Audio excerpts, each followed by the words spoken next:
the summer. Remember when everything was bright and new.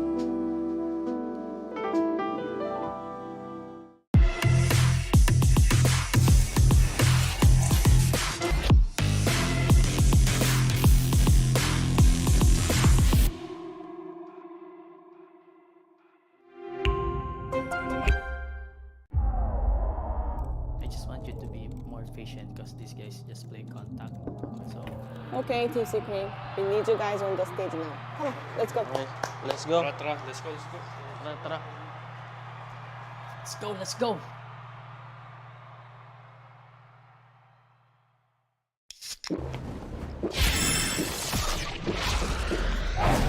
Red Bull gives you wings.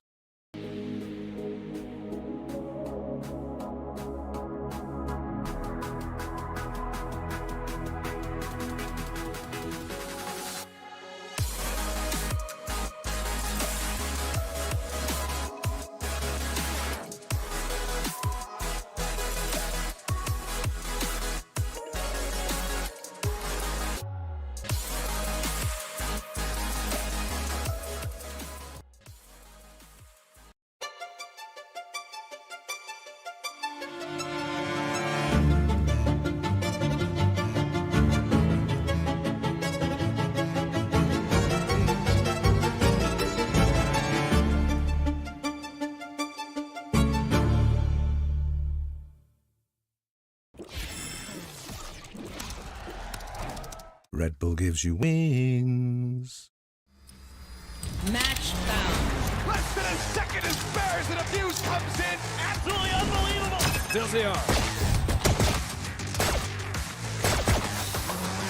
You have good taste, my friend.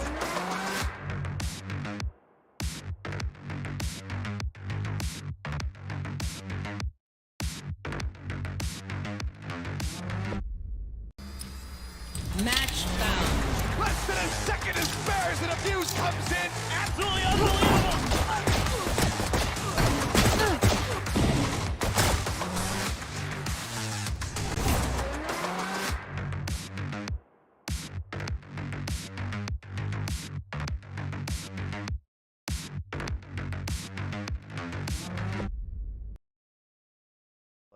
In like different regions. He's Mr. Worldwide, he's been everywhere. I guess that's one way. It's not my first time being in Asia. The food here actually slaps. He's more Korean than you probably. Yeah? You're horrible. I'm so Korean, bro. Who do you think the best Korean team is? Us. They do care. They don't. I was They right. really don't, bro. Look at all I their don't faces. care because I know I was Don't right. look at me. Look at them. I've guessed Look at their faces. I've- Yeah, I'm gonna snitch. I'm gonna snitch on you. I'm gonna snitch on you. I don't care. Hi, my name is Governor, and I'm the duelist player for Talon Esports. Oh, my name is Rossi, and I'm the flex player for T1, and I'm American. I'm flex for Bleed Esports. We're the foreigners. Sounds about right. I'm not an importer though, I'm Korean. You're not Korean, bro. You are American. You are American. Since coming here, I've been able to for example, I met my grandma like 2 days ago, where I saw her. I've been seeing my cousins a lot. That's been a big, benefit of being able to play here, is to reconnect with, some of my family members. For me, it's my first time in a Asian country, but to be honest, it doesn't feel like much different. I mean, at the end of the day, we're still gamers. We're doing the same thing. My lifestyle has not changed.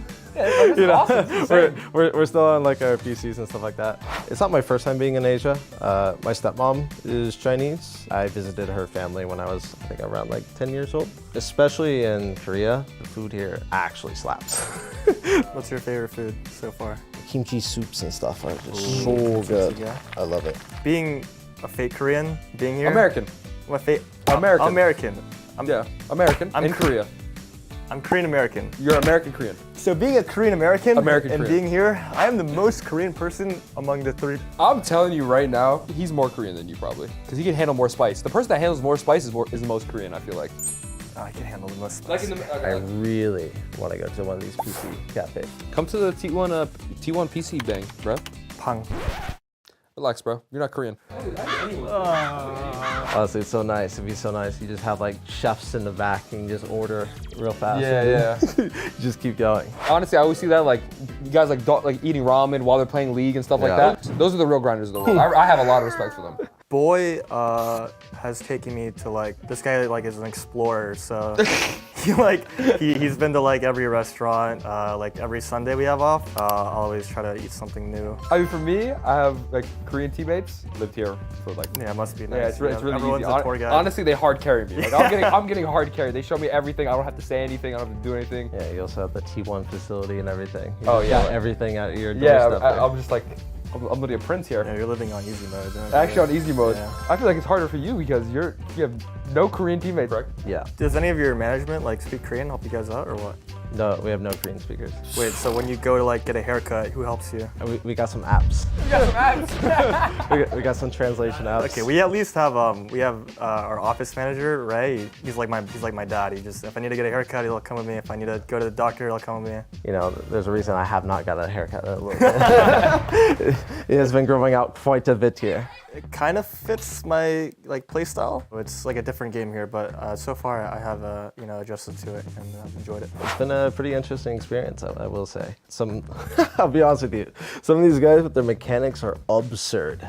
Like, I've never seen people who are able to just like one-tap you Ray satcheling across the map, like just one bullet out of the air. I think the biggest thing, for all of us is when we watch it, it looks like one way, I feel like. Like when I watch Paper X, these guys are crazy. But then when you play it, it's even crazier, to be honest. I think, at least in like North America, they tend to like just copy each other and they tend to play very similar. But in this, it's like very like, some teams are like incredibly slow, more methodical, like DRX for example. And then you have like incredibly chaotic teams like PRX. And then it's just like a spectrum like in between. I mean, I only played in NA before this, and it's much different than coming to APAC, but nah, I think it's just a more creative region and they try to break the rules, and I think it's cool, honestly. I think I played okay the first series, but I definitely could have played a lot better and made better decisions. The second series, man, that was a rough one. It felt like motion sickness, like when I was looking at my monitor. I've never had it happen before, like in my life. I'm looking at like my monitor and stuff like that, like I'm being like, I have like a massive headache and just, I feel sick, like unfocused, you know? Yeah. It's more frustrating because like I let down not only myself, but like just like my teammates around me, so. You've been playing with like some of the most pressure like that anyone's ever had to play with thus far. I mean, I mean, if you look at traditional sports even, like same thing happens over there. Sometimes understanding about when to keep it simple, like when to, this team actually understands it like at a higher level and stuff like that. Like, all right, we need to like take more steps and stuff like that. So I think I just came into more like balance everything, to be honest. I think the strength of our team is like we have all these perspectives on how to play the game. In general, I think the team is transformed when looking at like how Talon played last year. We definitely try to macro, because the other day we asked Cruz, Cruz was talking about how much the playstyle has changed, and like this year it's just a completely different like win condition. It's more macro based rather than mechanical. I guess like individual comps where it's just like it relies a lot on like the individuals to like pop off like and perform. For some of the maps it's not like consistent to do it that way. If a team is like on like a really good hot streak, it can be really great. You want to win like using like teamwork and more like macro, trying to like out util and just set up the best possible highest probability, if you want to say. Texture played like insane, so consistent. It was impressive to watch. Bro, I thought Jit Boys was crazy. I can't lie. Like, Thing is cool. Jit Boys was actually lie. crazy. He's ice. Yeah, that dude was crazy. It's not really specifically about like one player. The Chinese team, the Trace, they are very good. I forget his name, I think it's like Kai. Like some of the shots he hits. Oh, KAI? Yeah. That guy's crazy. That guy's actually crazy. I can't lie, that guy's crazy. That guy hits some crazy stuff sometimes. DRX and Gen G. For me, it's PRX. I really wanted to play them. We've scrimmed them a few times, but to actually play them in a match, like, they are obviously the best team right now, but I just want to definitely experience that. I know it's from a different region, but I really want to play like some of these Chinese teams. I feel like some of the chaos I see, it's like, I feel like it'd be such a fun match. Even though we're on different teams and enemies and stuff like that, at the end of the day, these two guys are on what's called still in the running. I want them to do good. We all want that truly in our heart, Yeah, I just want to play well, just so people. I mean, we come from like tier 2. A lot of people have this stigma that like tier 2 players just suck and can't hang, but it's the pride from coming from like that stigma and just to like prove people wrong, I guess. I just want to be able to play my best, and just at the end of the day, if that's not like good enough or that loses, that's fine, but I just want to be able to play like what I know I'm capable of, if that makes sense. I want to be the Nikola Jokic of VALORANT. We will be the best team in Pacific. I want to be the me of VALORANT. I guess, I don't know. I just want to be myself. As long as I'm here, like I'm I'm fully aware that I'm representing the Thai people, and I just want to do my best. I hope that this performance at kickoff was an indicator that I can hang. I'm here to represent the Thai people, and I hope they continue to support me. I just want to thank all the fans, all the T1 fans. I love you guys. You guys are awesome. All the messages you guys send me and the gifts and stuff like that, I'm really appreciative of it. Just all that positive reinforcement really helps players out, and yeah, I'm just really grateful. First of all, I want to thank everyone who came out to our games. I remember seeing a whole bunch of people in the crowd holding signs, always waving over to me and my team and supporting us throughout the way. I guess really makes it fun to be where we are. They're really special moments. So I want to thank every single one of you for coming out and supporting me and my team, and hope you continue to do so. Volby, something, side player, texture, what is it? This is the duelist players, but I wasn't there, so I don't know why. Already? You ready? Oh! Guys! Hey! You execute in the side, right? And you die. And second round you do the same thing and you also die. And you don't need to lose this confidence, and because you play on duelist, you just must go first. 마치 똑같아. Use your mic. 좋은데?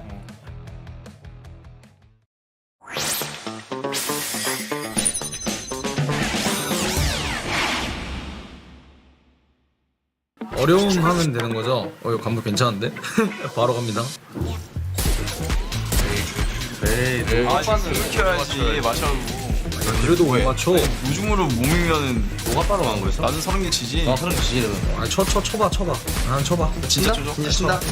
20개는 넘겨야지. 그니까 부끄럽다 나 이거 솔직히. 근데 이러면 운빨 아닌가? 20개 쳤습니다. 상당히 양호하지 않나. 2개밖에 없는 거예요? 마이크로 셋업. 예? 와. 괜찮은데요? 너무 좋은데요 이거? 레전드인데?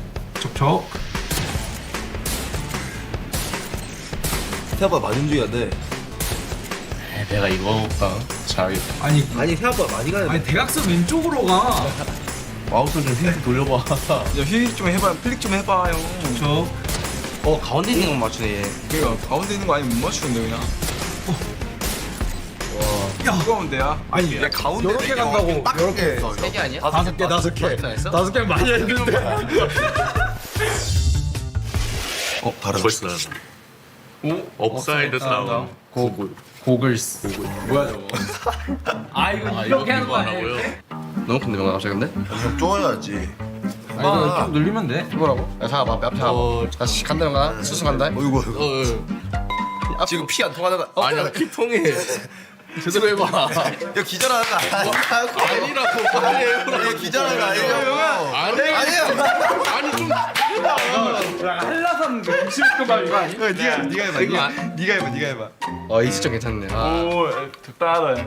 와 왼쪽. 아니 시작도 못 누르겠는데요? 시간 다 들어오죠? 아니야. 오케이. 오 하나 있어. 라인 올리라고. 얘들 봐. 아니 움직이지 말아봐. 아무도 안 하니까. 와 진짜 못 알아.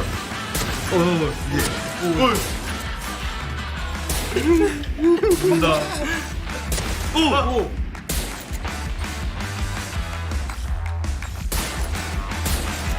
와. 예 왔고. 이거 내가 신기록이다 이거.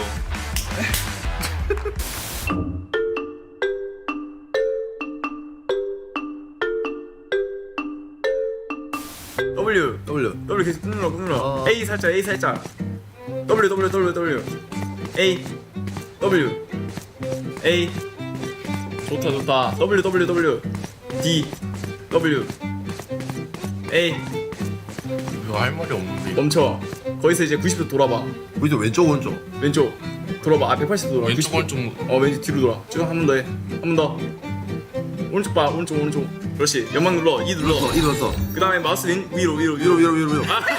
아니야. 좀 더. 조금만 위로. 천천히 위로. 멈춰. 오른쪽 위로. 대각선 오른쪽 위로. 왼쪽. 아래로. 버저비터 쳤어. 버저비터야. 아니 이 형 마우스를 개오래 이렇게 움직이면 어떻게 맞아? 안드로메다로 가잖아 마우스가. 네, 제가 최선을 다해서 모범이 되보도록 하겠습니다. 재미없다. 아 벌써 감옥. 이거 빨리 가는 방법 있는데. 그러니까 감다디네 감다디. 점품이 많은 거 티나네. 그러니까. 스페이스 좀 바로바로 가야지 형. 뭐 이러면 다른 팀한테 진다. 여기서 떨어진다 봐봐라. 아 지금 떨어져. 지금 떨어질 때.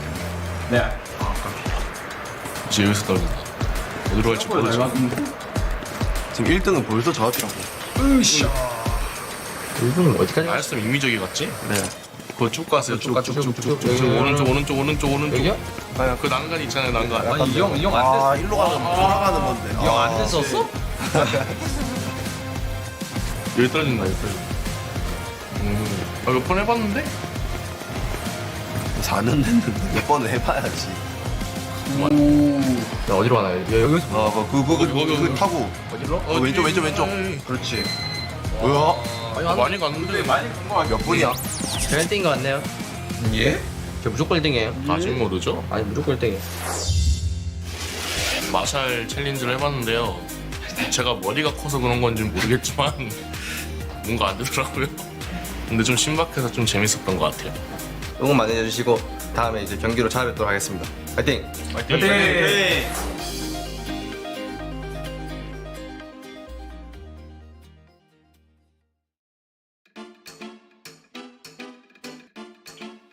You can see their base while flying. You're handsome, Maxim. I can see you Thank you. there. I can see me. I can also see you. You're so cute. Cute mag-react. Si Jemkin na, Jar. Si Jemkin. Tungo pa siya.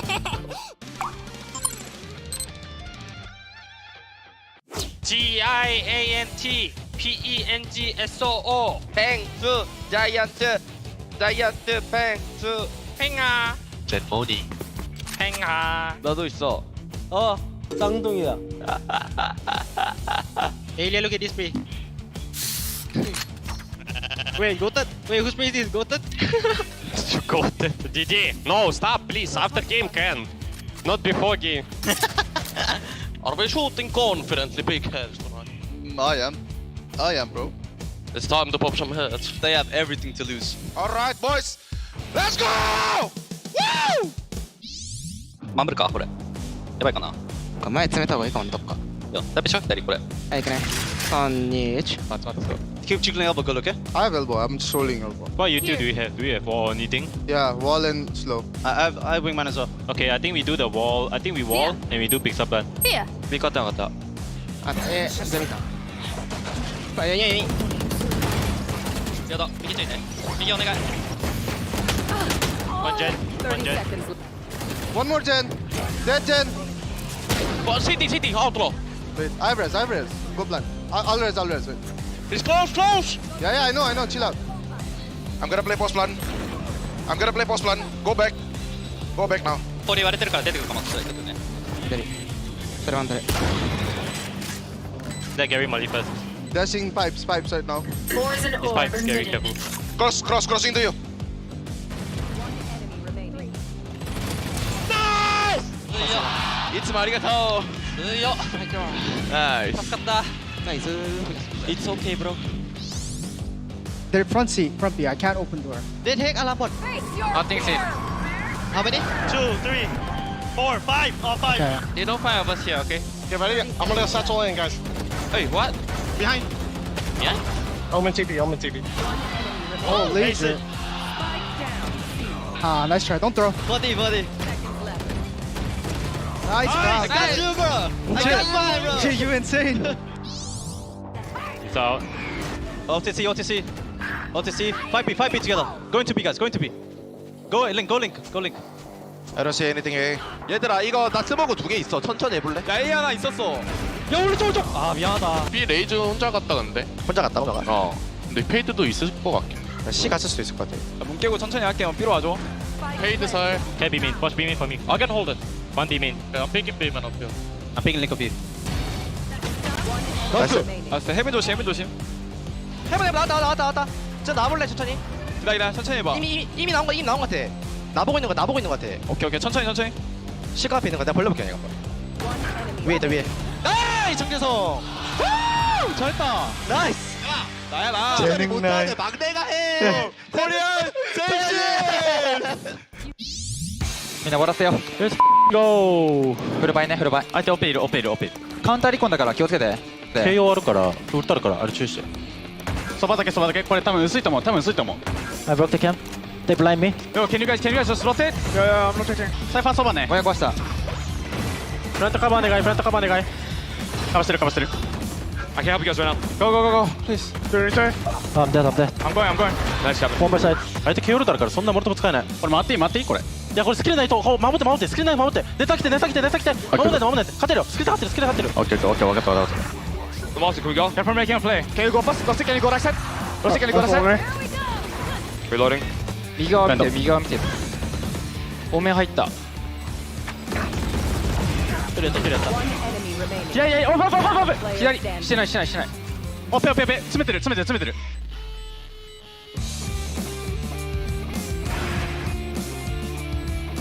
左、見えた。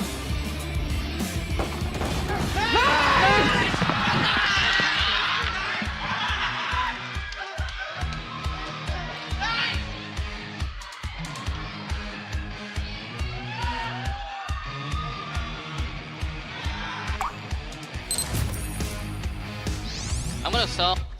1, 2, 3. Upper C. He's going back. Multiple fighting. Wait, I have ult. I go. Come, guys. I would take. One cross. Nice. Yo, let's go. Go see. Okay, smoke one. Care water, Jake. Yeah, hold on. 30 seconds left. I need to wash flank, guys. Okay, let's go. Yeah, you can. Okay, go out, guys. One out of city. Nice. JP inside. VP out. Nice. Good job, guys. Let's go. Thanks. Nice out, team, man. Thank you. May camera close. Flashing ako. Lo, patay ako there. Baba ako, Jim. Noel, likod mo isa. Vent. Umakyat, ramp.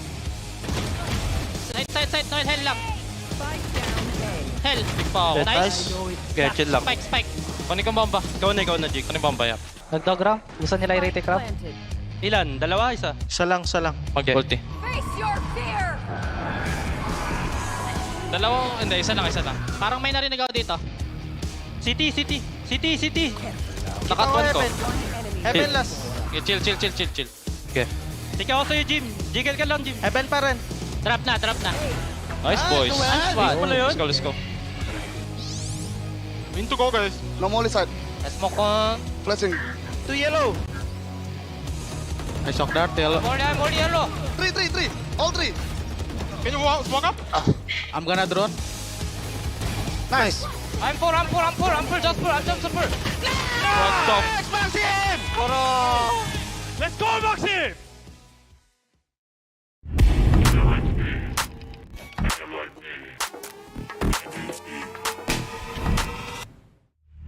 They already bought, as you mentioned before. And so Hello. nice little angle here. Hello. With the Outlaw, gonna pick up 2, easy peasy. Povey has been utilizing those.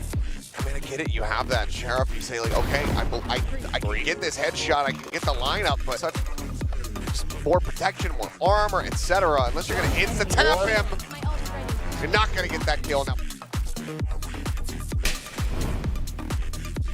To hope his teammates, they'll have to move up lamps, but not the most crucial of areas. But the flash is good, and it's going to be the transfer over with the Stinger. Saya good for 2. But it's going to be reclaiming the backside. The Thrash, he lets it pass. He's pushing forward. Stacks, he finds one. Can he find the Gecko? He's good for a triple, a quad, and he's on for the ace. The IGL of DRX. It's going to be a dash in. Checks for Bane, but they haven't cleared Foxy 9 just yet. He's only good for 1. Izu, gate crash all the way into the site. He'll get a double kill, but Stacks all the way down to 10 HP. Izu with a 3rd as well.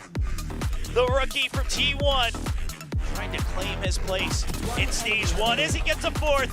Can he get the ace now this time? The crowd chanting for it once again, and it's the ace for Izu.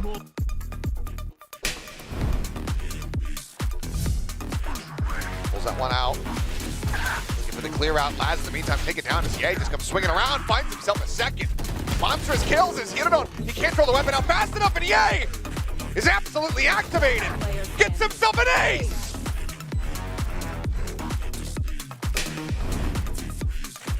Nobody close. D7 clear the second trip, but it's going to be something that draws the aggro first. Forsaken good for a double. Jinx still alive on the site. Something trying to bounce back out as Jinx flies more of a texture.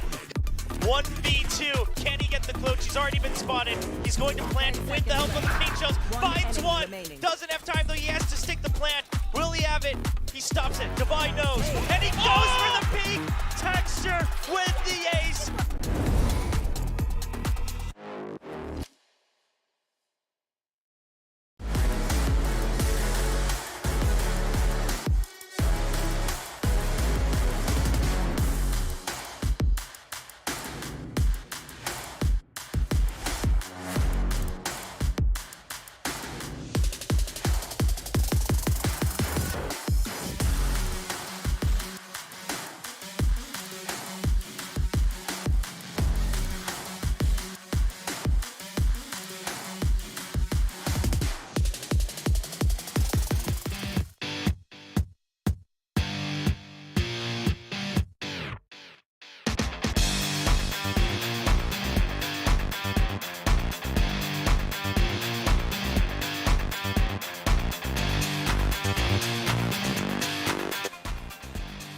What's up, VALORANT Philippines, and welcome back to Stage 1 of VCT Pacific. Day 9 na ngayon and things are getting serious. Pero bago ang lahat, let's get to introduce ourselves. Ako nga pala si Rubix ko, ang yung panel host for today, and bumalik ang Super Konyo panel because as you can see, it's Riku and Fluffy with me here today. Yippee! Woo! Yippee! Gusto ko yan. Yippee!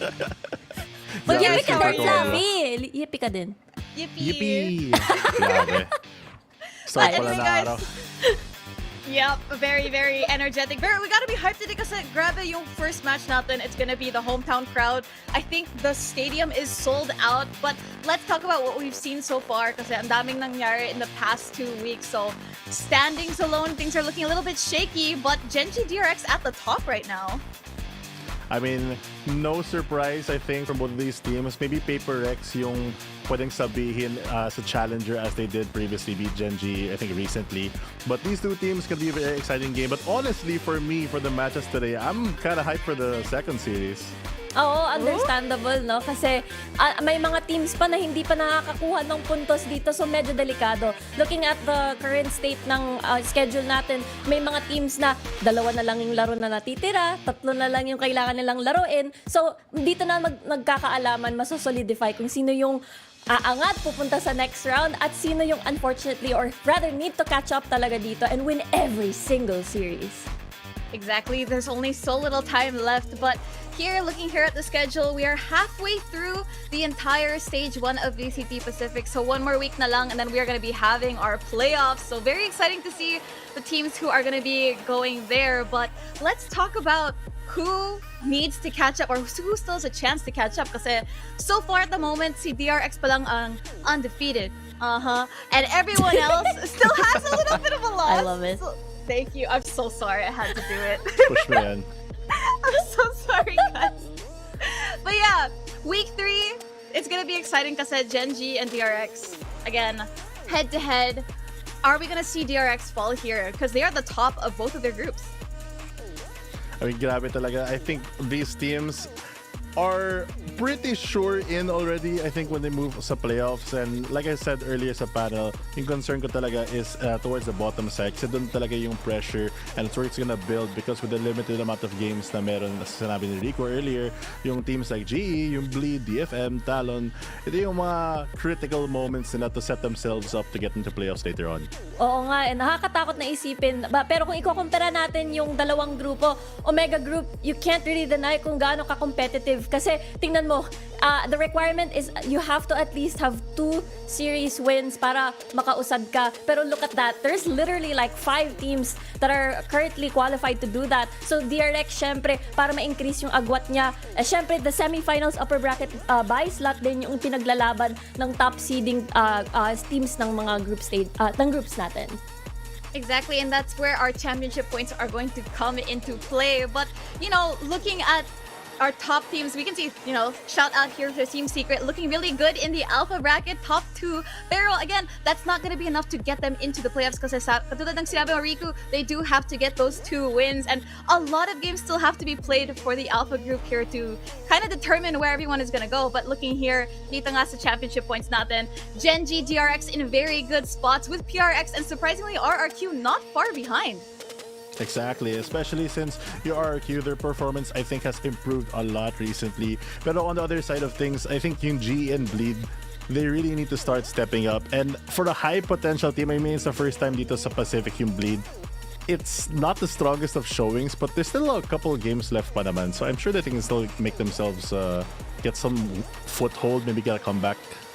Oh, syempre, yun talaga yung mga malaking expectations dito sa dalawang team na to, lalong-lalo na after the roster changes. Pero ang pinaka-excited ako tingnan, syempre, Genji having 5 points, pero DRX naman not really parang falling short dito, and possibly considering their performance last year, posibleng makahabol pa tong si DRX. Lalo-lalo na today, makikita natin yung match nila tong dalawa, yung top seeding teams natin from Alpha and Omega. Well, I think I do want to go back to another point later. Pero bago yan, we're going to be looking here at our top ACS players nung week 2. So, no surprise here to see Mei here. I think nung isang game, map 2 ata yun, he got a 25 kill KD. Very, very far from the rest of his teammates. And very good to see here, 2 members of DRX occupying 2nd and 4th place here. Yeah, and Mako, especially for me, yung standout because throughout yung Pacific, siya talaga yung pinaka-consistent player. And the fact that he's able to do this, playing a controller role, really shows na he's able to be in the fight. Di lang siya yung tipo na nasa likod, tapos nagsasmoke. Nakasupport talaga siya with his other utility, not just the smokes itself.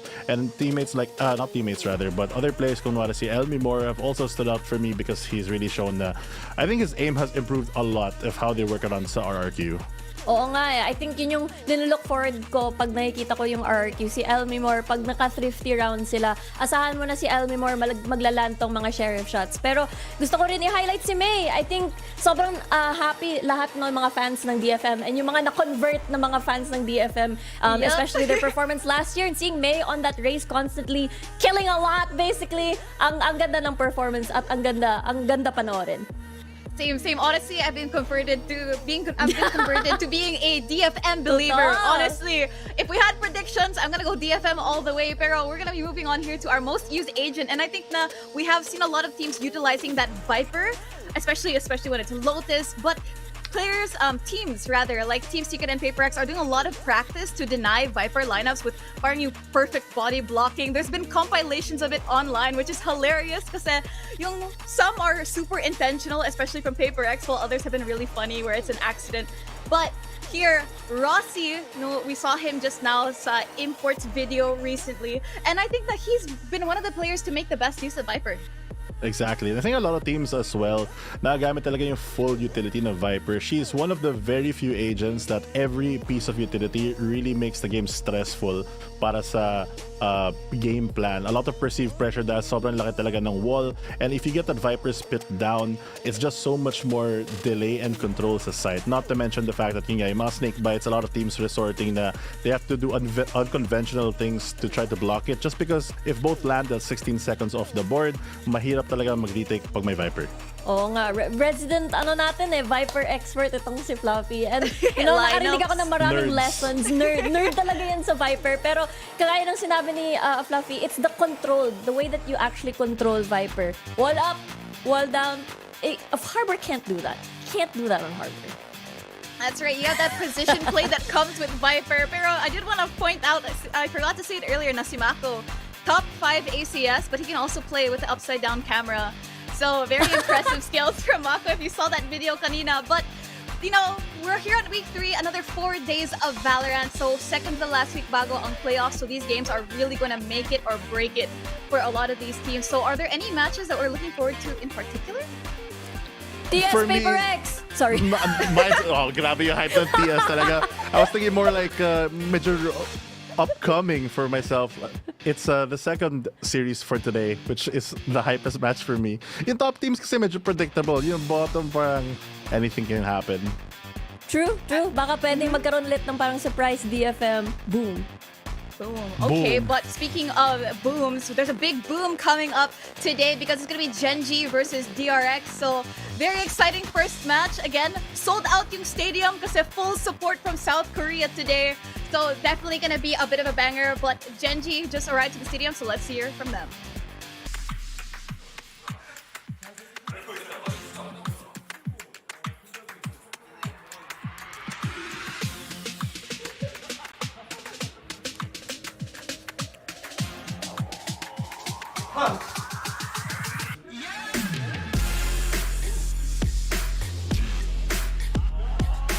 Munchkin, global prediction? Oh. Korean predictions?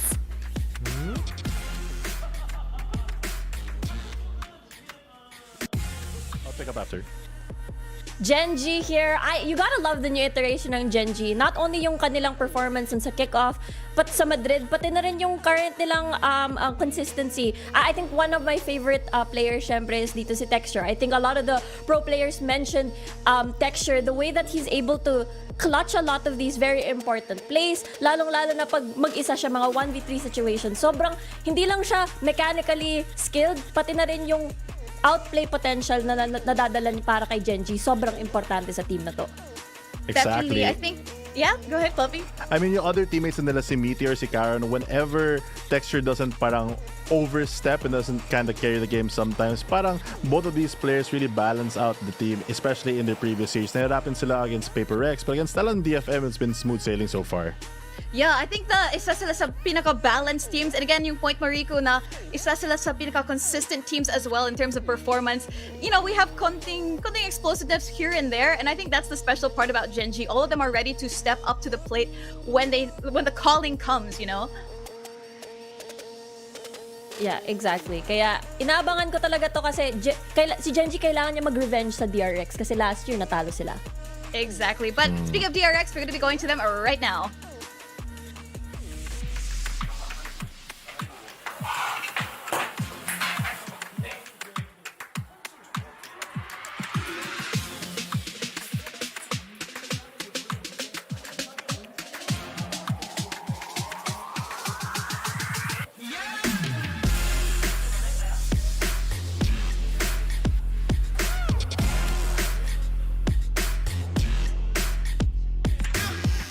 Look at this. Korean talent said DRX win. Global talent said Genji win. Why? I don't know why they pick us. Please don't jinx us. Please don't jinx, okay. Well, fighting!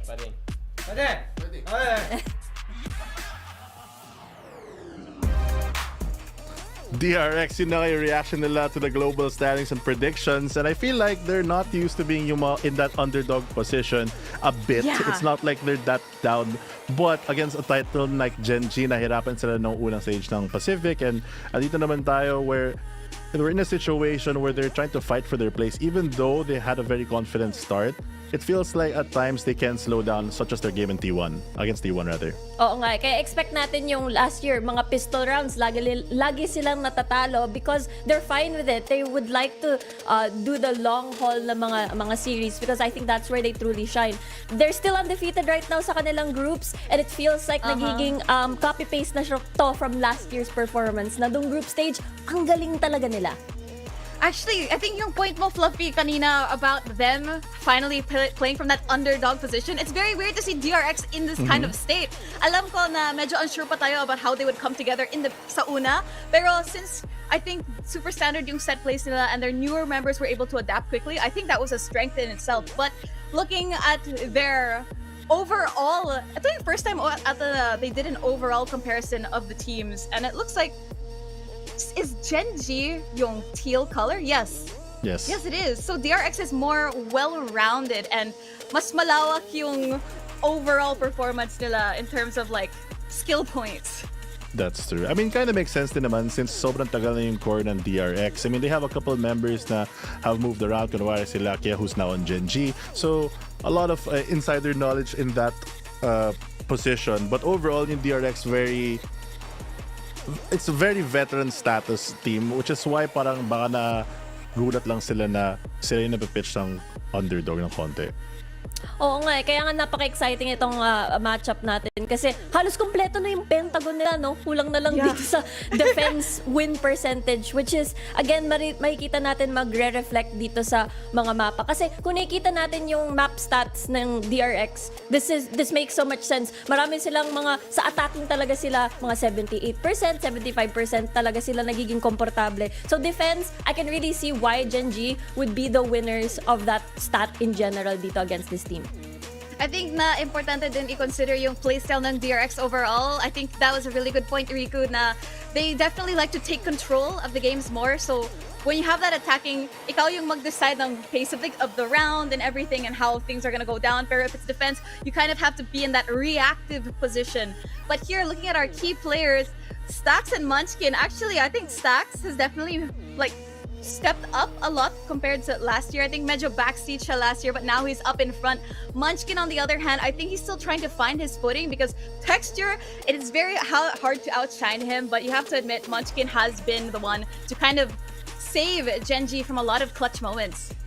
But in fairness naman para kay Munchkin, I think the last time that they played against each other, he was kind of middle in the pack para sa team niya, playing a Viper for those two maps on Bind and Lotus.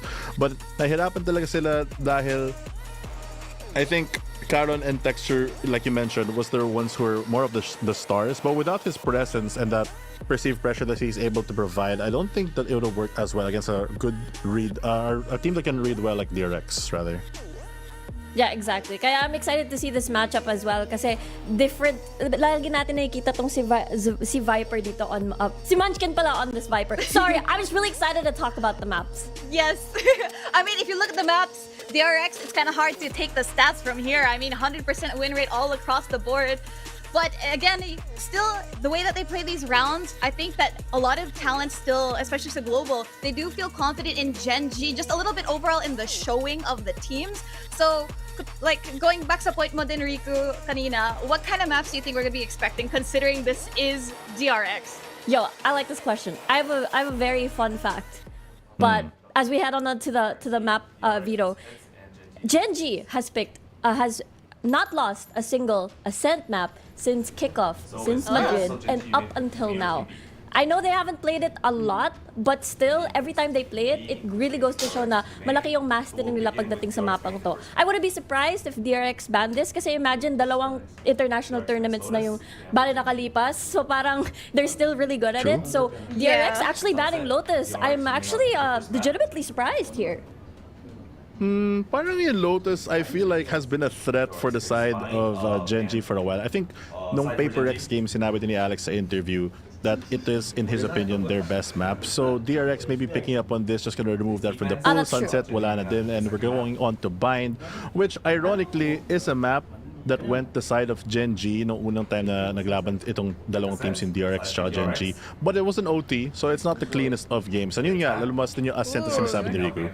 Yeah, exactly. I'm really surprised, which is, okay, understandable. DRX also has really good stats pagdating naman sa Ascent. So, versus Lotus, which I misread my notes. Ito pala yung weakest nila alongside Bind, by the way. That's why I'm really surprised na pinik ni DRX yung Bind kasi alongside Lotus, ito yung parang least consistent nila na mapa, which means they have something really prepared against Gen G dito.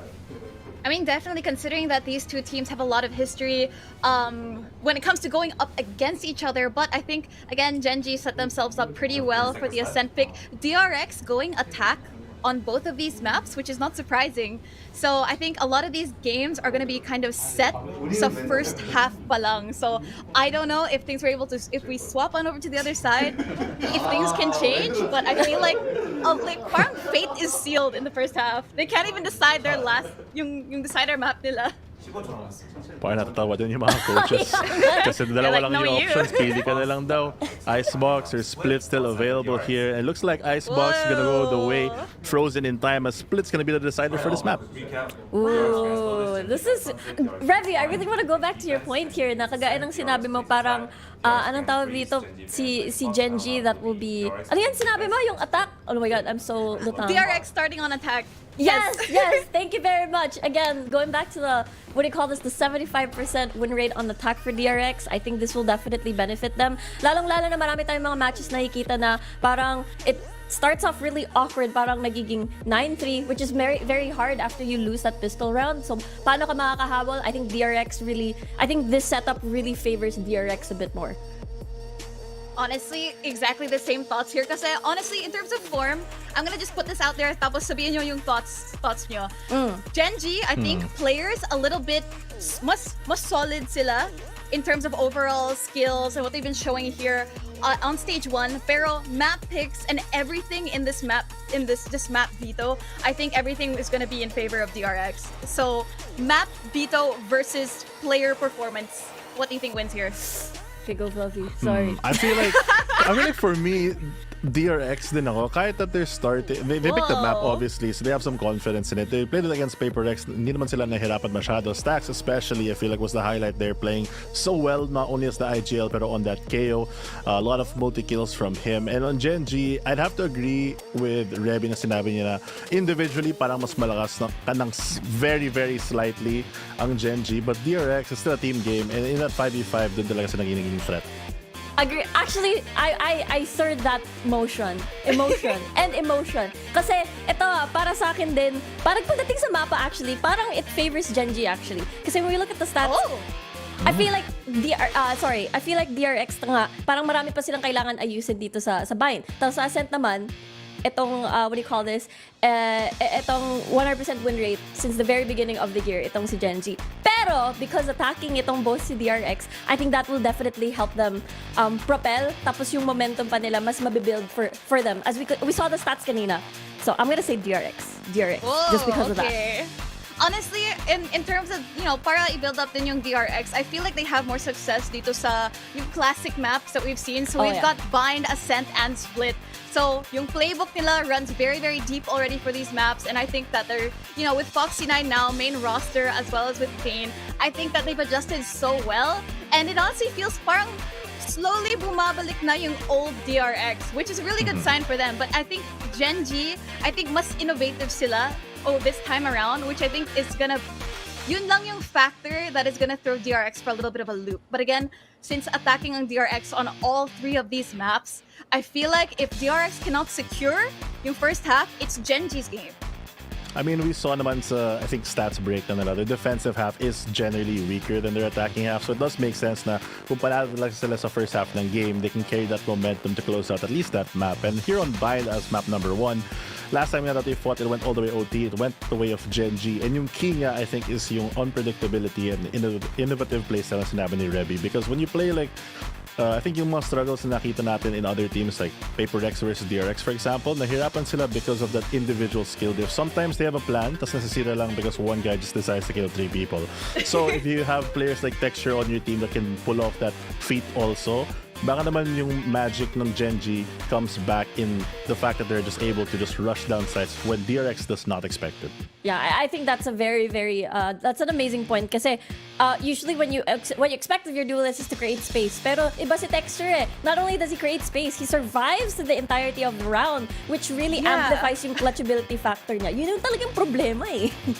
Exactly, and I think based on history, it has shown that DRX just does not like these surprise factors. And again, I mean, sabi mo na Fluffy, like when something goes, if something doesn't go according to the DRX formula, the whole thing falls apart. And I think that's this interesting thing between these 2 Korean teams. Kasi usually when it comes down to region, we always say na medyo similar yung playstyles nila. But I think it's really good na these teams have an individual look to them pa rin. But at the same time, what is something that DRX has over Genji? Because I think medyo in terms of strengths, I think we have a lot for Genji. But what do we think about DRX?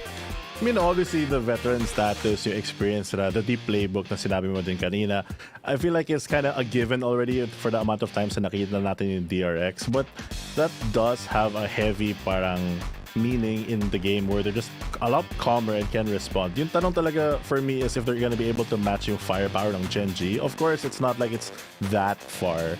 But when you're fighting something that's parang medyo unexpected, it can get hard sometimes because it's very parang old school versus new school way of thinking for a lot of things. Honestly, I really love how you brought that up, Fluffy. Kasi I was about to bring up the old school, new school kind of thing, which is Bane. I think yun yung isang highlight din na favorite ko sa DRX. Kasi ever since Bane na sumali dito sa team na to, parang na-lift yung weight a little bit away from Mako. Lalong-lalo na when they want to do these double controller compositions. Parang sobrang reliable ni Bane. Not only sa utilities niya, but yung sa barilan. Parang kayang-kaya niya makipag-match sa mga potential multi-frags sa pagdating sa round. So I think Bane is really also one of the keys here para manalo itong si DRX. Definitely, I think that he's been such a good pickup. Honestly, when we first got news of the roster changes from DRX, medyo na-shock ako because I was like, this roster is so solid as they are. So it's very shocking to see that they would even re-roster, but that's how it goes. And I think that although a lot of things have changed in only mga 4 months lang, I think, still, I think that they've adjusted so perfectly. And again, sinabi ko na to kanina, but again, DRX is just looking like they're still at home. I think my main question here is going to be, is Genji going to, like, are we going to see a stomp from one of these teams? Because Genji has kind of had a rolling history of doing this to teams so far. And with the way that DRX is, alam ko na Mako, the pressure has been taken off from him, but I don't think Mako has been showing up as much as he has. Katulad ng performances niya last year especially, because I think a lot of the games were on his shoulders now. I mean, I'd highly doubt that they would just get rolled on any map and they would just go very one-sided.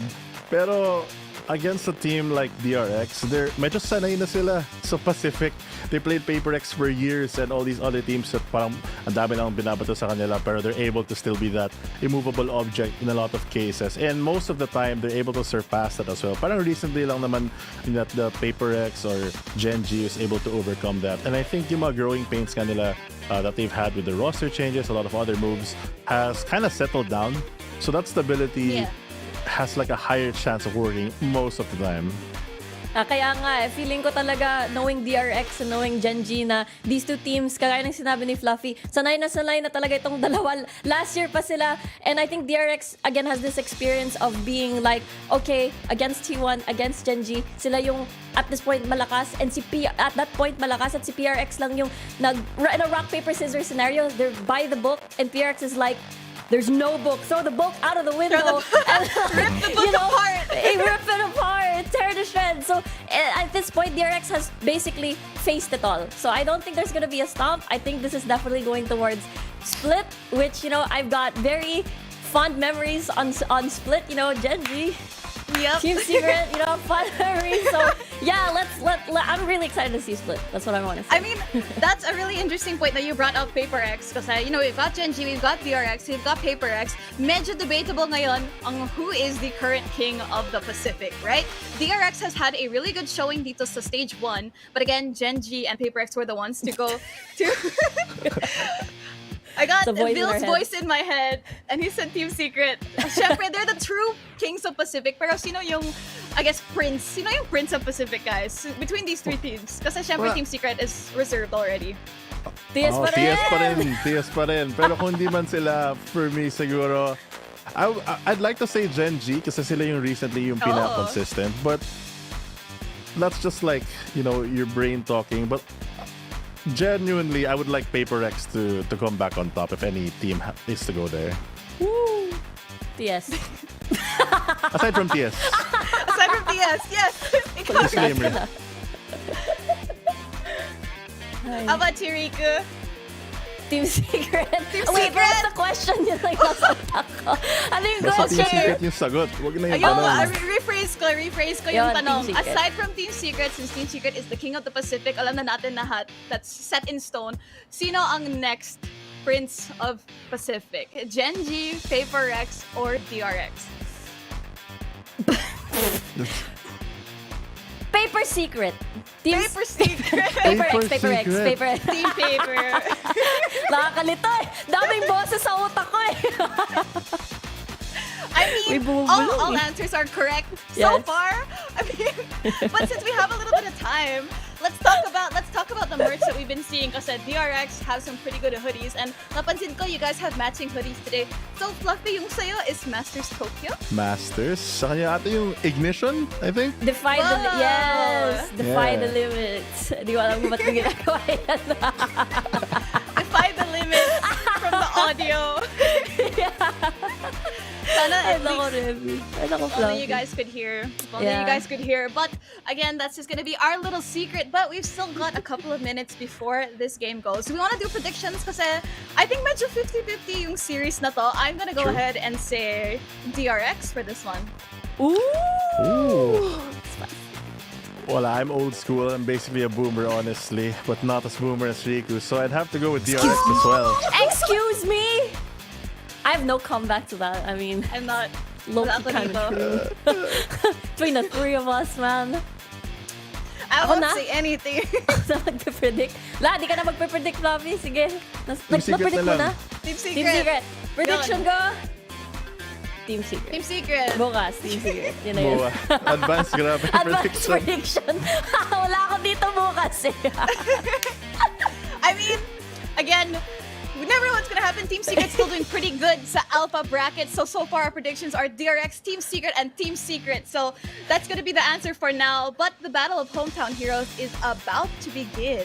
So that is gonna be it from us on the panel. We have Osiris and Vil here to cast our games today. So it's gonna be very, very exciting. So dyan lang muna kayo. Itatapin na namin kayo sa main stage to kick off Week 3 of VCT Pacific Stage 1 with Genji and DRX. See you there.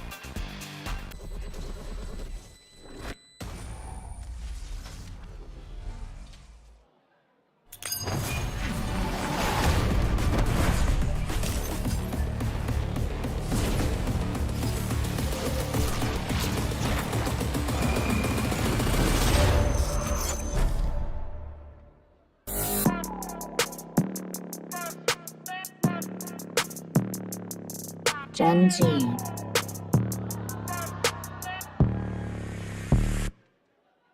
DRX. That's why they call me undisputed. I'm ranking up another season. I've been up on my stats. Now would you look at that? Undefeated, locked and loaded. We about to go. Caught him with that left, I leave him tapped out on the floor. Sounding itchy, sticky, swishy, watch me bank a score. Up in the boat, I'm in the zone, yeah.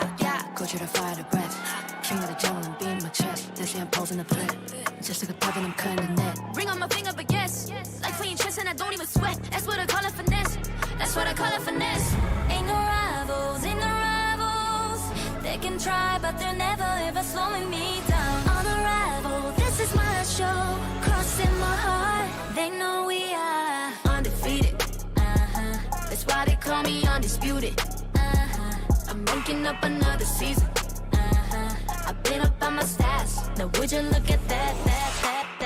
I pop on with the jumper, then the adios. Gotta go. I'm the prima donna, make him do the most. Not enough, I'm just warming up. We up in the club. Oh, I'm ready to hunt. I'm ready to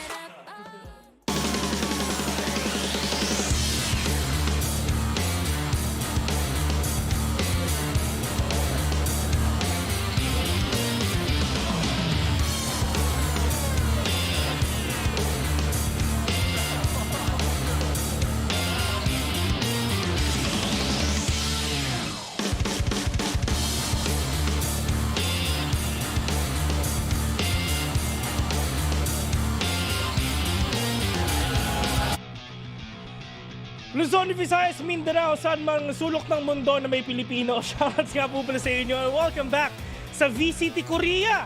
Kasi DRX at Genji ang maglalaban yun. So VCT Korea to. Hindi to VCT Pacific, mga tropa. Itong dalawang teams na naglaban na yung isa may talo, yung isa wala. Kami nga pala ng mga casters, Vil and Mr. Roji naman ang sala.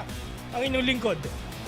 Jo, full name tayo ngayon, Sir Justin Villaseran. Pero yun nga, no, I do agree. Korea ngayon ang ating start of the night. At may pa-brush si Sir Vil. And definitely, ay, bakit? Sana all bagong gupit. Ayun, pogi si Sir Vil. Ngayon, at nakita, pag-usapan na rin kasi ng panel, no? regarding yung strong points nitong dalawang teams natin. And kung sila, Vil, may prediction, ikaw, sino ang ipipredict mo?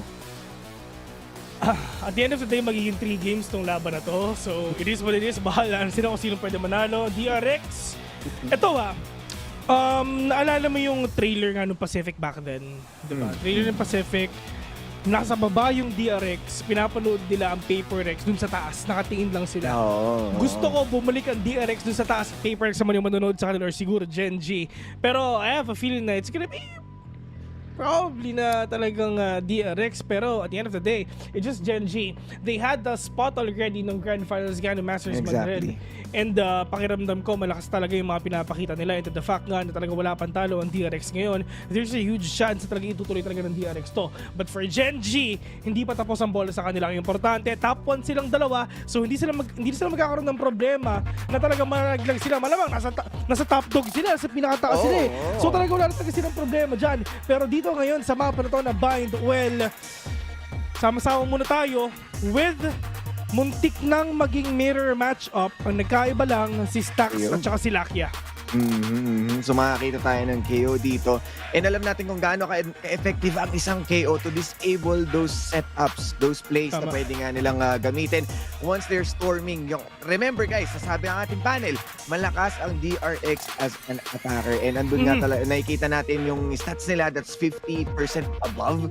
So talagang andun yung momentum and yung high octane play nila na yes, Korean teams are textbook play, pero whenever na they let loose the demon inside them, nagagawa nilang maging baliw, yung pinagsamang calculated risk, ika nga. Baliw.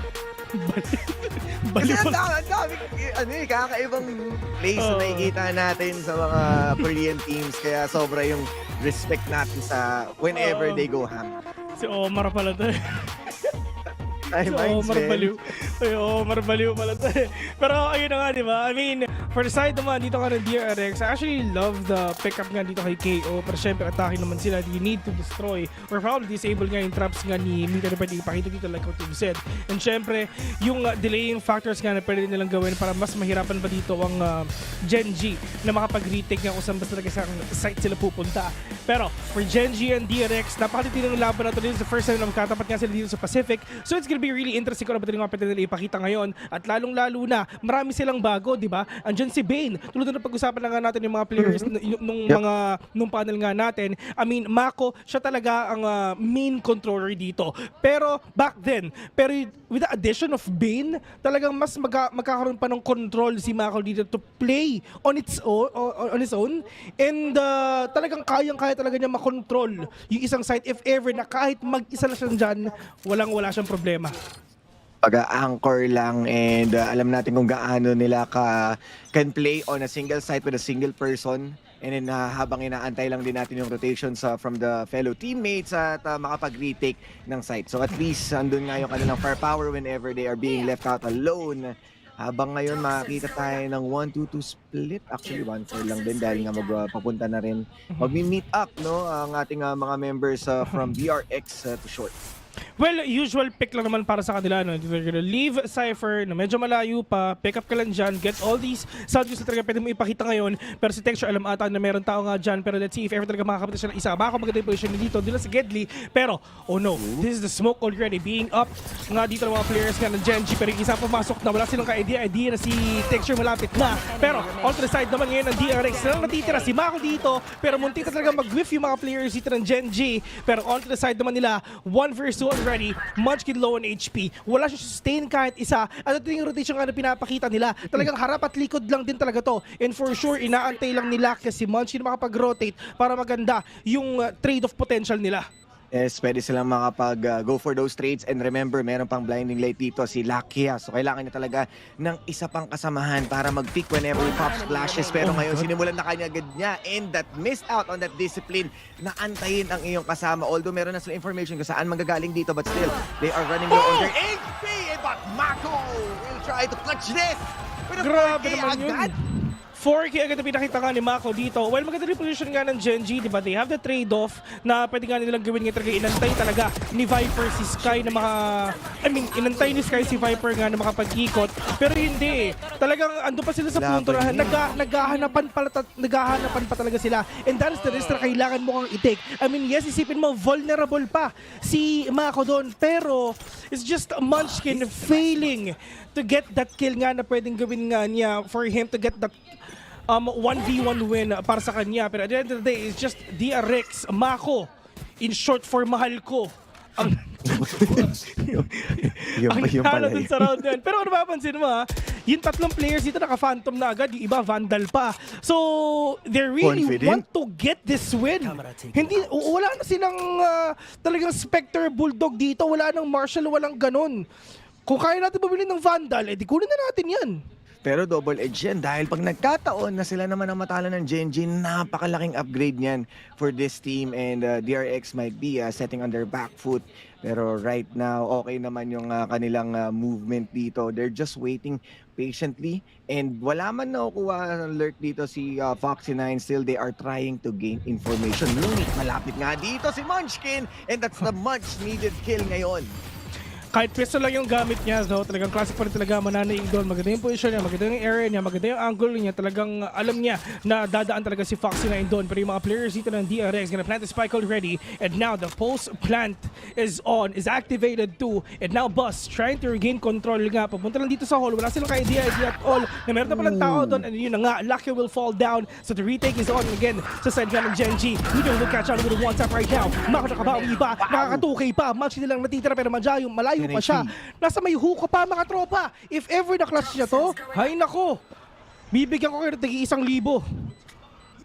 Ito nga yung sinasabi natin na yes, in terms of stats ni Munchkin, palag naman in terms of nung head-to-head against stacks. Pero yung mga ganitong clutch moment with 10 HP and a classic that's full 3 upgraded rifles ngayon, there's no possibility Munchkin can win this. Kailangan na lang talaga niya mag-bail out at that's gonna be it for DRX trying to snowball their advantage with those upgraded rifles and will play for their bonus. Nakuha ba yung okay, nakuha nila yun. Well, actually sa totoo lang, if ever Genji nag-force sila doon tapos bumili ng outlaw, yung mga naka-Vandal Phantom talagang wala, one tap talaga kayo sa katawan, wala talaga kayong magagawa. Pero it's just DRX, I mean like what you've said, diba? I mean you have the advantage already. Talagang mas palakasin pa natin yung advantage natin with all the guns na pwede nga gawin natin ngayon. Pero lahat sila half armor lang. At least for the side of Genji, lalabanan talaga nila to. Well, magandang bonus, I mean magandang anti-eco pa rin yun sa side nga ng DRX. And for Genji, at least napatay din si Foxy9 at yung iba.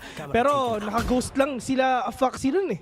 Oo, and ngayon, usapang Foxy, yung dalawang Cypher nag-meet na dito sa Showers. They have the prior idea nga na andito yung camera ni Meteor and nakita na rin na nandun si Foxy9. Pero still, they are waiting patiently. Wala pa rin gumagalaw sa magkabilang kupunan. Kuha pa lang sila ng impormasyon habang yung DRX moving in closer dito sa hookah habang si Texture nakatitig lamang and they decided to back off. This might be another rotation na magagaling sa kanila. Sound cues lang din talaga yung pwede nila ipakita dito ni Parineg para ma-force yung rotation ng mga players natin ngayon. Pero this is gonna be a big take if ever makapatay man si Munchkin ngayon. I mean yes, napaka-aggressive nitong Poison Cloud na to, which is hindi talaga yung ginagamit ng mga ibang Viper players nga dito nga sa bind. And Munchkin sa iyo ang sagot kung kaya mo talaga mapigilan yung possible aggression na pwedeng gawin ngayon ng DRX. Pero Pain Shell, that is a huge damage na nakuha nga ni Buzz. Wala silang sustain kahit isa. Pero yung mga players ng DRX ito na papasok na nasa loob na. Nature will catch one already. Pero meron pa pangalawa. Nasa pa yung iba? 2 for 4 already. DRX nangunguna na. Sila yung lamang ngayon. Lakya with the swing will catch 2. Denying the plant na pwedeng gawin ngayon ni Bane. Pero buhay na buhay pa naman yung iba. Foxy9 bumabawi pa. Karoon na lang ang mag-isa. Had enough time for him to do it all na makuha nga nito. Pero alam niya kung nasan si Foxy9. Wala siyang idea kung nasan si Buzz. At magandang information na to para sa kanya. At Foxy9, lusulo siya ngayon. With a swing, mamamatay din siya. Pwede kita 1v1 already. Buzz and Karon ang natira. Kilala natin si Karon at siya nga ang magkakaroon ng kill ngayon. Ever since pa lang sa Madrid, pakitang gilas na si Karon, kaya you never count out Genji with this comeback and they are going to put themselves back on the scoreboard. At least, diba? I mean, yun nga, hindi alam ni Foxy9 na nakita na pala siya si Caron. Buti na lang talaga meron pa siyang molly doon. No? Kasi if ever wala siyang molly doon, sa totoo lang, hindi niya mapapatay doon. Si Foxy9. Ayun, si Foxy9. Kasi nasa isip ko si Mitchor eh. Nasa isip ko si Mitchor. Hindi ko ba alam. Oh, yun nga, parang si Cypher eh. Pero yun na nga, 2-1. Genji is back in the game. Pero in terms of economy, talagang allows talaga or nadali talaga sila doon. And still the same camera na ilalagay nila dito. At dahil ngayon din sa naging buy nila, actually naka-hero buy naman din ngayon itong Genji with that Vandal. Habang DRX naman. Nabuhay si Caron, di ba? Oo, nabuhay si Caron. So, ito yung Vandal pa ni Caron kanina. Pinasa niya kay Texture. Pinasa lang niya. So, Sheriff lang para sa iba. Pero shoutout nga pala kay Pico. Rojin, ikaw na muna. Ayan, si Pico na nagwawala na muna. Pero wala pa namang bakbakan ngayon. Pero magkakasilipan yung dalawang Cypher natin. Nakita yung balikat. Pero still yung swing. Hindi pa rin naman tumama doon. Pero yung Sheriff na yan, medyo masakit. And knowing na 70 HP lamang dito si Foxy, pwede nga siyang mahuli. Yeah, and dito naman sa showers, at least, di ba? Walang aso yung DRX kasi napunta sa akin si Pico ngayon. Pero Mako will catch one. Wala na si Lakia. Medyo nakabawi pa with one step to the head and he knows exactly kung nasa ba yung mga kalaban nila. At yun na nga, hyper rotation all the way from A papuntang B. May orbital strike pa. Will give that delay nga papunta dito sa hookah pero hindi pa sila nakakapasok doon. Pero stuck ba sila? Pwede ko, pwede hintay yung page lang dyan na lumilipad na, sumasabog na. Pero meron pa papunta all the way from teleport. Medyo hinahabol sila. Muli kita 2v3 already. Mako may Viper Spit pa. Mako alam nga yung isa pero at least si Munchkin hindi siya nagko-commit kasi inaantay na makapag-rotate nga yung iba. They had the Viper Spit already. Yung spike nandyan na. At ito na yung retake na pwede gawin ng Genji. Winnable pa to sa Genji at losable for the side of DRX. Wag lang siya magkakamali ng silip dito. Pwede ginamit ang tripwire pang discover ngayon. Na pag sinira ni Mako, pwede magkaalaman kung nasaan na nakita nga na nakaipit din si Meteor. Out ka rin sa kanyang mga swing. But the Viper Spit will go down. And this will be stacks and stacks against him. And the odds mapupunta ngayon sa side ng Genji as the 3 versus 2 maging epektibo sa kanila. Thrifty para sa side nga ng Genji. At yun ang sinasabi natin, winnable pa sa Genji at losable pa rin talaga sa DRX. At sobrang sayang, nagtitry sana ng DRX na mag-reposition tulad ng ginawa nga ni Mako. Pero yung first pick ni Mako, dito kay Meteor, hindi na din talaga siya namatay. Sobrang sayang nun. Well, narinig yung tripwire. Alam niya kung saan man gagaling eh. At wala siyang gagawin kundi mag-swing and patayin lang din talaga si Meteor doon. And with the side naman, dito nga kay Mako, nakapag-reset ng maayos si Meteor eh. Yeah. Nag-whiff si Mako doon eh. Sobrang sayang lang din talaga. And with the side naman kay Stacks, well, 3v1, isang sheriff, dalawang gun, hirap nun. At saka maganda rin talaga yung naging simula doon ni Meteor. Knowing na meron kang neural theft, alam natin na ang DRX, mahirap din sila basahin, hindi sila nagbibigay ng information, and dahil dun sa hyper-rotate na yon, they kind of force themselves na gamitin yung kanilang mga ultimate, at umabot pa nga tayo sa parte ng Viper Spit. Pero right now, on to the next round, naka-shotgun, naka-bucky, at saka naka-stinger naman ang mga miyembro ng DRX, hindi nila basta-basta pakakawalan yung kanilang attacker advantage. Kailangan talaga nila makapasok dito. Lahat ng utilities sila binabato na, pinapasabog na, talaga wala na talaga idea yung Genji. Kung nasabay yung mga kalaban nila, pero nung wala yung Cyber Cage, nagkapatayan na sila. Pero Meteor bumabawi pa. Foxy9 nakabawi na kay Meteor. One tap to the head. May neural theft pa. Alam ni Foxy9 kung nasan yung mga kalaban niya. So wala silang gagawin kundi mag-reposition, mag-rotate, i-pick sila isa-isa. Pero anong gagawin ng Baki mo sa malayo? Napakahirap nga niyan. 3 versus 2, winnable pa sa side ng Genji. At losable pa sa side nga ng DRX. Fair talaga nakita nga sila. They know exactly kung yung mga kalaban nila. The Seekers nga na nilalabas nila. Meron pang Molly. Nasaan pa yung iba? Lucky nagre-reposition na. May poison card pa sa harapan niya. At paglabas nga ni Mako, magkakamatayan sila. At yun na nga. Nanalo pa siya doon, up close and personal, kahit mayroong dalawang judge dahil nga hindi na ina-expect yung push na yun. But lucky ngayon.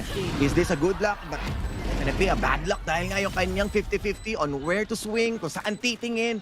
That's gonna be the thrifty round. A return thrifty naman para sa DRX. Diba? Parang chess lang nilalaro natin, diba? Back and forth lang, men. Back and forth lang, diba? Talagang nag-iisip dyan, akala nyo stamp to. Medyo mahirap malaman yan, boss. Talagang feeling ko, sobrang lapit lang talaga nitong game na to. Kasi itong dalawang teams na to, itong DRX and Genji, talagang pwede natin sabihin na in terms of performance, hindi ko siya naiintindihan, pero Pinakinggan ko rin, pero wala rin ako narinig. Gusto ko siya intindihin pero mahirap talaga. Pero ayun na nga, talaga in terms of performance, pareho lang din talaga itong mga players ito. They had a glimpse already na maging top 1 nga sa buong Korea, na maging top 1 sa buong Pacific. And if ever na nagtapat sila, talaga imposible na talagang one-sided talaga. Pero Texture, nandyan na. Wala siya magagawa kasi nga suppress siya. Mapapalit na lang sana siya. Pero Bane talaga nakakuha sa kanya. Pero nasa yung iba, 4-4 already. Yung orbital strike talaga pinapasabog na nga sila. Fox sila may kalaban sa likod niya. Pero mag-swing pa sa likod niya. Pero mukhang wala naman ata. Pero mapapalit din sila kaya all the way from showers. But 4-2 already. Meteor na karoon na tira. Meteor's Garden mga tropa. Nasaan ba siya? Uy, nasa site na siya, tol. Diba? Kalaban niya pa F4 at dalawa na lang talaga sila ngayon. Nagkakahanapan kaso ang daming smokes. Naglaro sa loob kaso wala siyang masisilip at siya pa ang makikita ng stacks in the last member ngayon. Si Caron. 4 na miyembro pa to at walang pingas, walang damage din that's gonna be it para sa Gen G na hindi pa rin talaga kinaya at ito yung sinasabi nating overwhelming power ng DRX in terms of attack. Once na nagkaroon sila ng null command, hindi madali lang mag-execute sa site. Well, yun naman talaga eh. I mean, you have that KO. So might as well, siya talaga yung papasok nga dyan. And siya yung pseudo duelist dito kumbaga. I mean, null command muna tayo, tapos biglang papasok si Raze, tapos biglang magsismoke si Bane, tapos biglang manggugulo lang si Mako, tapos si Foxy9 yung bahala sa likod, kumuha ng pick-off kung saan man siya pupunta at doon talaga sa opposite side kung saan magpupush yung mga kakampi niya. And if ever na ituloy pa to ng DRX, siguro ito na yung sinasabi ni Reby na talaga magkakaroon tayo ng one-sided battle if ever na kung gano'n talaga yung mangyayari ngayon. Pero if ever Gen G nakabawi, hay nako, talagang chess battle to.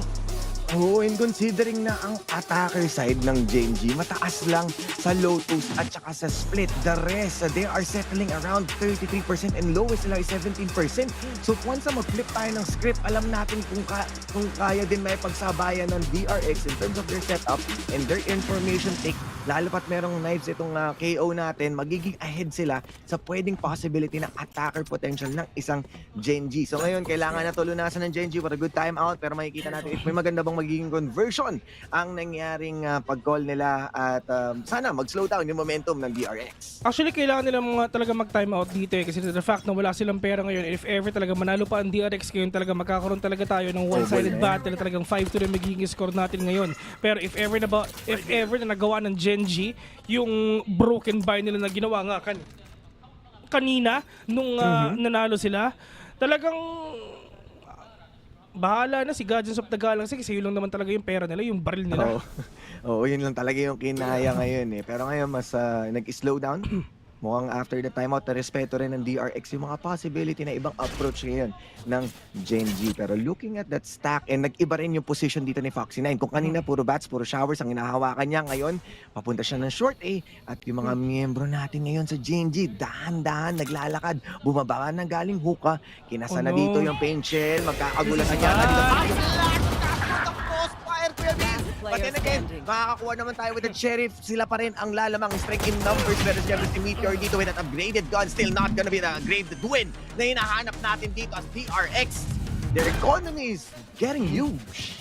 That is so bad na talagang, I mean, sobrang silent talaga nangyari yon. If ever talaga na hindi talaga pumush yung Gen G doon, talagang malay mo magkaroon pa sila talaga ng advantage nga doon, ika nga. Pero hindi, good read actually side nga ng Gen G na i-flash lang din talaga yung Garden, yung Octa, tapos sumilip sila, pero wala silang idea. Maganda yung crossfire nga na nakalagay na nakaset na ng DRX doon. At doon sa malayo, doon sa may A-main, si Foxy9 tsaka si Munchkin, talagang nagkakaroon sila ng skirmish doon.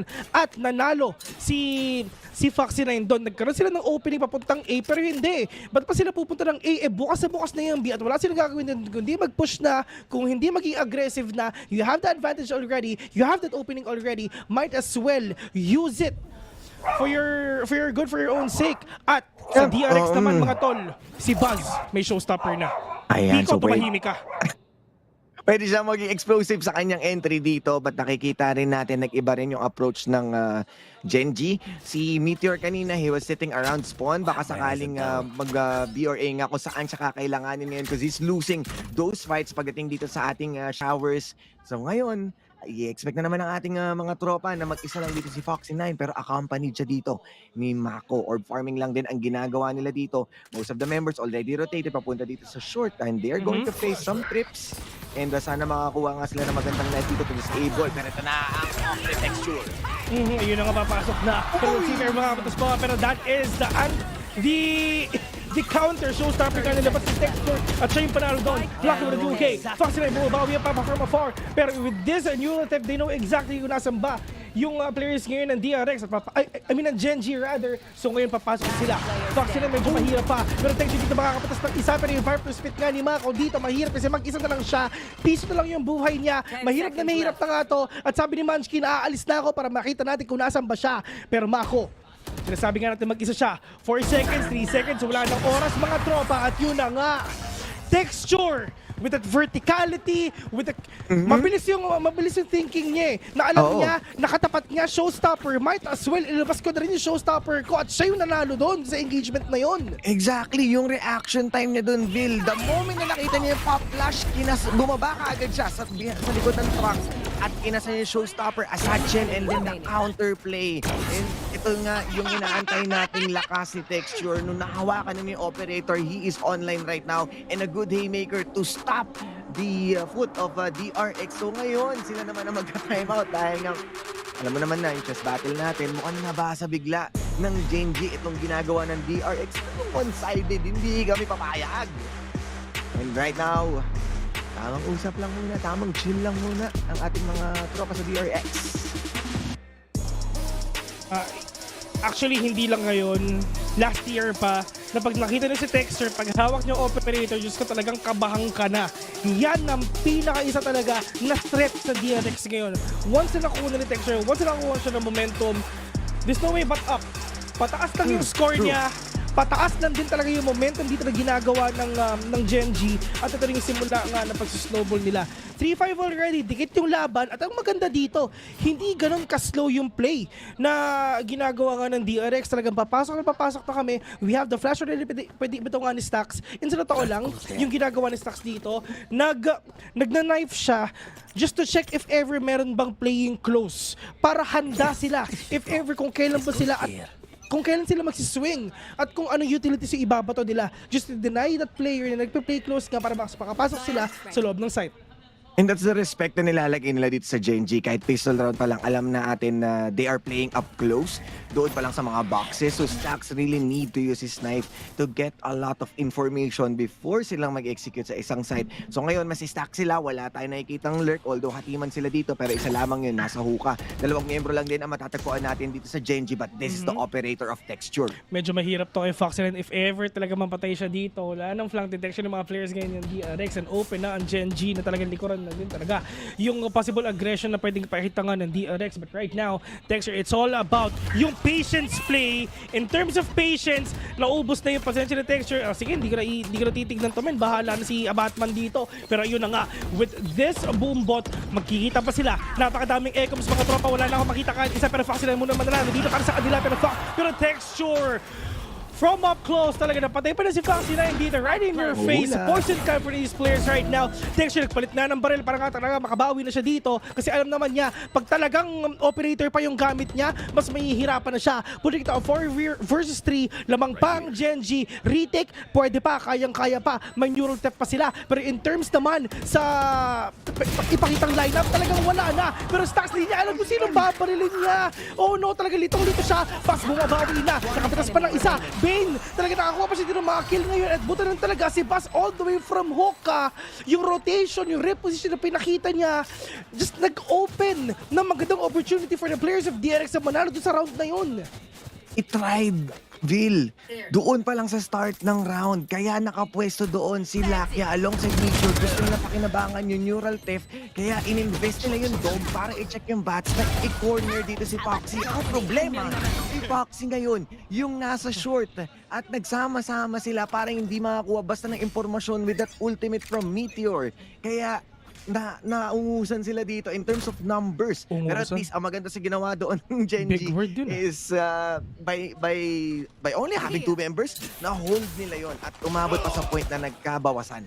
In terms naman dito sa pot shots, mga tropa, si Bane, actually low na talaga siya. Pero lucky nung nawala yung Ecoms pare, talagang barilan na at mawawala na siya. Wala nang flash yung mga players ngayon ng Genji. Wala pa silang sustain ngayon. So kailangan nila commit talaga yun. Pwede nila ipakita ngayon. Karon playing close already. Meron bang knife si Stacks? Okay, wala. Pero talaga sila pumasok ngayon mga tropa. Yun ang sinasabi natin. Pag wala talaga knife, talaga mahihirapan ka. Karon, Diyos ko, ginawang Jose Rizal si Bas na baril sa likod. Pero buhay pa naman yung ibang players dito ng DRX. Pwede man pumasok ngayon. Si Karon at least meron na siyang orbital strike just to get that delay na... Actually, maganda yung position ni Karon dito eh. Playing dito sa inside ng tube at hawak niya yung orbital strike. Once na may pumasok na dito, talagang kabahan na sila kasi yung delay and yung damage na pwede nila ipakita, talaga ipapalabas nila, ipapakita nila. So DRX, medyo slow sila ngayon. Why? Because of Karon. Pero if ever si Stacks na knife niya yung si Brimstone doon, ay naku po, malaki ang chance ng DRX na manalo dito sa round na to. Yung knife talaga. Knife lang mga tol. Pero sabi nila, hindi na. Hindi lang basta knife ang makikita natin doon at tilapagan na nga ng orbital strike. But still, kakayanin pa naman nila ito with 2 versus 2. But still, Foxy 9 ngayon, mainit-init ang kanyang salima and trying to take down every members and Meteor with only Marshall in hands. Makakapwesto naman sila dito, magagawa nila yung plant. They can go for a post-plant play and even investing yung Viper Spit despite of them having only 1 member. Ito yun na nga, 2 versus 1 mga tropa. Foxy 9 Mako ang natira na...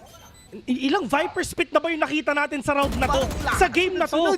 Diyos ko, ang dami nilang utilities, men! Foxy 9, wala silang ka-idea at all. Si Foxy 9 nasa taas na, nasa hook na. Literal na 1 bullet na lang siya, mga tropa. At yun na nga, nagkita na yung dalawa. 7-3 already. Nilabas si Shenron, mga tol. At DRX, unti-unti na nakakakuha nga ng puntos para manalo sila dito in terms of utilities. Ito gusto ko sabihin sa'yo, Mr. Rogin Manansala.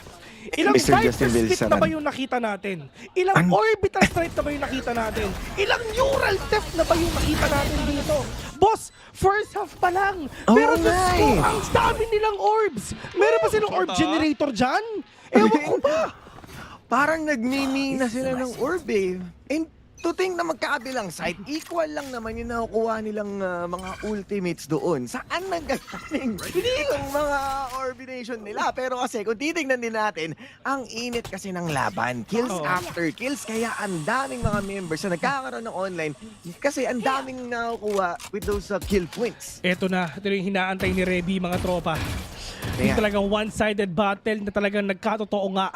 At ang maganda nga dito sa Genji, let's see if ever 7-5, if ever 8-4, I mean 9-3, tignan natin yan if ever talaga magagawa nga nila. Pero Genji, hindi sila pwedeng matalo dito. Why? Kasi wala silang pera next round. At there's a chance talaga baka malay mo maging 9-3 pa talaga yung score natin ngayon. So this is a really crucial round sa side nga ng Genji para sa last round ng first half mamaya for them to close that 7-5 scoreline for themselves. Pero in terms naman kay Texture, mga tol, wala silang ka-idea kasi kasama pa si Karon. Grabe, 3 isa-sandwich sila dito si Mako at mukhang siya yung makukoma ng tuluyan. Sa kamatayan na yun, ito nga, nagbigay na sila ng go signal na makapag-execute dito dahil alam nila in terms of number, pwede sila makinabang, sila ang nangunguna ngayon in neural theft. Gagamitin na rin yung kanilang ultimate. And looking for that information, makakakuha nga ng camera, pero si Bane nandun naman sa Getty, na-planta rin ang ating spike in a 4 versus 2. Pero tingnan natin kung kaya pa kasi nga si Bane may orbital strike pa. Pero ito na nga, double swing for themselves! Stacks with a reset! Stacks with a 2K ngayon. Diyos ko, nag-isa-isa sila. 2 versus 3. Fox na low in HP. Mitchell naghahanap na wala silang smoke kahit isa. Pero may orbital strike pa sila nilalabas ngayon. Yung tao sa hookah, kalmado lang siya. Si Karon na lang ang mag-isa at si Stacks sa makakakuha with a 3K. At yun na nga, DRX getting that win already para sa kanila. At ang maganda, si Bane ginamit niya yung orbital strike niya agad nung alam niya na nasa loob na nasa default area na ang DRX ngayon, ang Genji. Tara, gamitin na natin yan. Number 1, delay at para mas makaikot pa yung tao sa hookah. Yeah, I mean, yung tao sa lamps pala rather. Oo, ayun nun. Narinig na rin niya eh. Kasi wala na silang choice kundi umalis doon sa gitna ng orbital strike. So magpo-prompt yun ng audio cues. Alam niya kung saan niya i-expect. At saktong-sakto yung lingon niya dun. Ay, grabe yung pinapakita ng DRX ngayon. Basang-basa. Na parang isang libro. Ang geng-geng. Pag lumikod nga talaga, akin ka. At yun na nga, lumingon sila kay Stacks isa-isa. Ayun. So, dalawa nakuha niya. Isa-isa lang. Gayahin niyo si Osiris, isa-isa lang. Oo, sa isa lang tayo. Pero wala talaga. Isa-isa, hindi sabay-sabay. Pero ito na nga, neural temp. I mean, null command para nga sa kanila. Pero nasa ba yung iba? Lakian Karon. And minsan talaga pinapatay nila isa-isa. Texture nakabawi. Ipabunin nila 3 versus 1. Foxy9 to all may remaining. Pero in terms of information, alam nila na si Munchkin nasa likod lang, nasa backside lang. At ang mahirap pa, yung spike is drop pa. Foxy9, meron pa siya isang cyber cage dito. So malay mo talaga makabawi pa. Pero kailangan niyang gumalaw dito kasi yung oras talaga hindi napapunta sa kanya. Meteor, nasa likod na, talaga nag-aantay na. At ito na yung mahirap, pag kompleto na ang triangle formation, napakahirap na nito, men, at may showstopper pa si Texture ngayon. Ito na ang Tatsulok. At may iiwan na si Foxy dito sa sulok ng ating short A. Walang impormasyon, walang kahit ano. Cage lamang ang meron siya. At pumasok wala doon sa loob dito mga showstopper. And he ain't going to back down without the fight. Magkakaroon man tayo ng trade doon. But still, Gen G will win para sa ating halftime. 8-4 already. Not too bad sa side nga ng Gen G na talaga nakakuha sila ng 8-4 scoreline. Pero ang talagang pressure sa side nga ng Gen G, they need to win this pistol round mga tol in order for them to close up siguro 5-8 or 6-8 if ever manalo sila dun sa anti-eco round. Pero for DRX, at least sobrang laking tulong ni Stacks with the KO. Ramdam na ramdam natin yung lakas nila sa attacker side and the confidence na dinadala nga nila sa ganong klaseng lineup. Hindi sila nag-aantay na 30 seconds. There was only one instance nga nung nawala pa yung kanilang raise dahil nga na Jose Rizal. So wala silang prior initiator. So I mean, prior entry fragger sa duelist, pero doon naman sila Stacks as the initiator. So definitely, alam naman ng DRX yung ginagawa nila and they're just making the most out of their utilities. Yung sobrang efficient nila sa pag-layer ng kanilang utilities just to make sure na mapasok nga nila every site ng Genji at halos nagre-rely na lang ng Genji sa retake sa sobrang hindi nila kayang pigilan yung pagragasahan ng DRX. Kasi I mean, just Stacks, you have that flash talaga na pwede mo ipakita in yung isipin mo, may nade ka na, may flash ka pa. Oo. Tapos kompleto Ricardos may knife ka pa. Talaga napakahirap na nga niyan. Pero ito sa totoo lang nung nakita ko yung schedule last month last month, grabe naman yung paghahanda ni preparadong Justin. Nung nakita ko yung schedule last month at yung talent rotation na ako yung magkakas nito, tayo yung magkakas nito, hinanda ko ang sarili ko sa 3 games. At sa totoo lang, magugulat pa ako 2-0 to eh. Alam mo, hindi pa eh. Madalas, ito, nakapaalam ko pa lang. Ano yun? Madalas kasi pagka ako yung nagkakas, dapat lahat ng kasama ko handa sa 3 games. Yun na yung naset na expectations ever since pa ng ating VCT. Pag kayo ni Ray 5 games, kahit best of 3 lang eh, no? Lalagpas best of the best ika nga nila. No? So iba't ibang klaseng technical magic ang lumalabas. Pero ngayon, simulan na ng dog mula dito kay Lakia. Hindi sasabit sa ating tripwire. Pero may makakagat ng bahagya si Pico doon. Utang na loob si Bane, namatay ng walang kalaban-laban tol. Isipin mo, nakagat na, nasabugan ka pa, mahirap na yung mga players dito ng DRX talaga mag-retake na. Pero si Bas naghahanap na yung pop flash mga tropa para kay Lucky, talaga inantay niya para alam niya kung ilan ba yung talaga pupunta doon. Pero si Mako, maganda rin man yung crossfire nga na pinapakita nila, pero in terms of headcount, lamang pa rin ng Genji kasi 3 pa na tira sa kanila. Pero for DRX, ano ba yung mga utilities na meron sila? Yung Poison Cloud, okay meron sila. Pero meron pa silang flash nga dito na pwede nilang gamitin para mga entry, pero sabi ni Mitro, wag na.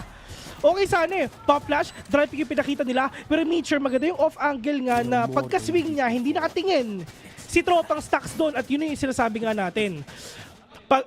Yung pressure na meron ng Gen G na kailangan nila yung maipanalo to, at least okay na. Pero si Bane, Diyos ko, literal na namatay na walang kalaban-laban tol. Nakagat ka na, tapos sumabog ka pa. Choose your poison! Yun na nga, kulang na lang din talaga snake bite para literal na lason. Pero died in vain nga talaga doon. And definitely yung ginagawa ngayon ng Genji bilang attacker mo magiging epektibo and having this win, malaking bagay sa kanila. Kaso, sila kaya nasimulan na kaagad at walang balag doon yung mga members ng DRX. Madali nila may babalik ang kanilang puntos sa kanilang lugar. Pero playing into the smoke, magpapaka-smoke criminal. Itong si Bane, may babawi kanya kanyang sarili. Masyado siya malapit, pero still texture. Naka-ready na siya mula doon kay Bane. And 2 versus 5, wala man nakabawas-bawas sa mga miyembro natin dito. Buhay na buhay ang bawat isa. And the last man standing, si Mako. Kung napapansin mo, Osiris, yung mga X sa minimap, ang lalayo, di ba? Wala silang trade-off at sila talaga yung nagpupush doon. So, might as well try natin na i-catch off guard yung Genji. If every damage lang, okay na. Pero alam nila na may tao sa may likod na flash na nga siya. Ano ito yung maganda? Talagang si Lakia kasi, kakampi na dati itong mga to nung Vision Striker spot nung yun nga. So, talagang revenge of the Sith yun talagang pwede natin makita nga dito. Protection low on HP. Well, classic naman yung gamit niya. Makakapag-buy pa siya mamaya ng Vandal kung gusto niya. Pero 6-8 already, ang Genji, at least alam nila na talagang nakakabawi na sila dito pa unti-unti lang. And for DRX, ito yung maganda dito, Osiris pag natalo sila dito, wala silang pera. Nothing to win, nothing to lose. Lalong-lalo na si Genji. Kasi yung iba may Vandal na, may Bulldog pa yung isa. So if ever manalo o matalo sila dito, lamang pa rin sila sa pera. Ang kailangan na nilang gawin is sirain yung ekonomiya ng kalaban nila. Yun na lang yung pinaka-opening nila or goal para nga dito sa ating next round. Round 15. And tulad nga ng sinabi mo kanina yung pagkakahiwa-hiwalay nila, yun yung somehow di natin na-expect dito sa DRX kasi recently sabay-sabay naman sila lagi nagsiswing kaya nga napat naka-double kill doon si Lakia. Pero dahil in terms of numbers, losing na sila, kailangan lang magunti-unti. But this is a good one. Nakakuha agad siya ng prior information dito sa hookah and kailangan na nga rin gamitin nila Lakia dito yung dog nila to gain information kung sino nga bang nasa Octa habang si Texture nandito naman sa Bats. Ito yung maganda nga sa Genji. They can actually hit if ever may pupuntahan sila. Tapos, back away para sa sustain ni Lakia tapos re-engage. Yun talaga yung pwede nilang ipakita ngayon to the fact na meron talaga silang Lakia na merong sustain. So, might as well use that ability for your good para makapasok na kayo dito. Pero Texture will catch Mako off guard nga. Doon lang din talaga sa may gitna. Fast na bumabawi pa. Texture nakaisa pa. Pero buti kita 4 versus 2 already. At open na ang site nga para sa kanila. At ito yung maganda. Mga tol, magsi 7-8 na. 8-4 kanina, yung comeback potential ng Genji. Boss, malaki talaga. Matitigil sa one-sided lamang dahil nga alam naman natin na current Kings ika nga nila apart from Team Secret kasi God tier ang the Gods ang Pacific. Gods of Pacific ang Team Secret. Ito, Kings lang itong mga to guys. No, hayaan na. Ang Genji? Mo sila mag-away sa top 2. Genji, tama. King sila, di ba? So yung King nasa A. Ang English nun, King in A. Tama. Tama, di ba? And iba talaga ang isang Justin, no? Tama, di ba? Tama. And save the... like what you've said. Pag yung Kings nasa B, King in B yun. Eh ngayon, sa A sila nagplant, di ba? So, King in A. Yan. Shoutout nga pala kay King dun sa ano nga ulit team nun?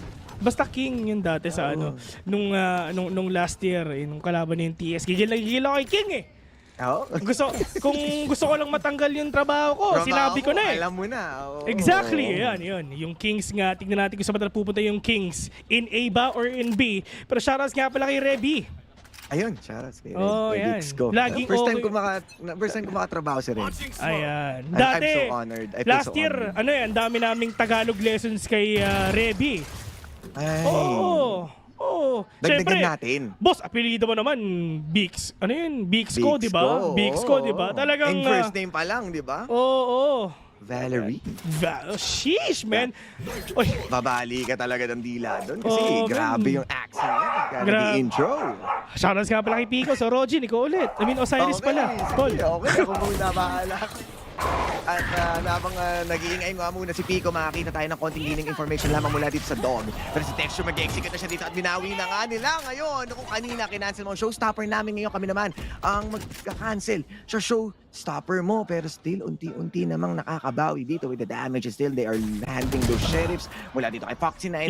Meteor ang mananalo with that trade.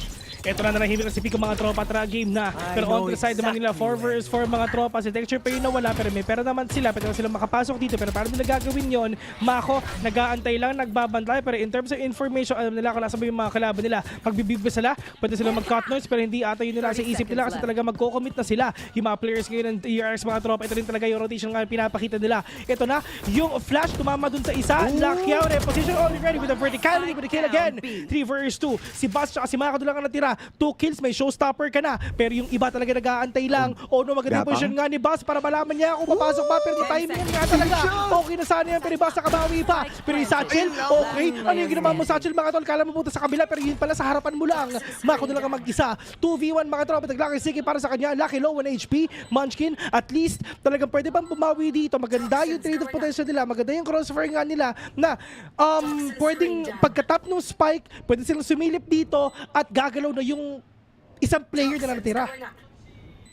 Yun ang mahirap dito, crossfire and then nakaikot na ng tuluyan. Even this is a 12 HP, meron silang freedom, wala silang information, wala siyang kahit anong utility ngayon, and even yung toxin niya sobrang low na rin. Itataas niya yung cortina, tatry niya mag-swing dito sa ating 12 HP, mananalo siya against Lucky, pero lock-on na nga ba ang kanyang mga mata dito sa huling membro?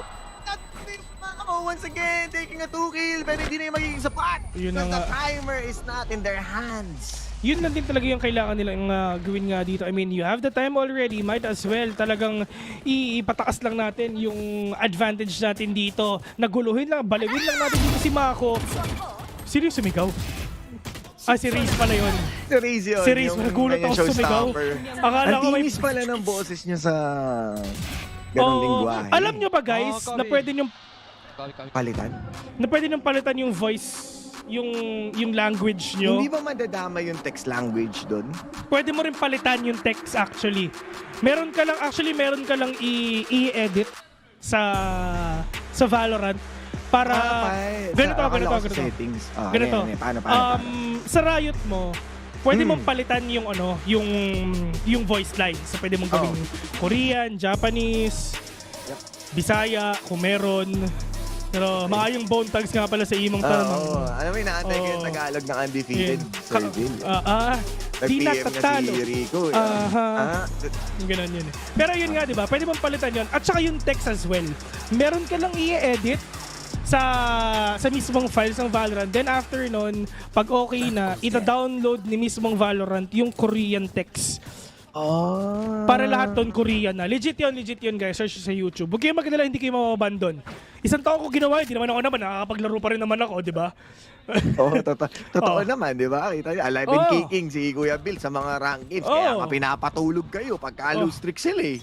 Yun nga eh. Mga tol, 11 o'clock, yung mga smurf, yung mga malalakas, matulog na kayo kasi maglalaro na kami nila ng The Mods. Kaya manahimik na kayo. Oo. Kumbaga, health is wealth. Matulog on time. Ipaubaya sa mga Nag-e-echo ba matatanda. ako? Nag-e-echo ba ako, tol? Hindi naman. Wala naman nung naririnig na echo. Okay. Kasi sinasabi kasi sa chat nag-e-echo daw ako. Sige. Yung manual echo pala ngayon. Pero si Baz, naka-operator na dito. So baka naman meron na tayo makitang play. Kaso, kailangan niya umatras. At mahahanap na siya ng boombot. Mahirap kasi pag kunyari na nag-echo, tapos Munchkin! King! Delikado kasi. My camera is destroyed. Parang sunod na nun yung Kings NA no? Pero yung mga Kings muna nasa loob nga ng B, may 3-4 pa mga tropa, pero si Buzz talaga mag-aantay niya. Sabi dito rin, sabi ni Mako, turungan mo ako tropa. Talaga mag-rotate sila dito at doon na nga sila pupunta. Pero pagdating naman dito sa B mga tol, si Stax lang ang natira, bahala na siya. Yung iba nag-rotate pa, nag-iingay na sila. Pero saan pa talaga sila pupunta? Pwedeng hookah, pwedeng B, pero feeling ko pa parang sila. Pero Buzz mga tol, may showstopper na! Nagkasabugan, pero wala sa rin tumama. Isa, Diyos ko, akala niya papasok yung showstopper doon lang sa may hookah, pero hindi pala. Texture bumabawi pa. Karoon nakapitas pa ng isa. On the side naman ngayon ng DRX, si Mako and Foxy lang tira. And in terms of scoreline, After 16 rounds mga tol, lalamang na ang Genji ngayon. Bawing-bawi. In that initial, isipin mo, showstopper, walang tinamaan. And sakto pa sa pagpasok doon ni Texture. Ngayon, meron pang na-drop na operator na pwede rin nilang i-utilize. Kaso nga, alam naman natin na mas nagiging snappy nga ang Genji ngayon. Hindi nila gusto kumuha ng mga long-range fight. Kinukuha lang nila yung mga proper timings. Kita mo naman, nilulubog pa. Nang tuluyan dito, that will be an easy ender para dito sa side. Pero siyempre si Karon, naghahanap pa siya. Nasira na ang camera. So they have prior information na meron nandito sa Heaven. Kasi hindi na magkakatagpuan yung iba pang mga miyembro. At si Mako pa nga, makakuha ng isang kill. Konting kalabit lang naman or kabawasan sa kanilang ekonomiya. Pero sapat naman para magtuloy-tuloy yung kanilang advantage. Tol, tumawag sila sa Israel, tol. Oo. Kumambak daw sila, comeback Israel talaga, tol. Akala ng Genji matatapos yung laban natin, pero all the way from 8-4, hindi pa nakakascore ang DRX kahit isa sa attacking. Hindi naman sila karpintero, pero pinako nila ang DRX sa 8. Men, si Bayani Agbayani talaga nag-e-enjoy siya kasi ngayon DRX just ko 8 na yung score nila. Oo. Tapos na yung 8-8 kanina eh. Yun nga eh. Naging siyam na si Genji. Yun nga eh. Alam si mo, DRX 8-8 pa. Buti na lang talaga 8 na yung sinabi ko. Kasi kumpa, ay nako, delikado. Ay, nako, ang pinakamagandang 8 na EPAS, 8G.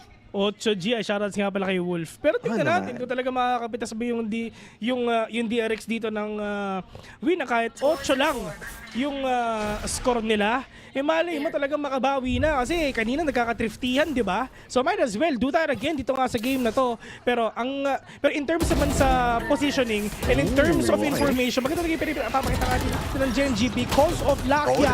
Pero eto na nga mga tol, mukhang babawi na nga ata sila. Yung mga thrifty na sinasabi nga natin mukhang magagawa nga na talaga ng DRX ngayon. Last 2 members to nagkakasilipan na dito sa short and na-compromise yung spike. So anong gagawin nila? Susubukan nila pang kumuha ng kills.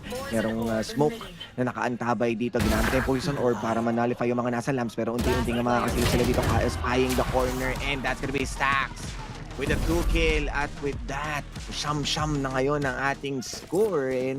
Unti-unti nang nakakabangon. Ang unang panalo ng DRX. Akala tapos nyo na sila sa 8 na. Oo. Akala ko 8 pa rin. Yung hindi na. Akala ko 8 pa rin. Delikado mga sinasabi ko. May fragment na naluko ba nakasupre? Yun nga talagang ng ano? Supre. Ano yun? Yun ang Tagalog ng sulfur. Di ba ang sulfur harmful substance yun? Sorry. Too deep for me, man. Supre, man. Jesus. Ay, sorry. Galing yan kay Balakid. Shoutouts nga pala kay Shay, naka-klasiko. Alam niyo ba guys, naka-klasiko yung Shay? Legit yun, man. Pero yun ang mga papasok na ata sila. Tama. Pero yung page nasa may backside na, ito mga dire-diretso na papasok kayo. Si Paxi na yung nakadalawa pa, nasa may iba, tatanto pa siya, mga tropa, lahat na inuubos na nila. Oh my God! Foxy 9, one-man army para sa kanila. Nila pa si Shenron para sa kanila para makabawi na DRX. At least, na ang Dragon Ball. Diyos ko, pagdating dun sa... Wait, tama ba yung nangyari? Umano ako? Pumiyok ako? Pero yun, pumiyok ako dun pala. Sorry, nagbibinata na ako tol eh. Wala eh. Pero yun na nga, diba? Foxy 9, mga totally single-handedly taking down the players nga dito ng DRX without using his neural theft, mga tol. That goes there. Grabe yun. Grabe yun. Hindi ko in-expect yung piyok at saka yung pagpasok nitong mga miyembro ng Genji, despite of them already getting smoke. Gusto nila ng quick execution, but then again yung pwesto doon ni Foxy 9. Getting a lot of members and they played on the trades. Ngayon, mas nag-down sila. At confirmed, no? Pumiyok nga si Phil. Delikado mga tol. Mipiyok ako, men. Ibig sabihin, bata pa ako. Sheesh! Yan talaga, men. Pero eto na. Maraming tripwire nakalagay nga sa B. Maganda pa yung mga utilities na pwede nilang ilabas ngayon. You have that smoke, you have that molly, you have that flash, you have that nade, you have that knife.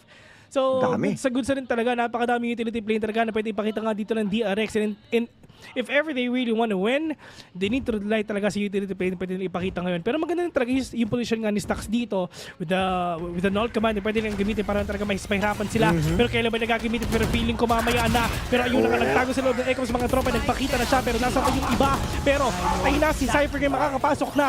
2 vs 3 mga tol, Pico manahimik ka. Pero yung mga players dito ng Genji talaga magpa-plant ng spike mga tol. Yung retake pa na siya ng DRX, talaga ipapakita din nila. Pwede pa nila gamitin dito yung Viper Spit, pero meron na tayong sustain dito at magkakadikit lang yung ating mga miyembro papuntang elbow. At wala nga lang silang prior information kung saan manggagaling. Actually, kung nasilip na nga dito sa elbow, kanina pa sumabog yung ulo nitong dalawang miyembro, pero dahil nga mind games ang galawan ngayon, they can play on their post plan, disiplina, ika nga. Isang sisilip mula sa likod ng elbow, isa naman gagamitin ng Viper Spit. Hindi hinold, hindi hinap, pinapapitikan na nga nila dito at naghahanap na nga si Lucky ngayon ng any damage mula dito sa Viper Spit. At tutuman ako si Mako, pero boss!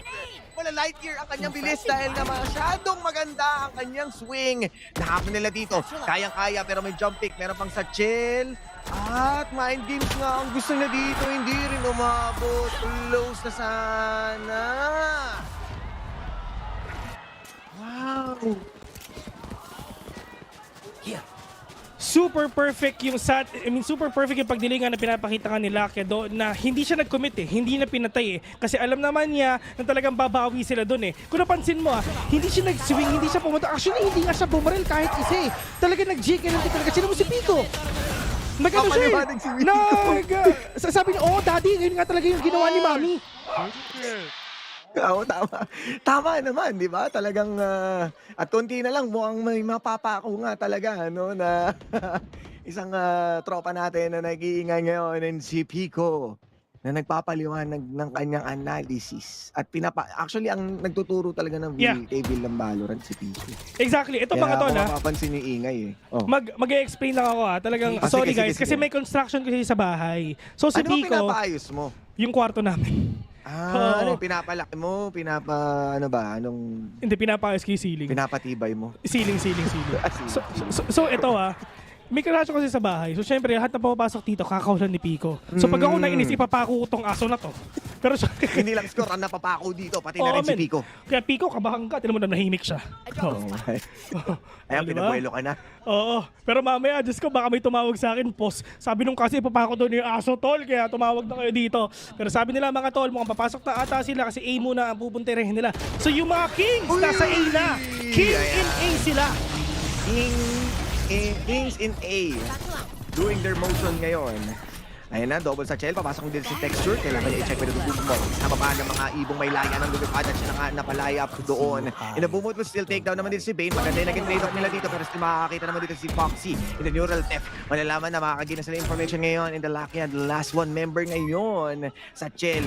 Alam na kung saan manggagaling. Muka, pero naikipaglaro muna. Si Lakia, wala na yata siya magagawa pa dito at mukhang unti-unti na rin mababawasan ng kanyang HP at tumalikod na para si Jose Rizal.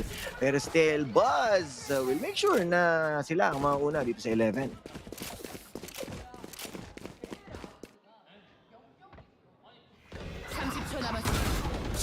Yun. Si Kuya Billy nakamute, pasensya na kayo kasi nga ingay ni Pico kanina. Pero yun na nga, di ba? Para talagang chess battle na talaga yung mga pinapakita nga, di ba? I mean, for the side naman ng DRX, nung sila ng dalawa, nakabawi na yung Genji, tapos DRX naman talaga. Pero in terms of economy, malay mo talaga magkabawian na sila. Kasi gano'n naman talaga yan In terms of economy, talagang kahit thrifty, kahit gano'n, talagang nagmamatter pa rin for themselves One tap na talaga yung pwede nang ipakita. I mean, ganito, okay, wala tayong pera, thrifty tayo, sheriff lang to. Might as well play for picks or contact play. That is the only thing talaga na pwede mong gawin. Kasi if ever talaga papasok kayo dire-diretso, anong panama ng dire-diretso nyo sa isang phantom at vandal na rumaraga sa papunta sa inyo?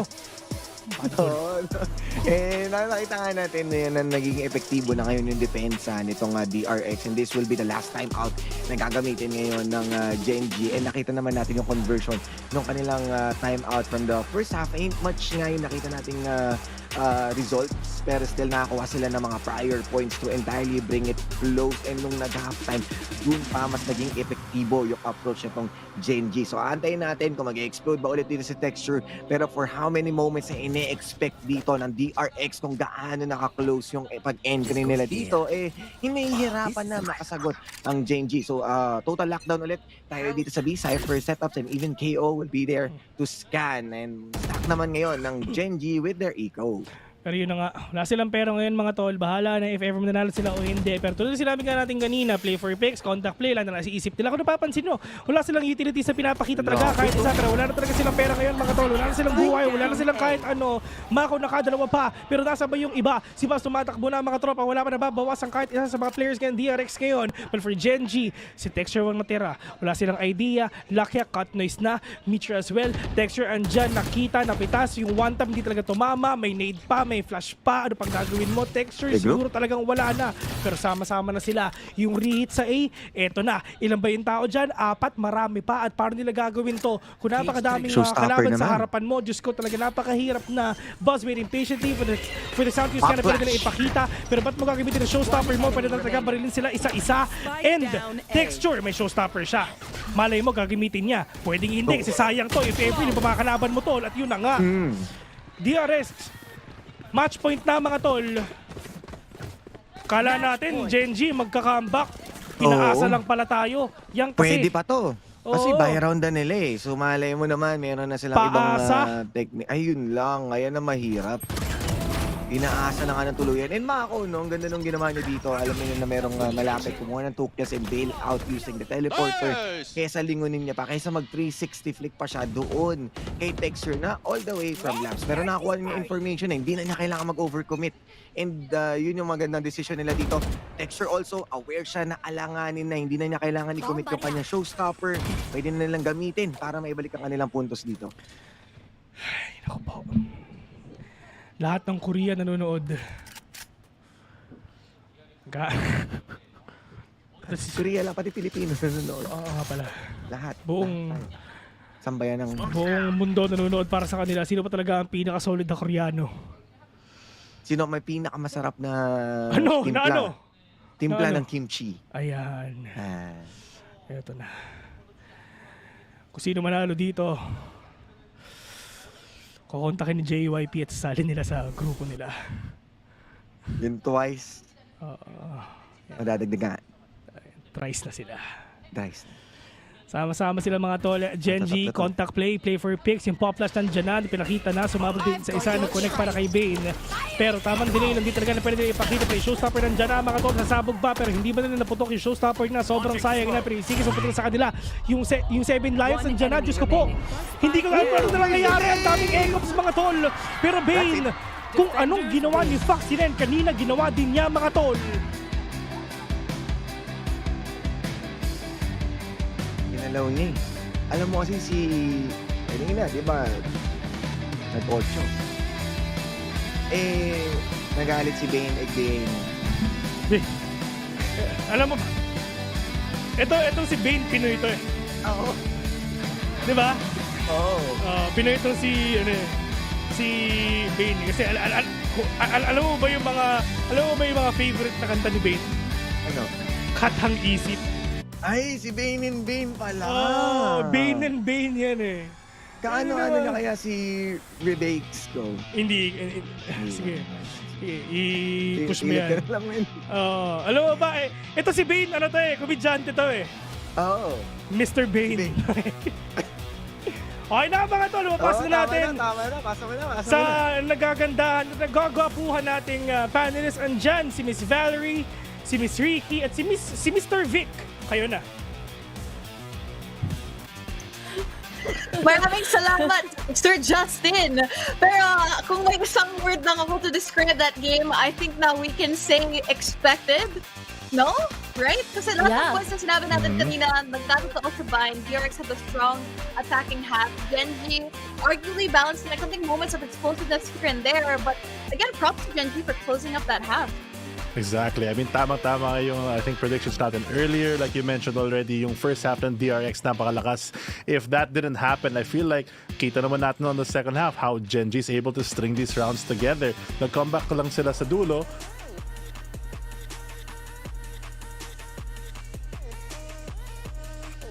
Meron akong idadagdag, Fluffy. Sayang may prop sana ako. Wala na ako sa camera pero meron pang isang Bane. Alam mo kung sino yun? Sino? Feeling ko yung performance ng DRX is Bane 10 out of 10. O, diba? Bongga.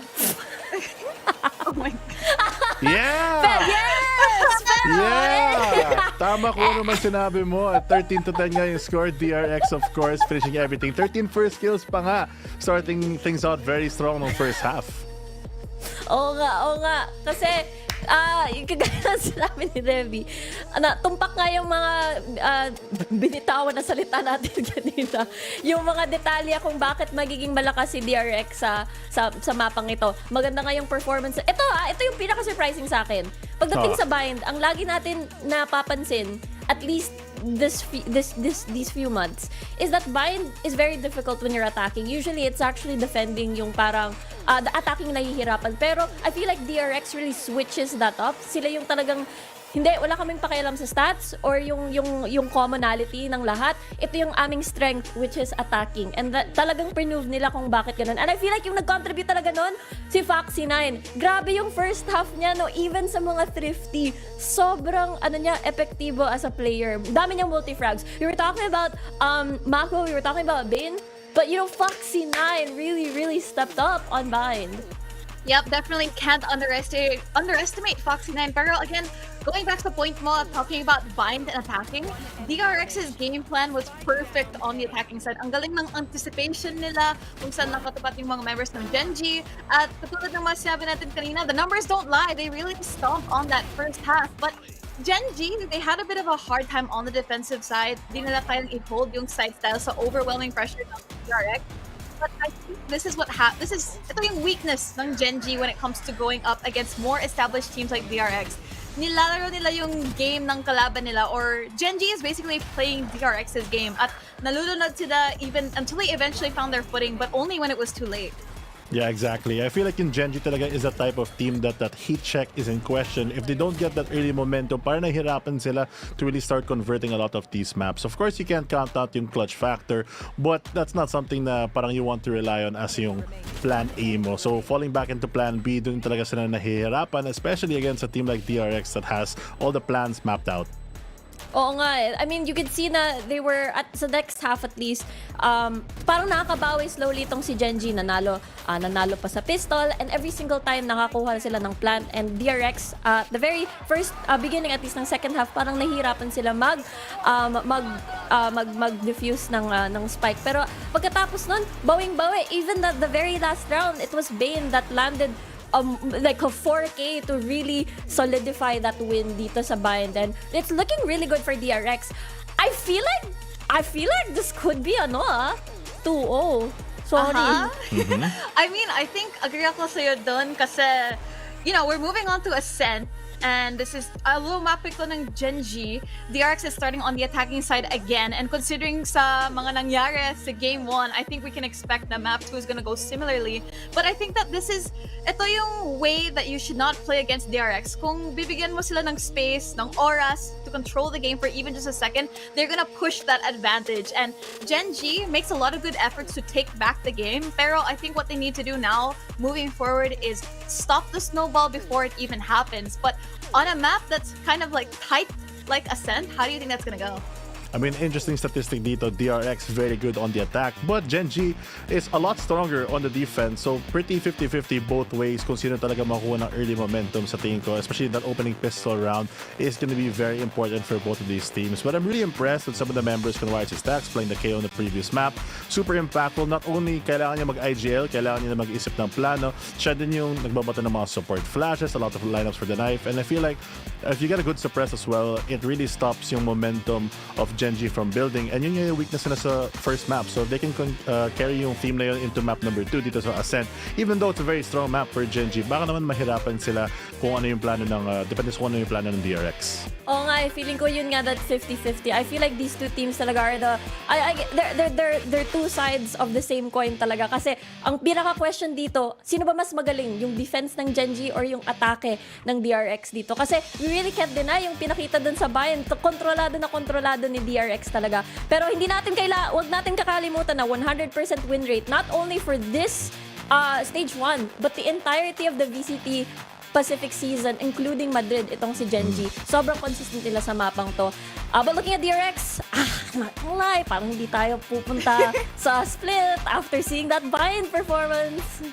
Actually, now that na-bring up mo yung statistic na yon, that how Genji has performed on Ascent, again, not just on the local stage, but international as well, it kind of does make me want to take back yung statement ko that I agree that it's a 2-0. Because at the end of the day, close din yung scoreline here on Bind. It was 10-13. It's not a joke of a scoreline between, especially considering the differences. I think na it was a few lucky rounds. I think there were just some rounds that DRX played perfectly. Everything went their way, but I don't think Genji is gonna let that up, especially if this is their map, considering that record. DRX is gonna have to come up with something different if they really want to take this map from Genji.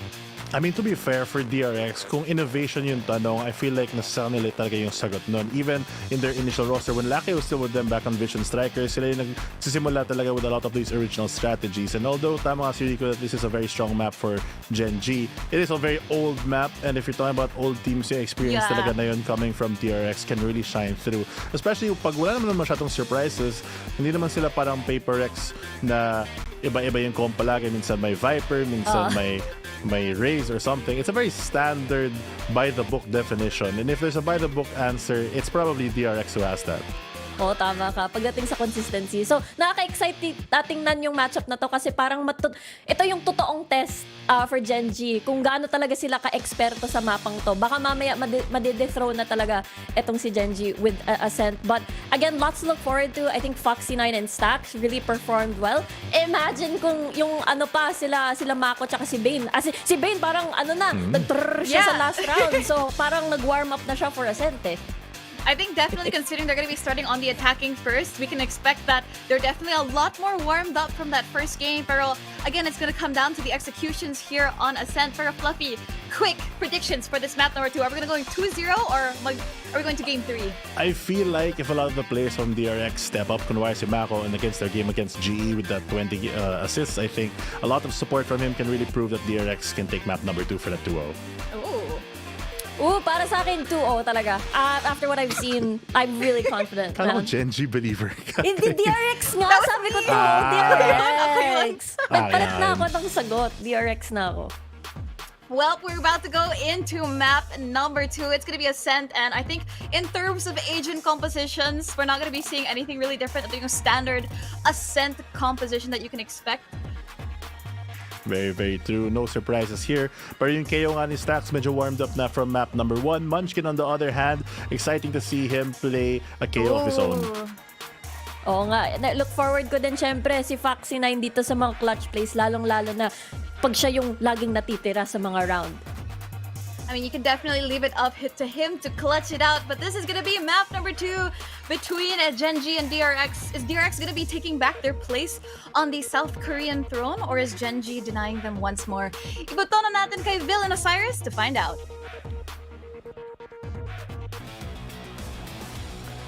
What is up mga tol? Tayo nagbabalik para sa game 2 nga ng DRX versus Genji. Pero ayun na nga, nakita natin, narinig natin yung mga saloobe ng ating mga pogi at mga gandang mga panelists yun. Pero at syempre, nasa kamay na ng Genji and DRX kung paano nila gagawin to.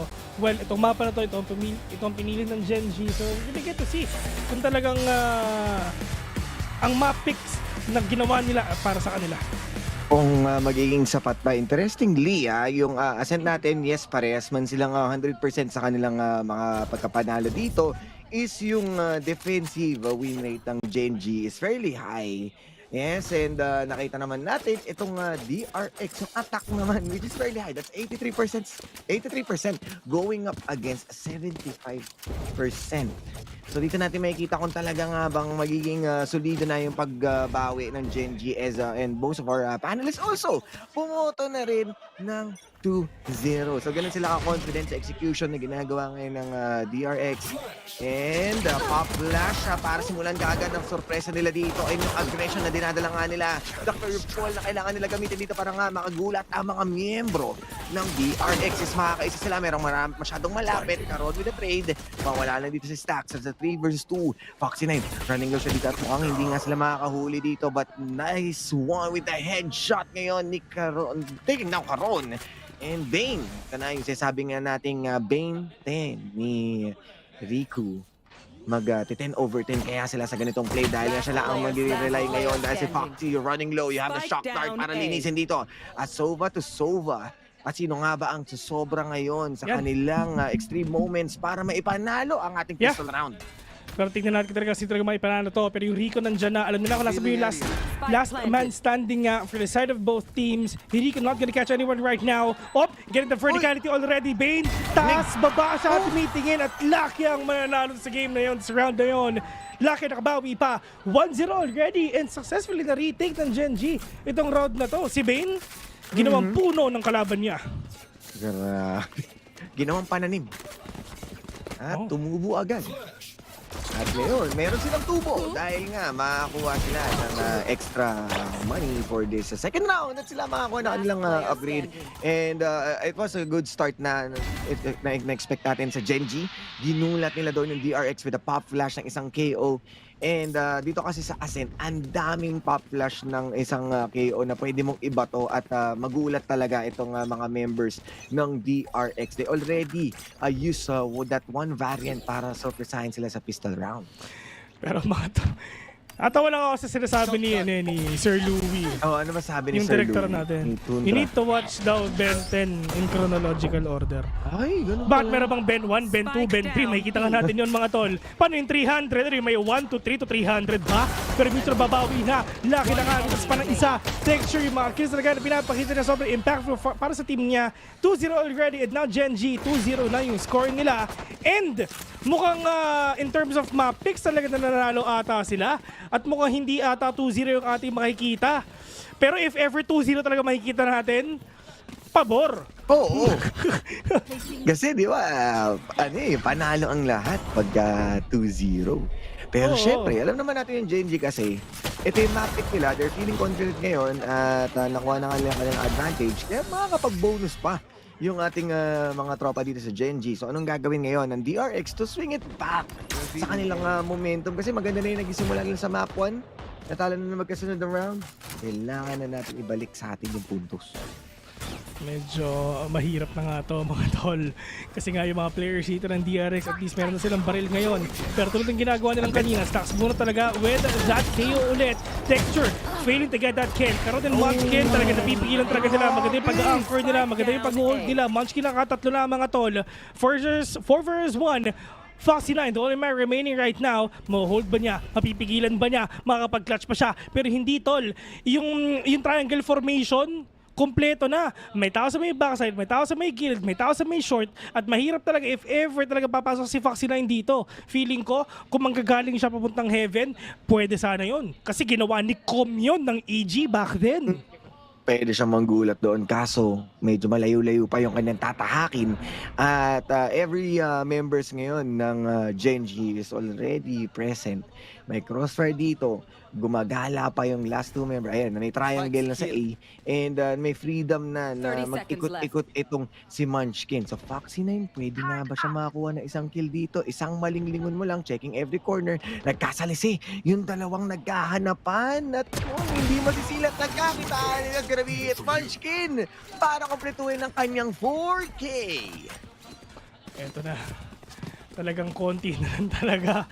Mababawi na ng Gen G yung kinuha sa kanila ng DRX mga tol. At mukhang 3 games daw ata tayo. Grabe naman sila kaya hindi pa namamatay kahit isa. Pero sa totoo lang, maganda rin talaga yung position dito ng Gen G. I mean, Munchkin just trying to hold down the fort. I mean, kung napansin mo halos wala talagang nakitang... Grabe naman yun. Bubble gum. Pero yun nga, di ba? Maganda yung utility play din talaga na pinapakita ka dito ng Gen G na halos hindi naramdaman halos hindi naramdaman ng Genji yung utility play na ginawa nga ng DRX kanina nung papasok sila. Pero right now, DRX wala naman talagang pera. Munchkin, if ever nag-knife siya dito, marami siya makukuha dito mga tol. At yun na nga, nakuha to for sure. Let's see kung papasok ba. Buzz with the sticker on hand will catch one. Munchkin with a reset again. Makakapatay pa ng dalawa, pero meron pa pangatlong isa nagpakita pa. Apat pa! Muntik nang maging 5 mga tol. Need you to end the day with a win. 4-0 already. Munchkin with the back-to-back 4K. Ang maganda lang sa nagawa dito ng DRX, napingasan nila na bahagya ang ekonomiya dito. But then again, gusto ko lang i-highlight yung sinabi mo doon, Vil, kasi nga, masyado ng apparent and dominant yung kanilang utility usage dito. Nung second round, nakita natin na ginamitan nila ng smoke. Ready sila sa paranoia. You have the fragment. This time, a proper knife and then magkasunod na pop flash. Popping heads lang ang ginawa nila dito. Maganda na sana yung simula ni Buzz with that stinger, pero hindi na nagawang ilapit lalo dito with Munchkin na-secure nga nila itong mga kills and Genji right now. Ay, may ganun. May flying kiss. At time out. Alam nyo ba, naninibago ako kay tropang Termi. Bakit? Yung coach nga ng DRX. Kasi halos ito lang din talaga yung time na hindi siya naka-coat and white na shirt. Yun yung laging suot ni Termi. All the time, pag binuksan mo yung wardrobe na yun talaga naman yan. White shirt, black coat. Yun na yun. Kung baga parang si Mark Zuckerberg, yung nag-ban ng Facebook ko. Oo. Gray lang yung suot niya. Parang si Terry at least may character development na siya. Pinaglitan siya ng manager nila. Nag-upgrade yung wardrobe. Oo, nag-upgrade yung wardrobe niya para daw mabenta yung merch nila. Yun ang sinasabi nila. Pero, Lakia, nilabas yung Odin niya. Parang yung pangalan niya. Lakia. Lucky ang Odin. Nadala niya ngayon. At yun nga ang kaharapin ng mga miyembro na nanliliit na with that 0 points sa DRX. Yung mga players ngayon ng DRX mga tol, all you need to do is wait kasi nga si Texture dito naka-operator na. Naririnig ni Texture to, pwede siya sumilip dito pero mahirap baka may playing close na. At least yung angle ng Texture dyan, meron pa siyang pang out if ever. Meron pa siyang smoke, may updraft pa siya, so malay mo talagang if ever sumilip siya, malay mo talagang mapitas siya or makapitas siya ng isa. But at least for DRX, actually alam nila yung pera ng kalaban nila eh. So, ito yung oras talaga na kailangan nila mag-play slowly, ika nga. And nag-cut noise din sila dito. So, hindi alam ni Lakia kung saan pa talaga sila pwedeng pumunta. Yung turret nandito na. So, once na mag-hit yung turret nga dito ni Meteor, magre-react na for sure yung iba. Pero nakadepende pa kung sino ba yung magpapakita. Kung si Foxy9 muna or si Buzz. Pero yung flash nandiyan na mga tropa. So, sabi nila na baka nandito daw talaga sila. Yung Recon, talagang lumilipad na. Yung isa nasa loob na partida, nakaparanoia pa. Walang makita si Buzz pero nakapatay pa siya ng isa. Pero yun na nga, si Mitchell nagbabantay, makakapatay pa siya ng isa pero nakita niya yung hawa ng battle nga ni Buzz ngayon, makapatay siya ng isa. Pero Stacks nakabawi pa. Muli ito 3v4 mga tropa. Lamang na ang DRX ngayon sa round na to at malay mo, manalo na sila ng isa. Maganda rin yung pagkakabatan dito ng fragment. So kahit paano, at least meron development ang ginagawa ngayon ng DRX sa timing. Despite of them, natamaan ng paranoia, the highlight coming in from that Recon Bolt nakasabay ng pagpasok doon ni Buzz. At siya pala ka nagiging casualty and even Mako ngayon makakuha ng kill and that's Bane taking down Caron na Texture with the off. Hindi nila mapapakinabangan ngayon and needs to save it. Pero 1v4 Texture with no operator right now. For sure, hindi na talaga sila magko-commit nga dito. Well, tignan natin kung talaga hinahanap nila si Texture o hinahanap nga nila kasi number 1 na problem ngayon ng DRX is yung operator ni Texture. Pero once napatay mo si Texture, don't worry, makakabili pa siya ng isa. Pero tama, makakabili pa. Kasha pa. Si Mitchell, 5,900 pera niya eh. Pero sira yung ekonomiya nila. Hindi ba kala ko hindi na makuha sa Texture doon. Late nag-tick sa barracks. Kala ko nagulat ako eh. Kasi nabawasan siya, di ba? Umalog siya eh. Pero hindi siya na Pero alam mo, sa tao lang, buti na lang talaga. Nung pang-updraft dash ni Buzz sa loob, nag-connect yung Recon ni Bane. Oo, nag-ping, no? Yeah, kasi kung hindi, panalo si Lakia dun sa engagement na yun. Siyempre, andun yung Odin niya eh. Kumbaga, huling-huli na talaga. Lumapag mismo sa harap si Buzz. Kumbaga, Yung pagkain, nilagay na sa harapan niya. Ngayon, 2-3 split tayo mga kaibigan para dito sa DRX. Kung kanina, re-hit or tamang audio cues lang. This time, tapang pakiramdaman lang, batuan lang tayo ng Recon Bolt at magkakahanapan. Kinalabit lang dito ang audio. Hindi rin tatama. Shock Dart, gagamit na rin dito ni Lakia. Tamang tamang hinala ang kanilang pakawala ng mga pana. Naku po, maraming jowang ganyan. Ay, Tamang oo. hinala, mga tol. Buti wala ako jowa. Pero, share mo lang Share ka lang.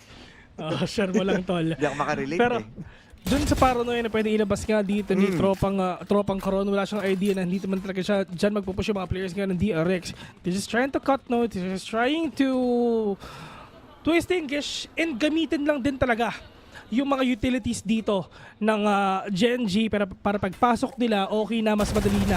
Recon Bolt, galaw sila ng onti dito para hindi makita. And ngayon, yung reaction nila kaya lalabas ba siya? Nagpirinig actually si Lakia dito talaga nag-out siya. So mukhang papasok na ata sila mga tropa. Dalawa na yun nasa loob ng side para may sumiran ng Recon ngayon. Pero let's see if ever ba ipapakita nila mga tol kasi ngayon mga players ngayon ng DRX nasa loob na. Fast sila nagpakita na. Pero yun nga, Nature, sige handle, take it out the players of the DRX. Lucky will catch one again. 12 seconds in mga tol, wala na silang balls. Kailangan talaga makuha pa kailangan patay si Mitchell kasi kung hindi ba natalo sila. Pero 7 seconds, Bill buhay pa, makakapatay pa ng isa. May oras ba sila? Oo, may oras sila for them to plant that spike. Makakabawi na ata sila. Si Zexer na lang dito ang natitira. Mag-isa na lang siya. So, paano niya gagawin to? Pwede siyang actually kumuha ng Vandal na nadadrop nga nung isang player, which is si Mako. Pero hindi. Ayun, sa kanan niya may Vandal. Pero mukhang pupusuan na ata niya yung operator na gamit niya. Kasi, yung isa, si Bane, nasa B-main pa.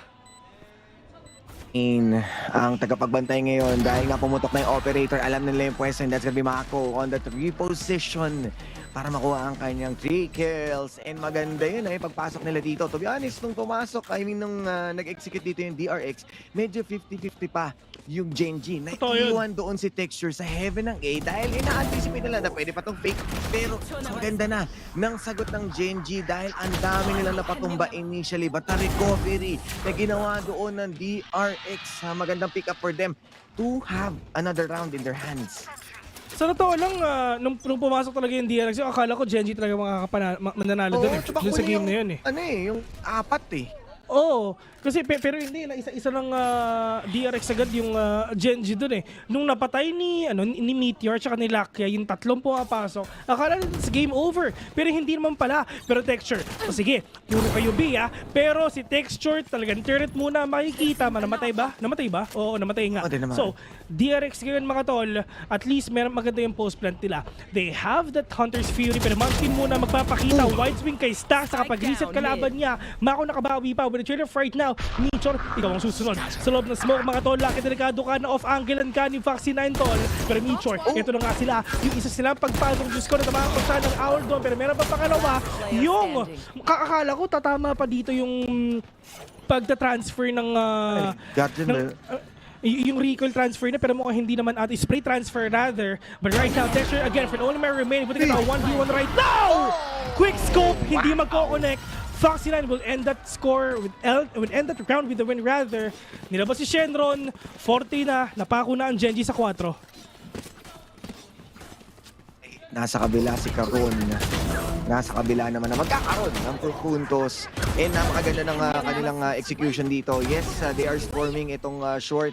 Pero yung timing doon ni Buzz para makuha yung trade. Kahit despite of them na ang dami ng tumumba doon, na recover nila yung kanilang mga sarili.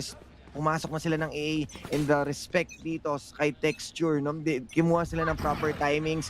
But yung knowing Texture, pagkahawak niya operator, talagang may possibility na maging explosive siya. Muntik niya pa maklatch yung round na yun. Buti na lang ready na si Foxy to just save that round and entirely put the DRX ngayon. What? Si Texture, kahit walang operator, kaya niyang mag-function. Grabe naman yun. Updraft lang ang kailangan niya para makapitas ng isa. Talagang tumubo pa siya. Kasi 150 lang ang updraft di ba? 150 lang ang updraft. Pag nakapatay ka ng isang kill, 200 yan. Edi... sumulit pa siya. Meron pa siyang 50 kita. So ngayon, in terms of positioning, maganda mga players ngayon, maganda position ngayon ng Gen G. You have that flash, you have that date, mukhang babatuhin ng mga ata niya. Flash na muna para sa kanila. Pero alam ba to ng mga players ng DRX mukhang hindi naman ata, pero Hunter's Fever papakita nila maganda yung angulo na to. Yung isa lumilipad pa. Basta kapit sa isa. Laki nakadalawa. Pero all the way from heavens above, si Texture yung kamuntika na umbos na yung blades niya at tatapusin ni Meteor itong round na to na panalo sila. 5-3 already. Gen G, pumapuso na, bumabawi na. Well, maganda rin naman talaga yung pick-off ng Gen G. You know why? Kasi si Mako ang nakuha. Yung only smoke na meron sila. Sheesh. Kaya ayun. Kasamang Shisha Ball, may fade out na kasama.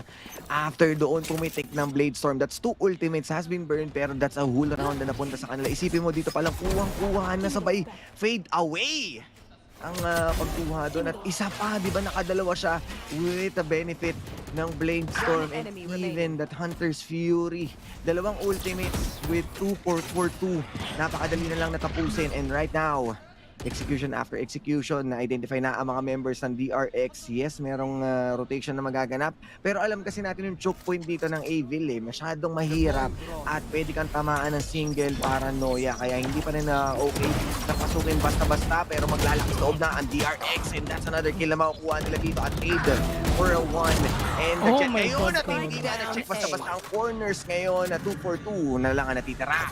Sa totoo lang, sobrang high octane ng game na to. Wala talagang sa totoo lang, walang dull moment talaga, di ba? We are really expected to get textbook play na ganyan, talagang slow yung play nila. Kasi Korea versus Korea Pero kung hindi ata gano'n na nangyayari. Parang press W rin talaga yung ina-adapt ngayon ng mga Korea, mga tol. Pero yun na nga, talagang okay na. Bukas na ang dalawang lockdown ng dalawang teams ngayon, pero sino ba muna ang unang mawawala? Si Lakia muna mga tol. Nichor, kailangan ng gumalaw kasi baka ma-retain siya. Pero in terms of positioning, okay, may oras pa siya, maganda yung position niya. Pero buti ko 2v1, Nichor na lang ang mag-isa. Alam ba niya kung nasa yung mga kalaban niya? Meron pang line-up. May mga line-up ba? Okay, wala. Pero kailangan talaga sila sumilip dito. May turret pa siyang kaharap ngayon. Foxy line, okay, talon-talon lang mga tol. Jiggle pick, kaliwat kanan nila. Paglalaroan lang nila si Mitchor. Yun lang talaga. Paglalaroan lang nila si Mitchor, tol. Sumilip. Wala na siyang oras. May line-up. Sasabog na at yun na nga. Mitchor, yung bulalakaw. Natusta na. 5-4 already. At nag-tweet si Rico Ang sabi ni Rico? Sabi ni Rico, 3 games daw Sorry, magti-3 games daw. Rico! Sana 2-0 para matapos na tayo. Oo. Kasi itong si Fluffy naman, ina-anticipate niya. Si 0-2. Diba? Parang yung pangalan niya. 0-2. And yung inaabangan niya is yung number 2 na series. Exactly. So DRX, para kay Fluffy itong laro nito. Tapusin nyo na. Ipakita nyo yung 0-2 sa pangalan niya mga tulad. Yun na nga ipapakita nila. Texture, may operator na naman siya. Ganda pwesto ngayon ng Genji. Nakita na natin to. Ilang beses na natin to nakita, Phil. And hindi talaga sila susuko dito dahil nga yung sabi mong high octane. Mabilis ang pagpasok nila dito at magkakaroon na nga ng another kill. 2 versus 2. 2 kills on 2. On that na makikita natin na pero isa na lang ang natitira bigla sa Genji sa sobrang bilis na pangyayari, Phil. Ang ganda ng execution nila mga tol. Sobrang bilis na nangyari. 1v4 na lang. Alas, hindi ko na nga nasundan yun nangyari. Pero ito, nung pagkapasok nga nila, syempre, hindi nila gagawin yung hindi magka-flashy stacks. Flashy stacks, tapos smoke si Buzz papasok, with the dash in already, nag-reposition siya ng konti, si Karon nahuli siya sa likod, pero na-overwhelm na masyado ng DRX na nasa loob na nga, nasa loob na sila ng site at na isa-isa na ang Genji. At ito yung maganda. Ang DRX, pagkapasok nila sa site, alam nila kung saan sila titingin. Pero ang Genji, since wala kang tao sa loob ng site, wala silang idea kung nasan ba yung mga kalaban nila. At yun yung advantage na meron ng DRX. Pagkapasok nila, pagka-execute nila ng utilities nila, alam nila kung saan sila titingin. May designated spot sila na titignan, nababantayan, at ang gagawin lang nila is antayin yung sisilip sa kalaban. And it feels like ito yung naging discussion nga nila dito sa part ng DRX. Dahil kung papansinin natin yung unang mga rounds sa puro A, yung pagpasok nila. And syempre, si Coach na-distinguish nila yung mga pwesto. Kaya the moment na nag-execute sila doon, may nakita tayo kayo, hindi tinangke yung fragment. Nag-stay lang sa main. May nakita tayo na sumilip ka agad doon sa double boxes na nasa mid, which is the usual spot ng mga Omen. Pag bumabato ng isang paranoia at na-check nila yon every place or every angle para maging successful ang pag-recover nila sa A-site na cover na ngayon ng DRX. So ang call ngayon ng Genji, time out para naman mabago naman natin yung approach dito sa game na to bago tayo umabot sa halftime dahil alam natin na malakas ang defensive win rate ng Genji. Bago! Bago mga Sabi mo kasi mabago. Oo, mabago. Oo. Maraming mga... Bago sila eh. Maraming mga bago dito eh. Kasun ako bago, di ba? Kumbaga, ano sila dito? Ginigit-git mo kasi. Ginigit-git mo ako! Oo, kasi nagigit-gita sila dito sa A. Grabe yung choke point na ginagawa nila. It might be the same approach na nakita natin sa pistol round. They are playing on an eco. Pwede tayo makita ng pop flash and then a paranoia para lang doblehin and plus the one-way smoke. Alam natin yan. Sinasabi nga ni Isko Moreno ang lakas, oh my God.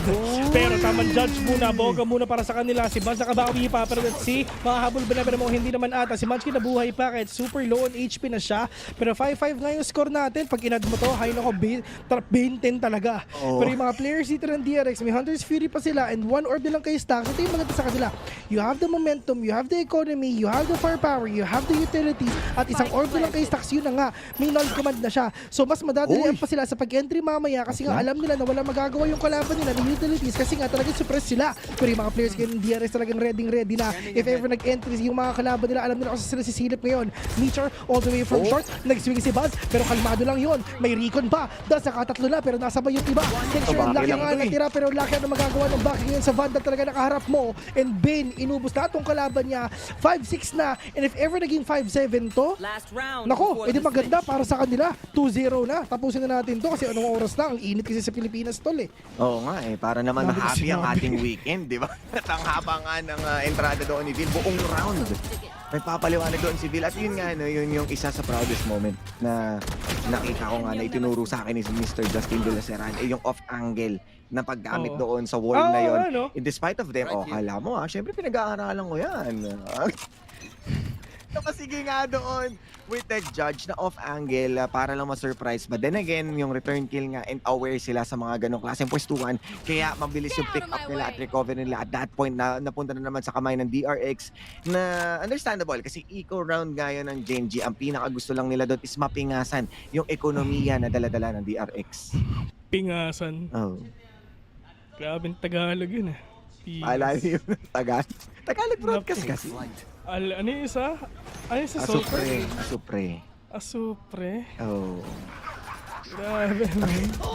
Asupre, lason pre. Meteor nandyan na, pero wala. Diyos ko, nahulog si Meteor ngayon. 4 vs 5 mga tol. Yung null command talaga nandyan na para sa kanila. Pero station wala talaga makita dito kahit isa through that smoke. Stacks will take one down. 3 vs 5 already.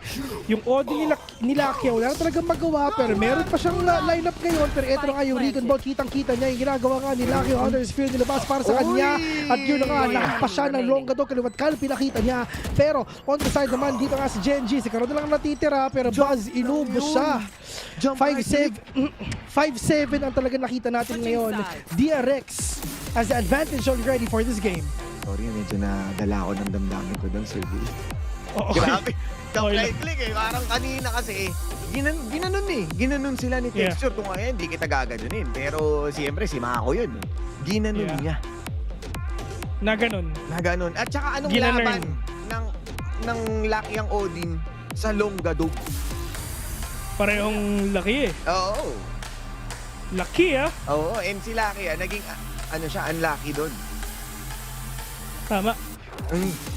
Kaya ngayon, 5-7, halftime tayo dito. Ito yung sinasabi. Oo na lang ako eh. Napaka-supportive na talaga kay Pico. Pico, may gusto ka ba sabihin, Pico? Sige, habang halftime, Pico, ibigay mo na lahat. Ikaw muna, Pico. Yan. Sino malakas, Pico? Wala, di na. Nanahimik na siya. Ang init kasi sa Pilipinas, men. Men. Ito yan. Ayan. Ganun ba, Pico? Malupit. Strongly agree. Yan. Okay na? Alam niyo dito sa bahay ko, guys. Maraming maingay dito. Sino? Ako, si Pico, Otto ko. Oo nga, yung Otto. Alam mo Ano si pa ba? Bill. Ano pa ba? Wala Pagpupunta kasi ko si May eh. Pagpupunta ko sa event, I'm here! Oo. Parang yun yung ano, yung it's time mo, nandun sa sasakyan. It's time. I'm here. Time. Okay, 5-7 mga tol. Shoutouts nga pala kay Louie, ang lover boy ng VCT. Oh, sana all lover boy. Ay, nako. Oo, so ano tayo? Sa tingin mo, sa tingin mo, ikaw, Osiris, sinong gusto mong manalo dito? Siyempre DRX. Same. Up! Si Kuya Boy. Same. Si Kuya Boy nagbabantay lang with ang top and dashing wala siyang ka-idea si Buzz Ninja talaga sa harapan niya. Pero meron pang iba. Fox na kamunti ka na pero ang importante may armor siya. Babawi na sila. Yung mga players ngayon ng Gen G kinakabahan na. Kasi papasok lang sila dito. Literal na maglalakad lang sila. Kasi why? Si Texture wala na. Tsaka wala siyang follow-up doon, men. Literal si Texture doon okay. Kunin na tanggapin. Alay siya doon. Bahala na. Tapos iniwan na lang siya. Wala siyang follow-up, tol. Wala eh. Naharang sila na one-way smoke at nag-execute pa nga sila doon. Sinubukan nga nilang i-go itong B. Pero sabi nila, orb na lang tayo, mag-ingay na lang tayo. Nagbigay sila ng audio cues na, okay, pagka-orb, subukan natin mag-walk away. Pero ang totoo, nag-aabang lang sila sa sulok. Ang di nila alam, andito si Bane para i-ready na makakuha ng impormasyon in the crossfire. Meron na si Toxic Buzz.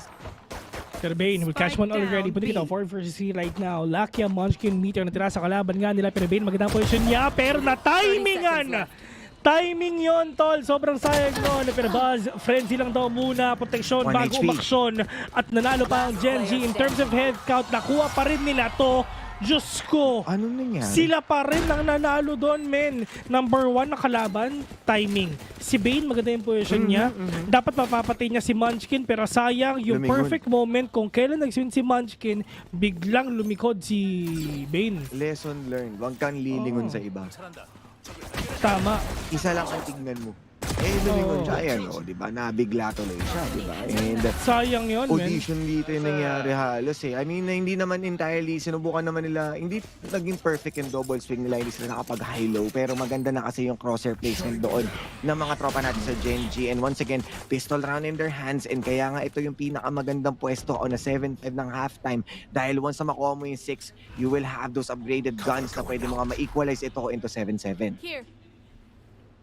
But for Gen G, you have the advantage already. Pagdating nga dito kay Lakia, pero tingnan natin kung makakabawi sila. Buzz playing slow, may shorty siya.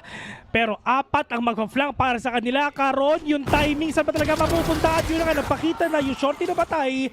Pero si Karon, at least yung bulldog niya is makukuha na ng mga kalaban nila. At magandang panimula to para sa mga kalaban nila. Sa totoo lang, lalo na sa DRX, kasi at least you have Mako para makabawi nga. Pero one tap mo na pinapakita nga ni Munchkin na ubos yung classic nga na binabato nga ni Foxy9 ngayon. Pero yung mga players ng DRX, winnable pa, pero mahirap. Spike planted. Oh, agree doon si Pico. Hawak ko si Pico kasi ang init kasi, men. Alam mo yun? Oo. Tinatapat mo siya sa electric fan. Ayan, Oo, tama. ko siya. At hydrated naman. Si Pico. Kaya kompletong-kompleto na rin sila Nag-Red dito. Bull to. Oo. May wings na rin siya. Gives you May wings. lilipad na to. Kaya kayo parehas may energy eh. Manang-mana sa amo. Oo nga eh. Pero 3 versus 4, ubos na ng lahi talaga ang papakita nila. Pero hindi, magpapakamatay na lang talaga yung DRX sa bomba. Ganun na lang yan, men. Hindi Ayaw na nila lang nila bibigyan bigyan. pa. Wala silang idea kung nasa Exacto. yung mga kalaban nila. So might as well. I mean, tara. Pakamatay na lang tayo sa Sabay-sabay tayo. Ayan. Yun. Ay, yung mga nanonood pala dyan, guys. I mean, we know na mainit na nga. Hydrate. Yep. Maligo tayo. Yes, thrice a day. And, talaga ba? Half-bath. Nag-half-bath ako pagka sobrang apart from the usual bath natin. Wala kasi yung aircon, hindi ako si Justin eh. Hindi nga namin magamit eh. Kasi nasa kwarto eh. Ay, inaayos pa, no? May construction sa kwarto ko tal eh. Oo, wala. Init, men. Pero yun na Electric fan nga. ka muna, men. Oo, tinan mo, sarap ng buhay ni Pico. Nakatapat lang sa sa electric fan, pero Diyos ko, pamunti ka na si Texture, mga tol. Kung tinuloy ni Bane yun, talaga men, patay na yun. Pero sobrang sayang nun. Pero alam nila, Si Bane nandyan na.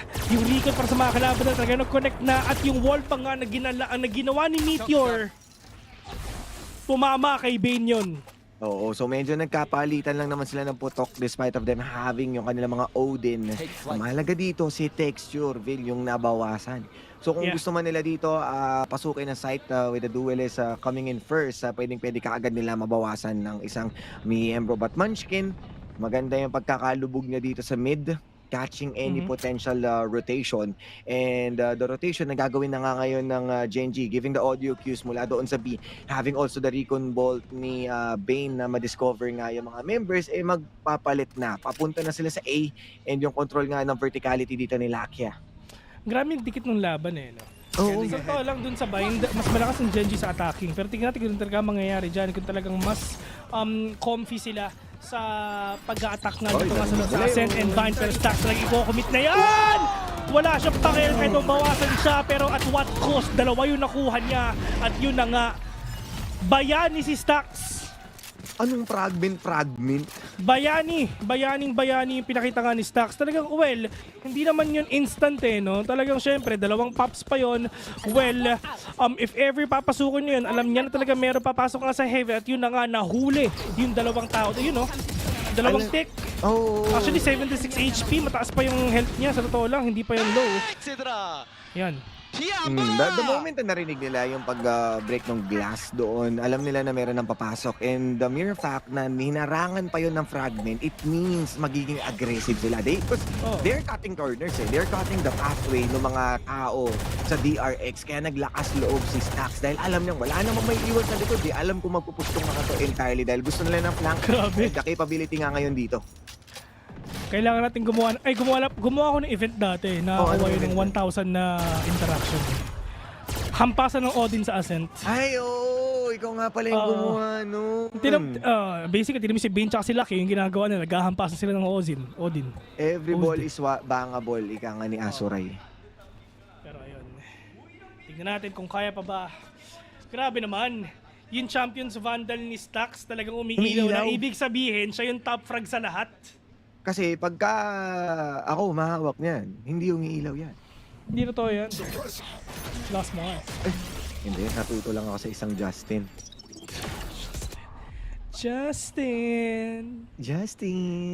Timberlake. Let's see. 3 seconds in mga tol. Papasok na ata sila. Patay si Karon. Ay, buhay pa si Karon. So may smoke pa yung mga players ng Genji ngayon. Lahat na talaga ng pandelay nila. Nilalabas nila yung drone. Nakita pa si Foxy Lane ngayon. Wallbang ba?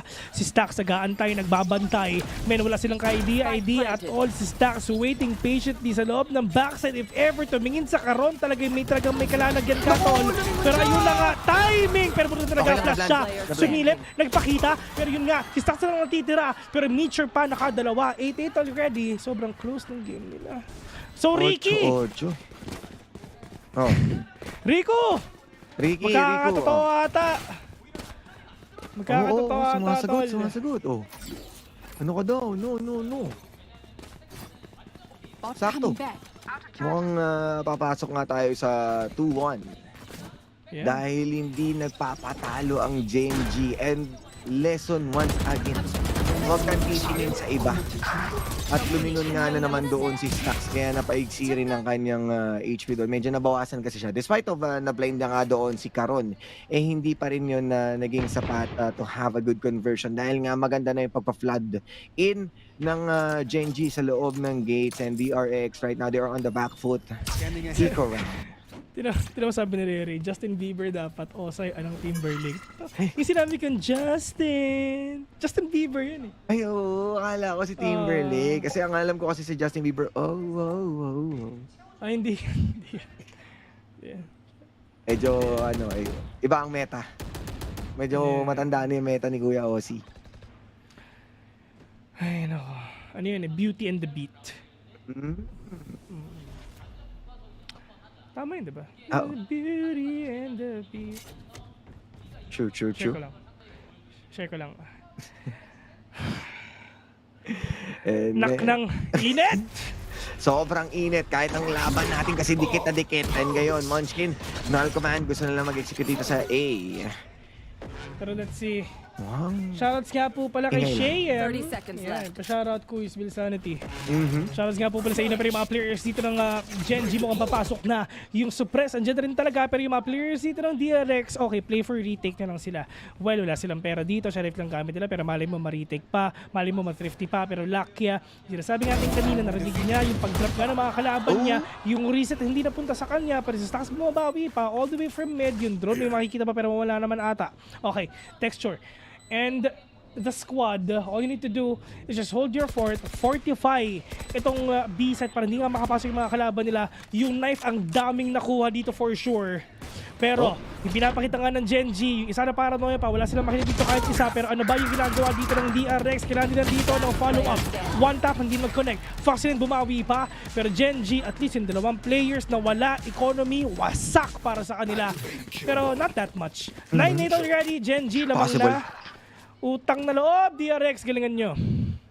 At mukhang narinig ka na nga doon, Vil, dahil si Buzz naglabas na ng operator. And ito naman yung in-expect talaga natin on their eco round. Ang pinaka-best possible play na lang nila doon. Actually, si Victor pa nga dapat isa pa na pwede nating madagdag as casualty. Pero next time yung kanyang HP doon. At DRX already on their timeout. Ito na rin yung kanilang buy round. This is the second timeout na kailangan nilang pakinabangan. Habang yung Gen G, chilling like a villain pa rin sila dito. And hoping that DRX will pick themselves up. Dahil nga, parang hindi natin nararamdaman yung kanilang aggression, yung agresibong approach towards dito sa mga site compared sa bind kanina. Maganda. Ang pinapakita ng Gen G, sa totoo lang, talaga napipitas talaga nila ang DRX dito isa-isa na hindi na talaga nakakabawi ang DRX dito kahit konti. Pero tulad ng nangyari nga kanina, it's just for the side of Gen G, they're more comfortable when playing and attacking, lalong-lalo na nung bind game nga natin ngayon. Ilan yun? 5 wins in a row nung attacking. We started this first half na 7-5 and tira mo, tulad ng nangyari lang kanina. 1, 2, tira mo, isang beses na dito ang DRX, kailan? Nung buy round nila. Then nung may pera na ang Gen G, naubos na yung nabawi na. And ano naman to usually nakita rin natin sa DRX, pag nag-shift nilang halftime, sila yung lagi na pag-iiwanan sa points. Pero every time na nagta-timeout sila, every time na nakukuha na or nagta-download na nila kung paano gumagalaw itong Gen G, nagkakaroon naman tayo ng magandang results out of it. So siguro, we might see a 10-10 or 10-11, pero might be DRX still has the possibilities ngayon dito. Pero nasa taas na nga si Texture. Mapapatabol niya dito si Foxy 9 at nasa loob na ulit ang Gen G. Maganda pangitain nga sa Gen G mga tol. Pero sa totoo lang, talaga in-expect talaga natin na 3 games. So at magugulat tayo pag 2-0 talaga yung pinakita nila. Pero lockdown muna para sa kanila. Meron bang Hunter's Fury? Okay, wala. Kulang pa yung orbs nga ni Bane para makabawi dito. Antayin nila muna to. And mamaya na sila papasok pag wala na silang oras mga tol. Lakia, one more kill for that Hunter's Fury. So, pwede siya mag-play close. Pwede siya maghanap nga dito ng kills. Pwede siya mag-hunt and mag-farm if ever. Pero for DRX, 4-man save for themselves. Why? Kasi wala silang pera next round if ever mamamatay sila. Okay? Number 1 thing, number 2, wala silang idea sa location and whereabouts ng kalaban nila. So might as well, itong 4 na save na to, minsan lang natin makita, pero kailangan to. And much needed na call nga dito sa kanila. As we are inching in, medyo mas naging slow pace and losing Paktunin already in terms of numbers game. And wala na silang choice but to leave it for now. So at least may pag-asa sila makabangon dito sa next round. Sa mga save na yon, paano nila maiko-convert to? 1-4 split tayo dito. As Foxy will start his lurk or all the cues acting as a distraction para pwedeng maka-execute dito ang mga tropa sa DRX. Usual sentinel plays na talagang ipapakita dito. This is just super standard talaga when you're playing here in Ascent. But for the side naman ngayon ng DRX, sa totoo lang, maganda yung turret placement dito ni Meteor. Why? Kasi kailangan muna pumasok ng mas deep yung titingin nga sa B para matamaan nga ng turret and mapatay ni Meteor dito if ever. Pero sagutan pagpikis muna dito mga tol, nilabas na yung lockdown nga na meron dito si Foxy 9 pero enough yung time nila para makapag-plant and makapag-reposition pa para maalis nga dito mga tol. Pero may ma-retain ba? Okay, isa. Nagpa-retain si Texture para puntahan nila para patayin ni Karon. Magandang place actually pinapakita ng Genji ngayon na kahit ma-bait out lang din talaga. Pero Munchkin will cash one already. Munchkin nakabawi pa through that smoke. Buzz will puso pa. Pero dito naman kaliwat kanan hindi tumatama si tropang Buzz. Oh no. Texture to that smoke. Wala na sila smoke card. Isa mga tol. 2 versus 2. Kailangan nila sumilat all the way from up. Pero munti ka na. Texture pa talaga makakuha. Hindi nahabol ni Buzz yung pag-updraft ni Texture doon. Pero yun na nga, di ba? Talagang nagpa-detain si Texture doon eh. Para dumikit kay Karon, and if ever may magpo-push in, papatayin niya yung mag-push dun sa kakampi niya.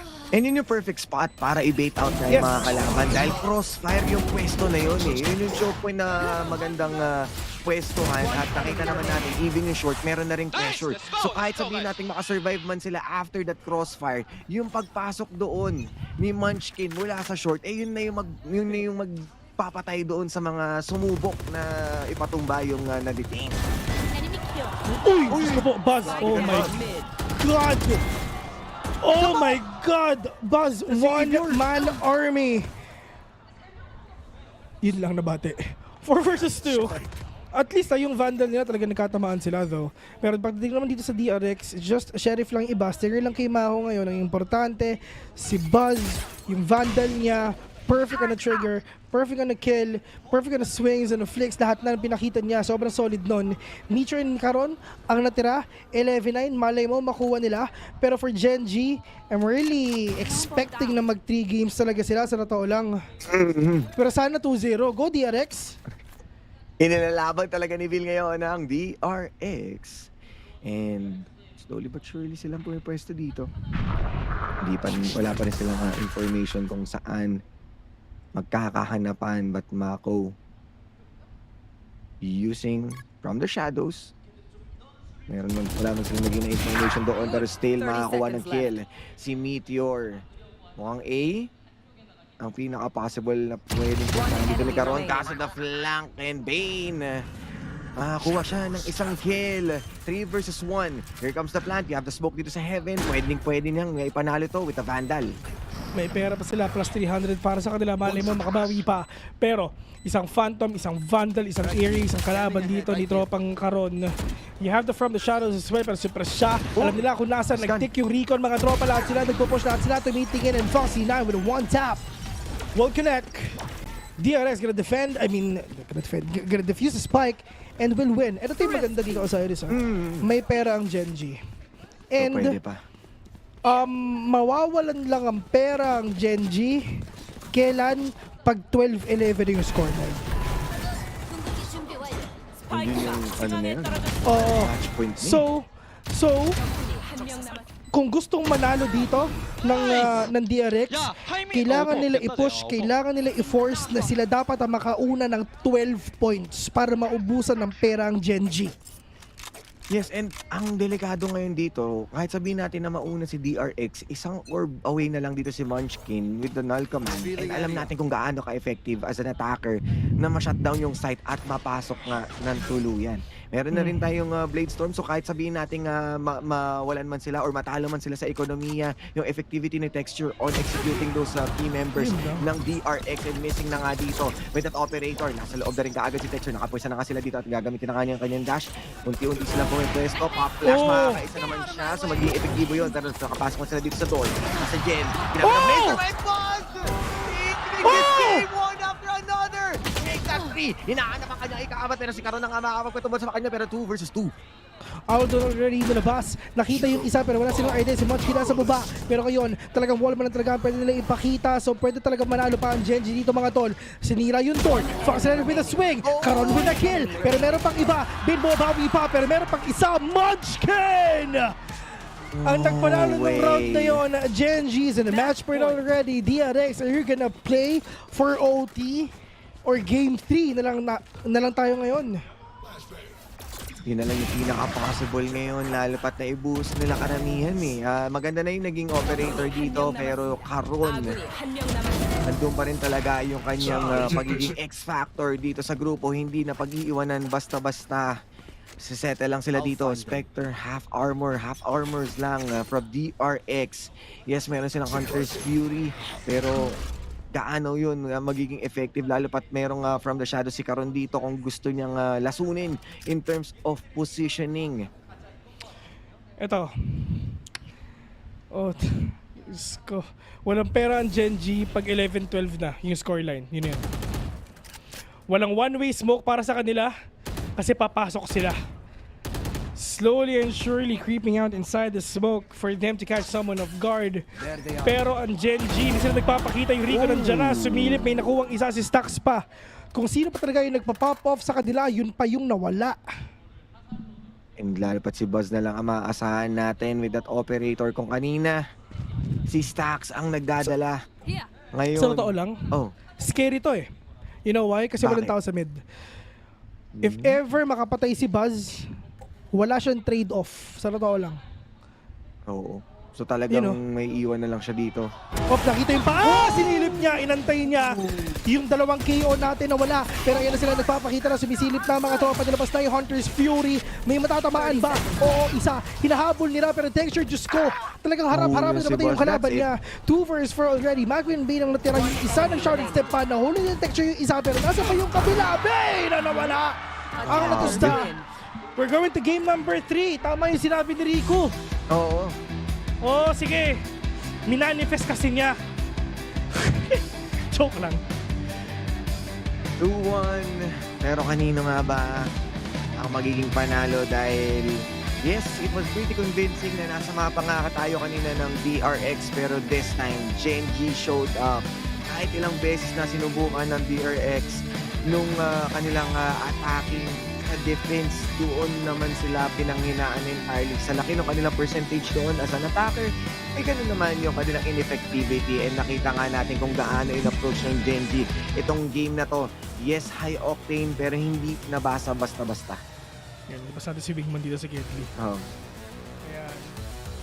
So yun mga tol, at least nakita natin dito na mag-3 games tayo. Tama yung sinabi nila na akala natin mag-2-0. Pero hindi, kitang-kita natin nag-pop off na yung 4-0 dun sa initial start nga ng ating game. At talagang kakala natin na mababawi pa pero hindi na. 7-5 sa first half pero nakabawi pa dun sa second half. At yun na nga, sa panel muna tayo. So, sa ating nagaganda at nagwagwapuhang panel, 3 games mga tol. Plano nyo? Wala tayong choice eh. Ganun talaga. We gotta do it. But, ladies and gentlemen, welcome back again dito sa panel. It's me, Rubik's Cube, together with Fluffy and Rico. At alam ko masaya si Rico kasi we get to see DRX back on Split. Pero before Split, ang ganda ng Ascent map na yun. 39 ang naging scoreline natin. And Gen G successfully shut down the overwhelming attack of DRX. DRX naman met them in the middle and definitely nag-step up nila yung firepower. Pero in the end, it's gonna be Gen G. Exactly. I mean, 13-9 and yung simula ata na map na to, Gen G starting out very strong and DRX with a very good initial comeback to take a dominant first half. Pero it's that side swap talaga that really proved to be the difference because when Gen G started attacking, it was just too much for DRX talaga to handle. Kaya nga, ipinakita talaga ni Gen G kung bakit eksperto sila sa mapang to. Nagpapatuloy pa rin yung 100% win rate nila this year sa Ascent. And again, hirap. Actually, yung 4-0 start ni Gen G, no? Nung first half, it really showed na parang DRX was in a panic. Kasi again, their style and their strength is when they dictate the pace. Pero when that's not working, okay, nakahabol nga. Pero at the same time, parang you could tell that Buzz really tried his best. Lalong-lalo na nung naka-operator na siya. Meron siyang parang, parang the vertical kill where it's so hard to scope up on a flying jet. Napatay niya yon 3 kills. Pero hindi na ka-clutch ng mga last 2 players sa bandang dulo ng DRX. Exactly, and I think that we have to also consider that DRX before definitely had those players, especially si Mako, Foxy9, always there for the cleanup clutches at the end of the day. But here we didn't really see that. It just kind of felt na Gen G had overall control of this map, and it's very rare to see that DRX is the one being overwhelmed even when they're on the attacking. So all I can say here is I think Genji just knows how to run this Ascent map. Pero now, moving on to the next map, can we say the story is going to be the same? I feel like on a map like Split, maybe DRX can really shine more. Kasi dito naman sa Ascent, yung Genji, the fact that they're able to string so many rounds on the attacking half, and like you mentioned, to just dictate the tempo of the game has really proven to be one of the difficulties dito para sa DRX. And another thing as well is the economy state of DRX, not very healthy. I mean, they won their buy round, I think it's around 15, and on the 20th as well. But other than that, maraming rounds na parang naka-eco lang sila, or they string maybe a clutch round with just, you know, like an Ares and dalawang Sheriff, mga ganun. Not enough tools to really do the job that they want to do it. So kahit ano naman yung plano mo on DRX, if you can't have the firepower to back it up, di mo naman na-execute, di medyo wala din kwenta. And I feel like that's the leverage that Genji is able to provide. Oh, agree ako sa'yo dyan, Fluffy, kasi parang yung firepower, nag-warm up pa lang yung DRX sa bandang dulo. I think they were expecting a lot more kay Buzz. Lalong-lalo na when you're on a jet on Ascent, that the operator plays will really would it be a high impact dito sa mapang to. So, I think for Split, ang linalook forward ko, yung continuation ng Buzz kaya ko to. Kasi nag-isip ako ng Buzz Lightyear tuloy. Buzz siya kasi texture. Alam mo kung bakit? Kasi I think Ascent is a map where kitang-kita yung differences nitong dalawang jet players natin, duelist players natin. Where you see Buzz getting a lot of early kills because of his surprise positioning at the very beginning. Pero pagdating naman kay texture, yung unexpected mid-round positioning niya, the way that he pushes aggressively, the way that he's very creative sa kanyang pag-approach ng attacking, I think those are the major two differences that I'm looking forward to see dito sa Split. Definitely, and I think when it comes to Split, we always want to take a look at the Jets and the Razes especially. Pero, you know, going back dito sa Jets, I think na very evident yung mga points mo about both Buzz and texture here. Kasi we could even see, dyan sa highlights pa lang, we could tell how these rounds start, how they end, based on which Jet is ending the round. So, even sa 13th point ng Genji, it was texture at the end of the day, thanks to his positioning. Again, very well placed, but here on the Split, it's a lot of small corners that you have to check here. So it does look a little bit more like parang ito yung playground ni texture, a little bit more fittingly. Pero at the end of the day, you have to consider na Split is one of those maps na DRX specializes in, kumbaga. So again, once again, referring to that playbook, they definitely have a lot going for them. Pero we have seen that they have deviated a little bit. I think now with Foxy9, not, kasi last year he was on that jet. I think now with Foxy9 playing in the back, DRX have kind of shifted to like having a very high start, slowing down, and then speeding back up again. Yeah, but I feel like when you play against a team like Genji na, yun nga, marami sila mga innovative plays. I feel like recently, especially they showed against their match against DFM, na they have kind of shifted to what a lot of teams are doing with the double controller here on Split, and that perceived pressure can really pull a lot of the attention to defense. So for me, Split is generally decided on gano'ng kagaling ka sa attacking half, because the defense medyo takes care of itself. Yeah, exactly. Parang it's especially yung mga comps na pipilian nila. How do you get access as an attacker? Kasi a lot of these very closed spaces, there's a lot of parang wombo combos that you could do with your utility to just really stop any sort of rushes. And I think this might not be as more of a lot of like initial off angles that Buzz would like to do versus what you want to do in Ascent. I think Split is more limited kasi there's a lot of ways to close off these spaces. So I do think I will give this a little bit more para kay what do you call this, kay texture, kasi I feel like yung creativity niya when it comes to the verticality which we saw kanina, I think that will definitely strengthen him more sa map na to. Definitely, I feel like especially that point about just yung overall setup ng Split is gonna be more beneficial sa playstyle ni Texture. Pero gusto ko yung point ni Fluffy about it being an attacker-sided map kasi again, DRX once again still on the attacking side. And I think that's the reason why they didn't get that Ascent map, because they weren't able to bank a lot of rounds nung unang half. So without having that banked up, they weren't able to take it on over to the defense. But now here on Split, again, I think na medyo up in the air yung outcome nito. I want to say that it's easier to predict Split kasi it's DRX. But again, Genji, based sa mga showings nila, you don't know what to expect. May marami silang potential for an upset for the side of Genji. And even against a veteran team like DRX, I think they run similar comps as well na nagsisplit sila dito sa in our current stage. And I feel like when you have the same comp, you also know the same strengths, and a big part of it outside the game din is yung momentum. And now that you're basically reset dito sa essentially best of one, coming off a win for Gen.G can be a good mental instead of having the pressure na parang, we won map number 1, we lost map number 2, so baka mahirapan tayo or else sayang lang yung buong series. Kaya nga I think ma-highlight talaga yung strength ni DRX dito when it comes to their attacking tendencies. So, a split, kagaya ng sinabi ni Fluffy, more on the attacker side. So, I'm really excited to see the differences in comps kasi ito na yung Cypher, ang pinaka-diferensya versus the double duelist. Yeah, this is really interesting. I think Gen.G, I was expecting that this comp would come out from DRX, pero again, DRX now with the Cypher here. So, Fluffy, what do you think about the difference in agents? Honestly, I kind of prefer yung Gen.G comp more, having the double duelist, not only for the verticality since naka-jet naman to at saka raise, but the fact that since in general, madali naman mag-defend on split and you don't need to rely on that Cypher utility, there's a lot more emphasis dun sa initial attack. Well, it looks like it's time for game number 3. Ito na yung decider, guys. It's gonna be split. Let's throw it over to VIL and Osiris.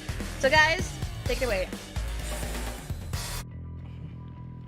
What is up mga tol? Tayo nagbabalik sa VCT Pacific. Of course, game number 3 na makikita natin ngayon. Pupunta tayo sa split. I mean, yes, nakadepende rin talaga yung composition nyo dun sa side na pinili nyo. Cypher on the defense, let's see what's gonna happen. And syempre, no sentinel at all dito nga sa side ng kabila kasi alam naman nila na sila attacking dito.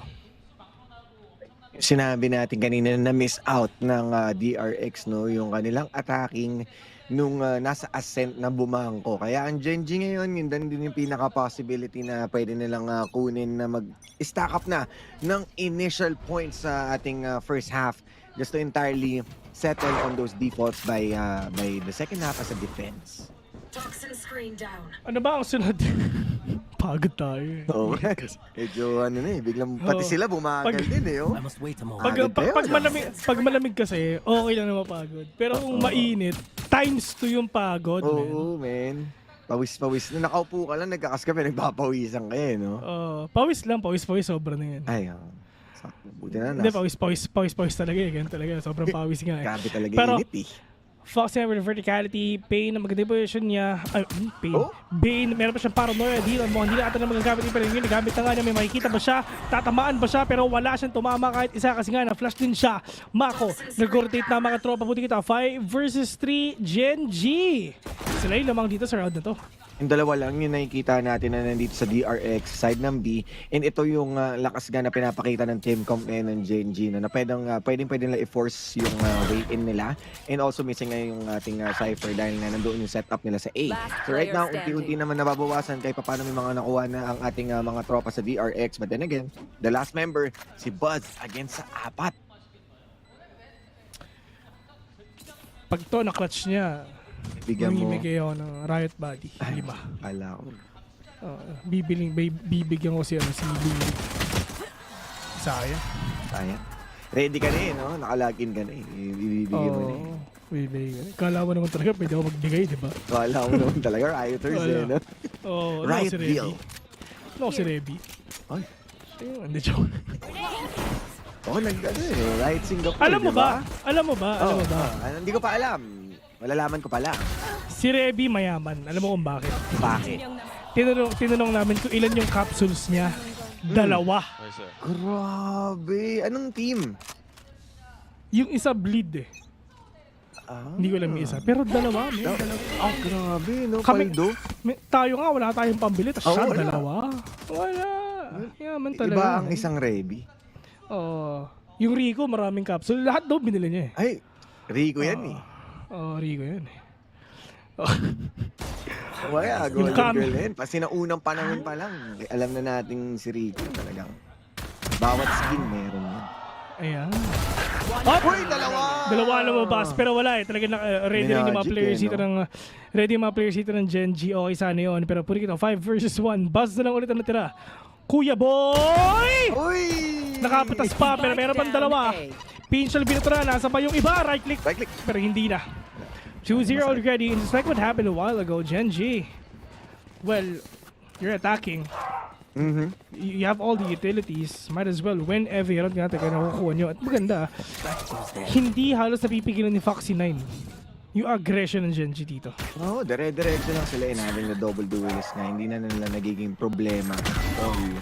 Yung mga ganitong klaseng entrada and aware na rin sila sa mga ganitong klaseng play na pwedeng sila yung... Nakita na natin to consistently from different maps na pwedeng manggulat yung DRX. So they waited patiently. Nayaan nilang, sige, mag-overthink kayo yung sumira sa sarili nyo. At yun, sumakto, no? May nakaabang na nga. Medyo... mukhang paldo ata ang Genji kan. Mukhang maganda ata yung mga pinapakita nila sa totoo lang Oo, parang dapat map 1 pa lang. Ganito na kayo. Oo nga eh. Parang na 2-0 nyo eh. Para sana, happy weekend. Oo, yun nga eh. Kala natin mahaba pa ang Saturday natin pero hindi na pala. Mas mahaba pala. Alas 6 na, gabi na. Pero Bane, Sharon step muna pala pero na paranoia nga siya. Nandiyan naman si Bas para makapatay nga ng isa. Pero tamang satchel lang din talaga para hindi makapasok yung iba. Pero hindi, wala nasa loob na. Bane and Bas will catch one. Tigil sila. Bane nakabawi pa pero nasa pa yung iba na sila natitira. Laki all the way from garage. 1 vs 5. Mako, low in HP pero yung sustain ni Stacks ang bahala. Mako, once again, short for mahal ko.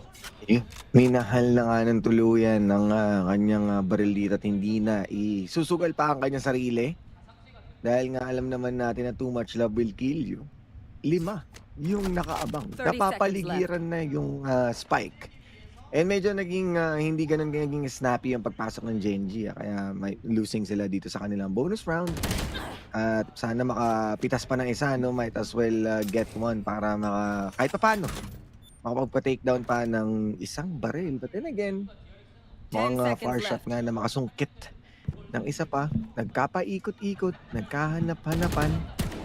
At alam na nga nila kung saan manggagaling, nagpatunog na rin ang bawat miyembro. Audio cues and sound cues to take down. Lucky. Bawas naman daw kahit armor lang, yun ang sabi nila. Si Bas nga nabawasan eh, 2 armor na wala. Kumurot lang. Kumurot lang. Kumbaga, parang... Sinanggi na sanggi na pala. Pinisil lang yung kwan. Oo, pisngi. Ganun lang yun. May nabawasan nito yung armor ko. Pinitik mo siya. Aray! Yeah, sure. Kinamahan siya nung lata ng paint shell. Yun lang. Hindi pa tumama yung one way. Pulot. Lagay mo ulit. Hindi ko alam na pulot. Ito si Osiris, Cypher main to. Bakit Cypher? Wala lang. Feeling ko lang... Kumbaga dati kasi konti gumagamit sa kanya eh. Nung simula ng Valorant, Viper. Tapos nung na-buff siya, nung nag-gets na kung paano gamitin yung mga toxic screen niya, lumipat ako sa Cypher. Tapos nung binuff si Cypher, lumipat ako sa Deadlock. Deadlock? Weird day, no? Dead Agent. Kala ko pa naman kung sino. Kala mo, lupit na eh, no? Hindi. Okay na, inuulil lang ako nito. Huy! Pero ayun na nga. Nito, ayun. Ayan. Sorry. Nandiyan na sanay tayong mag-tropa eh. Kwentuang tropa kasi, sorry. Okay na. Confirm nga talaga mga to, lahat na nakakasama ko, delikado na talaga. At yun na nga, yung mga players dito ng DRX, Diyos ko, talagang kinakabahan din sila. Kasi kayong kasama ko kung ano yung pinagkasabi niya. Meteor on Cardi with an up jump again, with a kill one. Pero makakadalawa na siya. Pero nasa ba yung iba mga tropa, 30 seconds na lang talaga yung natira. Yung mga players dito ng DRX, wala nang magawa mga tropa. Saan ba sila pupunta? Papunta sa kanila. Pero yung isa mukhang mag-save pa ata, pero feeling ko talaga nalaban siya. Yung spike nakapag-plant na. Yung sustain na meron sila, talaga nakukuha nila. Dalawa. Pero yun na nga. Sumisilip. Nasa elbow. Pero dahan-dahan lang, ginamitan na nga ng blinding light dito at tatamaan nga ba? With that flash, tila warning sign na hindi na nila kailangan ilaban pa at kinabahan na ng tuluyan ang DRX. Tulad ng kaba ni Osiris kung may trabaho pa siya kinabukasan. Kaya ngayon, maatras muna tayo unti-unti habang ng Genji kuwang-kuha na ang site. This will also push them even further dito sa ating game. Naramdaman mo yung pakiramdam no? Nung parang, alam ko mainit pero yung pawis ko malamig. Alam mo yung pakiramdam na pagkausap ko si Kuya Bill, parang, alam mo yun, tropa, nag-uusap lang kayo kung ano-ano. Alam mo yun? Na-debate ako eh. Oh, debate ka, no? Akala mo, parang just sa normal day, pero hindi, katrabaho tayo. Ano ito yung maganda? Ako, hindi pa nagkakaganyan. I mean, meron ka. Wala. Kasama mo si Berting. Matagal na yun. Sa ibang game naman yun eh. Sa ibang game yun. Expired na. Ay, hindi! Si Berting yung nagsabi nun, hindi ako. Ay, si Berting. So talagang notorious ka. Oo, notorious ako, tol. At ako yung naging bagong biktima. Congrats. Pero yung mga players dito ng DRX, let's see if ever talaga makakabawi na sila kasi nga meron pa naman silang pera ngayon pero yung isa tumatakbo na. Pero ang Genji, I mean, you have the aggression already. Nasira pa yung tripwire dito. Mako will fall down. Meteor, try to control mid already. Just trying na mas lakihan pa yung makokontrol nila para mas madali na yung pagpasok nila. At maganda yon. Talagang na-paranoia yung boombot so wala talagang nakuha yung boombot dito kahit isa. Pati boombot ngayon, napaparanoid na. Nag-overthink na rin ang boombot ngayon. Ganun, iba ang meta. Lalo pat nag-release na ng bagong kanta, si Maring Taylor Swift. Talaga ba? 31 songs yun, man. 31 songs yung nililist niya? Oo, man. Una, 16 lang yan. 16, tapos nag-release siya ng another. So, 31 total. The Tortured Poets Department. Bago meta yan. Alam mo na, hindi sa ko mga... Hindi ko gets actually. Hindi, yun yung title ng album niya. Pero kasi di ba may mga meta nga sa mga baby girls na pagka Swiftie, mga ganyan. So, pero maganda. Lalo na yung featuring ni Post Malone. Tingnan natin yun. Nakikita natin kung talagang makukuha ng DRX itong win na ito mga tropa.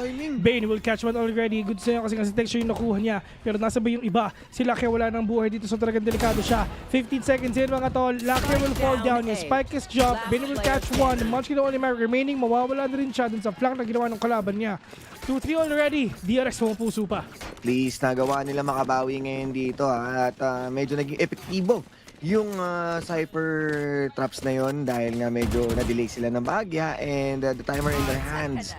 Medyo naalanganin na nga nila dito. And the mere fact na nawala na yung pressure nung nakuhuli si Meteor for any lurk potentials, pwede na silang mag-focus sa isang site o sa kanilang attention. And gaining that information, popping the cages, and Bane with the second kill, madali na lang na i-take it home. And right now, 4-1 would be the same setup na makikita natin dito. Meteor tuloy-tuloy pa rin ang paggagalaan niya at mukhang iba. Si Munchkin naman ang manggugulong. You know what?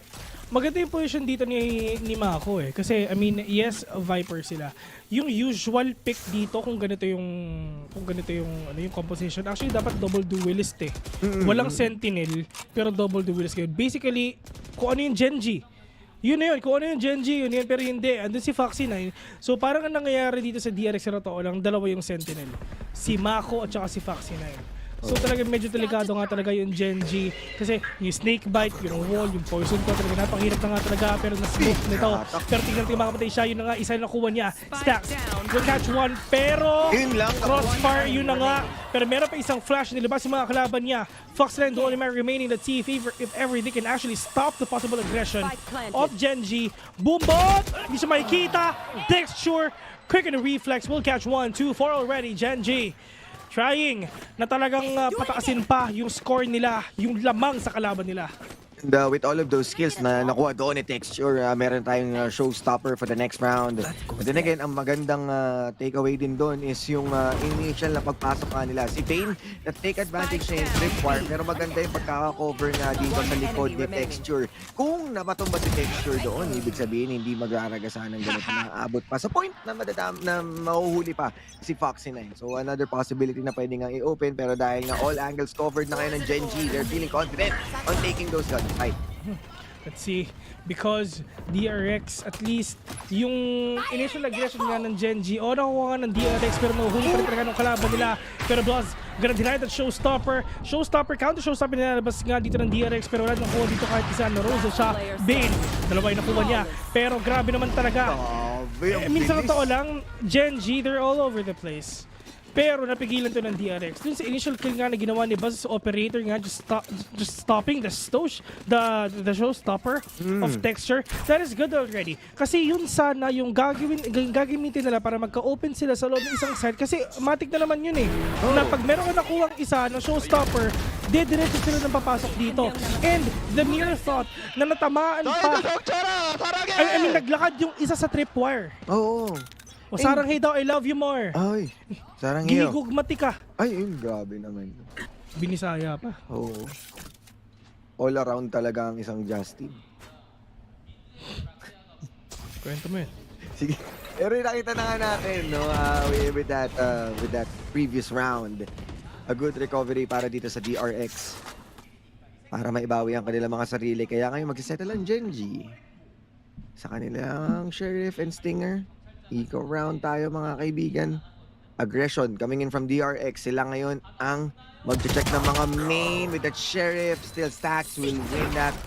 Seekers out. Nagpakawala muna ng Petchay at magkakahanapan na rin sila dito na nakakuha ng kanyang informasyon na malapit-lapit lang ang bawat tropa ng Genji.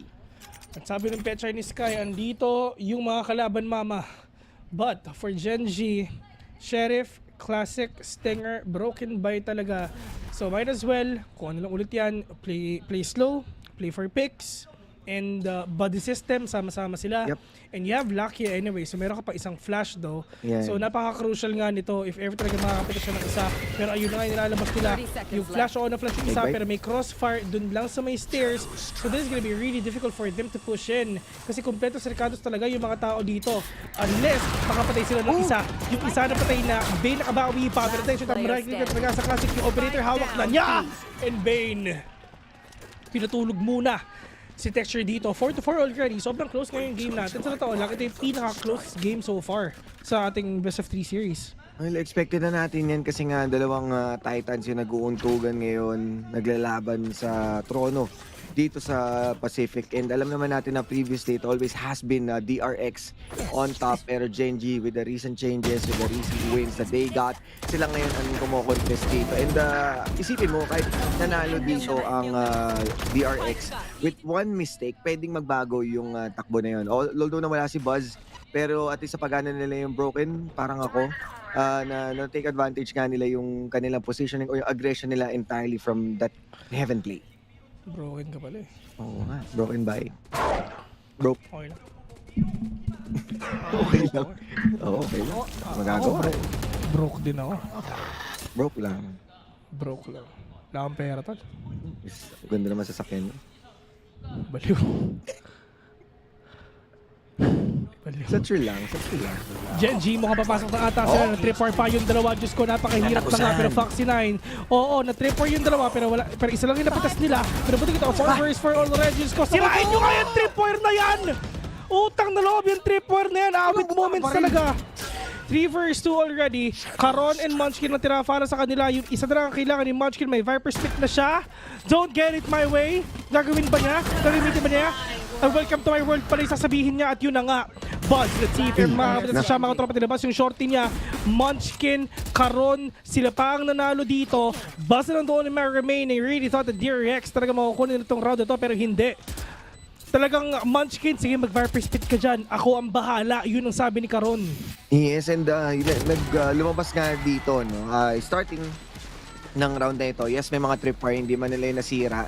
Pero the moment napatumba na nga nila doon si Foxy 9 and using the Seekers instantly na push back yung mga possible, sabi nating respond nitong DRX. Kasi ready na silang ilaban eh. Kaso nung napakawalan yung Seekers, kailangan nilang sirain yun, kailangan nilang mag-iba na posisyon.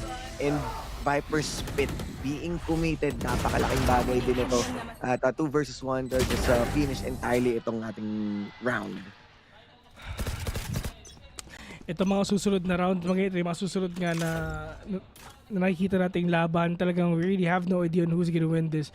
Wala pa talaga tayong clear picture who can actually get that, pero that is a really perfect double swing that they did.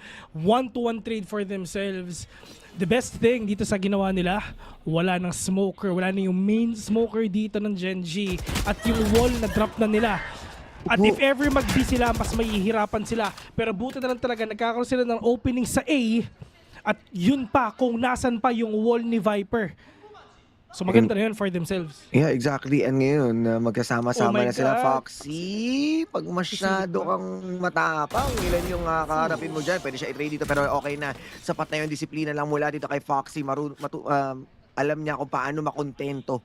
Kaya, pagkakuha ng isa, mamba out muna tayo. Antay tayo ng respond dito sa ating mga team. And right now, kinokontrol lang din ni Bane itong mid for a possible change kung saan man siya magpapalit ng pwesto. Pero ngayon, wala na rin si Stax and the showstopper. Sinalo ni Foxy and the last man standing, si Bane. Bane, the only man remaining here in this game. Got that paranoia. Yung triangle defense kompleto na. Wala silang idea kung nasa si Munchkin. So ipapush nila na ito, pero sisilipin ba na? Yan ang tanong. Pero kailangan i-save yung paranoia dito sa loob ng site pero hindi na nga okay. Papasukin nila lahat. Hell, okay, walang tao. Nasa loob na siya. Yung smoke nandyan na. At oras na to para sumilip si Munchkin. At yun na nga. Uy. DCC. Genji. Making the gap again. Going up against the DRX. Nakikita na nga natin yung difference. Itong dalawang team na mas na-activate itong Genji. Ito, sobrang layo ng performance nila from map 1, ha? Iba yung aggression nila labas din dito ng Genji. Mas ano siya mas precise, mas concise, and they really know where to go. They really know what to do. Talaga dito nga sa game na to. And number one thought na talaga nakita nga natin, dun sa initial double swing na ginawa nga ng Genji, namatay si Omen eh. So nawala na yung main smoker nila. So ang papalit, si Viper. Pero nakaset na yung Viper's wall nga sa A. So might as well try natin na doon na lang din talaga pasukin. At least we have that wall, bahala na siya sa atin. Yeah, and what's good about that, napatumba nga rin nila sa mid, di ba? After taking out Buzz with that effective double swing, na-caught off guard pa nila yung supposedly lurk or flank potential nung Viper nitong DRX. And at that point, wala na rin silang maisasagot. Napakadali na lang para gulatin itong site. And even on takedown na rin si Stax, you have the showstopper to look for the right target. And Genji. Ito yung sinasabi natin na iniipon na nila yung puntos unang half pa lang. And this is a big problem for DRX dahil mas mahihirapan sila sa kanilang attack na having na Sentinel yung isa nila dito. Napakadaming sumasabog nga dito ngayon sa loob ng side, pero karoon matatamaan mo siya, pero mukhang hindi naman ata, pero meron pa naman siya paranoia dito para makapasok ang mga players dito ng Genji. At yun na nga, tamang paranoia lang din talaga na ikinag-counter nila. Karoon will catch one, Bane will get a trade-off, judge lang sa mukha, Diyos ko naman, binoga sila isa-isa.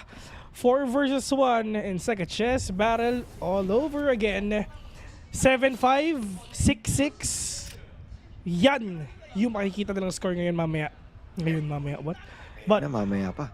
Oh, Munchkin 47 onto that armor. Di umiilaw. Pwede pa niya pundido. Sira. Oo, sira to. Pero at least I mean, DRX counter nila itong mga initial aggression nga ng Genji. Yung isa judge lang yung gamit niya pero nakabawi pa yung counter paranoia ni Bane. Buti na talaga nag-connect sa mga kalaban niya. Yun. Cover going out. Supposedly, nasa kamay na yun ng Genji dahil nga maganda na yung pwesto ni Karon. As in, sobrang lalim na niya doon. And even taking out Buzz dahil nga medyo nagbanlaw doon sa Poison Orb from Heaven. Ayan, yung rating ni Mako. Na-DK siya doon kaya napatumba pa siya. Pero, once again, DRX with their counterplay. Did entirely a good job para malagay ka nila sarili dito back at the board with a 5-6. At least dikit na dikit pa rin yung ating first half. Okay. Medyo matagal nag-save si tropang Munchkin. Ayaw na talaga. Nasa C siya. Sears. 6-5 already. Now DRX only needs one more round for them to close off the first half of the tie. Pero for Genji, try panalo natin to 7-5. Pero it is what it is. I mean, whatever happens sa game na to, maganda rin naman. Napaka-standard. Napaka-standard din naman ng ng picks ng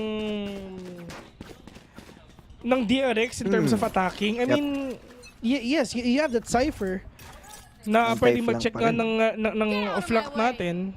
Okay na yun, man. You have the neural theft as well. So, wala tayong problema sa information if ever makapatay nga si Foxy9 mamaya. Pero if ever kinumpare mo, itong game na to sa game kanina, mas utility heavy ang bind a while ago. Yun lang talaga yung isang round na napakadaming ultimates na lumabas. Maya't maya yung ultimates with the orb farming. At saka yung pwesto kasi ng mga orb dun, yun yung pwede nyong bantayan with 2 members or 1 member lang nakasama mo eh. Kaya mas makaka-farm. Kaya ito dito pa lang, alam mong hindi mo na mahahawakan yung orb na yan. Lalo pat sa mga long angles, isinto mo pa yung ramps. Pero ngayon, nakita natin yung Blade Storm. Tamang paranoia lamang to abort the mission ngayon ng Gen G. Hindi entirely pursue itong ating A site. Tahimik na muna. Ceasefire muna para sa lahat mga tol. Ceasefire muna. Hindi muna sila magpaparinig dito. Hindi sila mag-iingay. Tamang play for picks. Contact play. The thing na talagang ginagawa nila kahit kanina pa. Pero, ulitin natin the one who controls the mid controls the game. So ito yung kinokontrol ngayon ng mga tropa nga natin sa Gen G, mga tol. Yung mid muna yung isang narinig na. Nangapitas pa ng isa, si Mako wala na, pero nasa ba yung iba? Si Stack pakita, nakaisa pa siya. Si Foxy nakabawi pa ng dalawa, pero nasa ba yung mga players dito ng Gen G?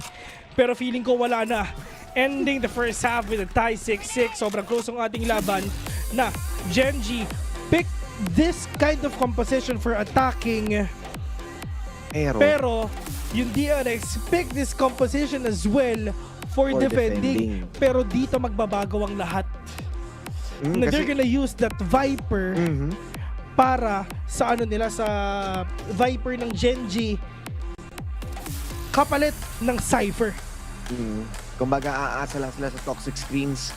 Yung decay, yung no idea kung sino yung pwedeng pumasok na agad. Wala man tayong pop flash na nakikita natin sa KO, pero meron tayong paranoia. Ang dami rin possibility na pwede kayong i-overrun ng utilities habang nakataas ang toxic screen. So at this point, Gen G and DRX played it really well on their first role, on their first half.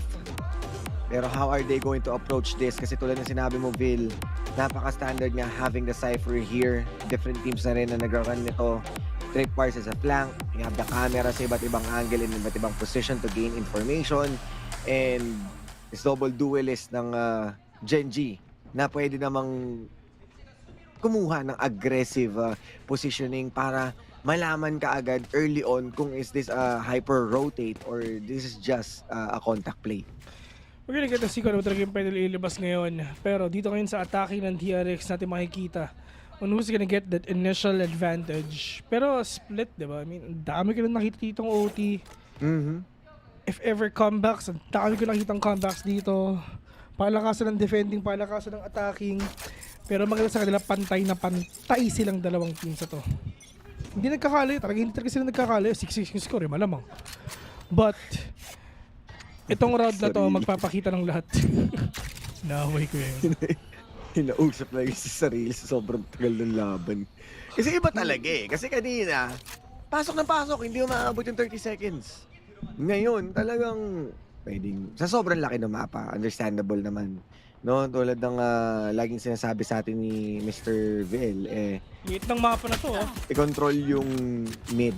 I mean, maliit siya, pero ang dami kasing possible openings. Pwede ka mag-mid, pwede ka mag-viewers, pwede, alam mo yun, na may mga points of place of interest na pwede mong pasukan talaga agad-agad. And yun nga, snappy execution na inaantay natin simula pa kanina, nakita natin ngayon sa DRX. Planted for heaven ang itong spike na to, 'di ba? So kailangan talaga nila mag-adjust the execution ko para nila gagawin to. Bane, tahimik lang, kita ba siya? Okay, hindi, may tripor ba dito mga tropa? Kalmado lang sila.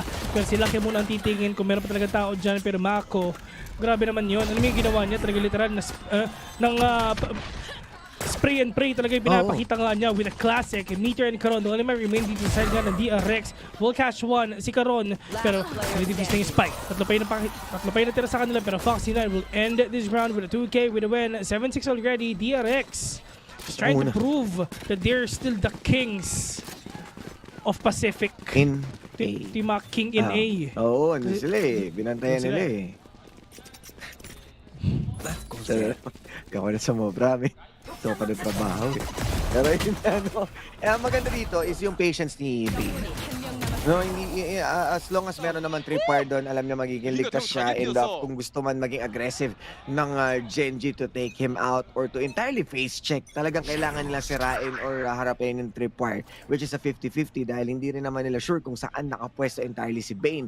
So ngayon, magiging iba yung approach natin. They only have their pistol.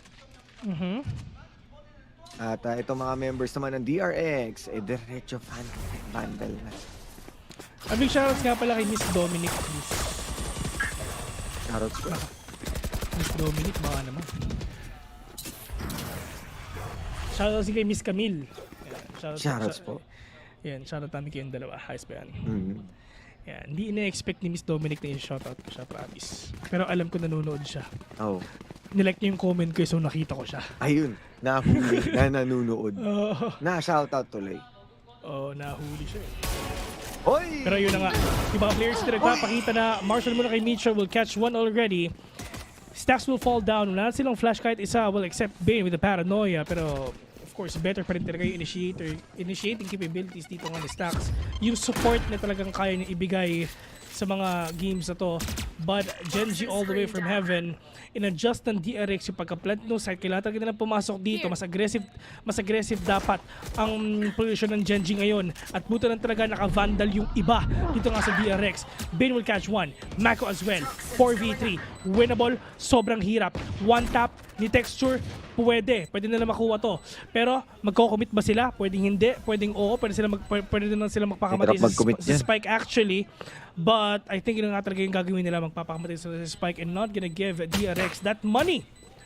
Pero sumisilip, gumugusto rin ng bahagya dito. Baka sakaling mapingasan pa nga ng isang miyembro ng economy damage. But then again, ready na sila mag-commit dito.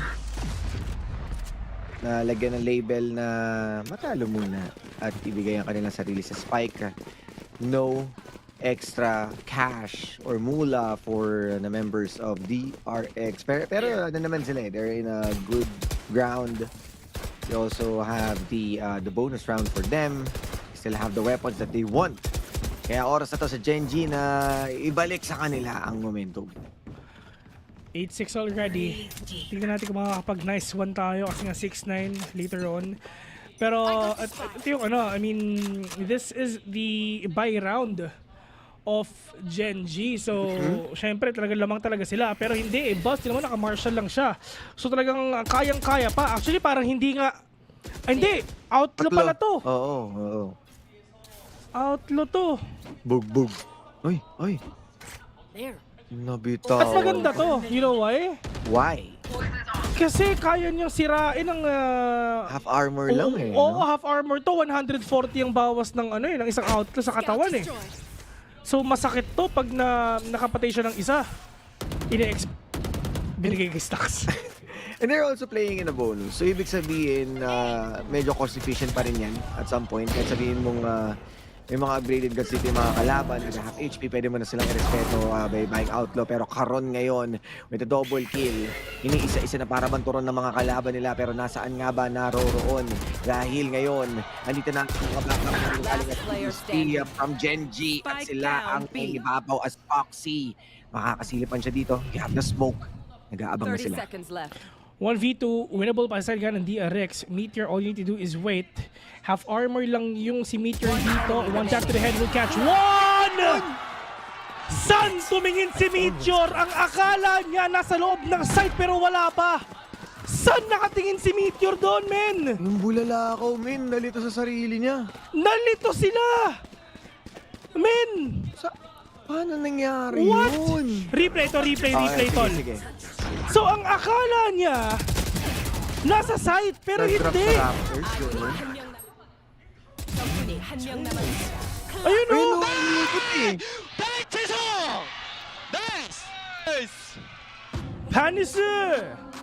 Panis! Grabe sir!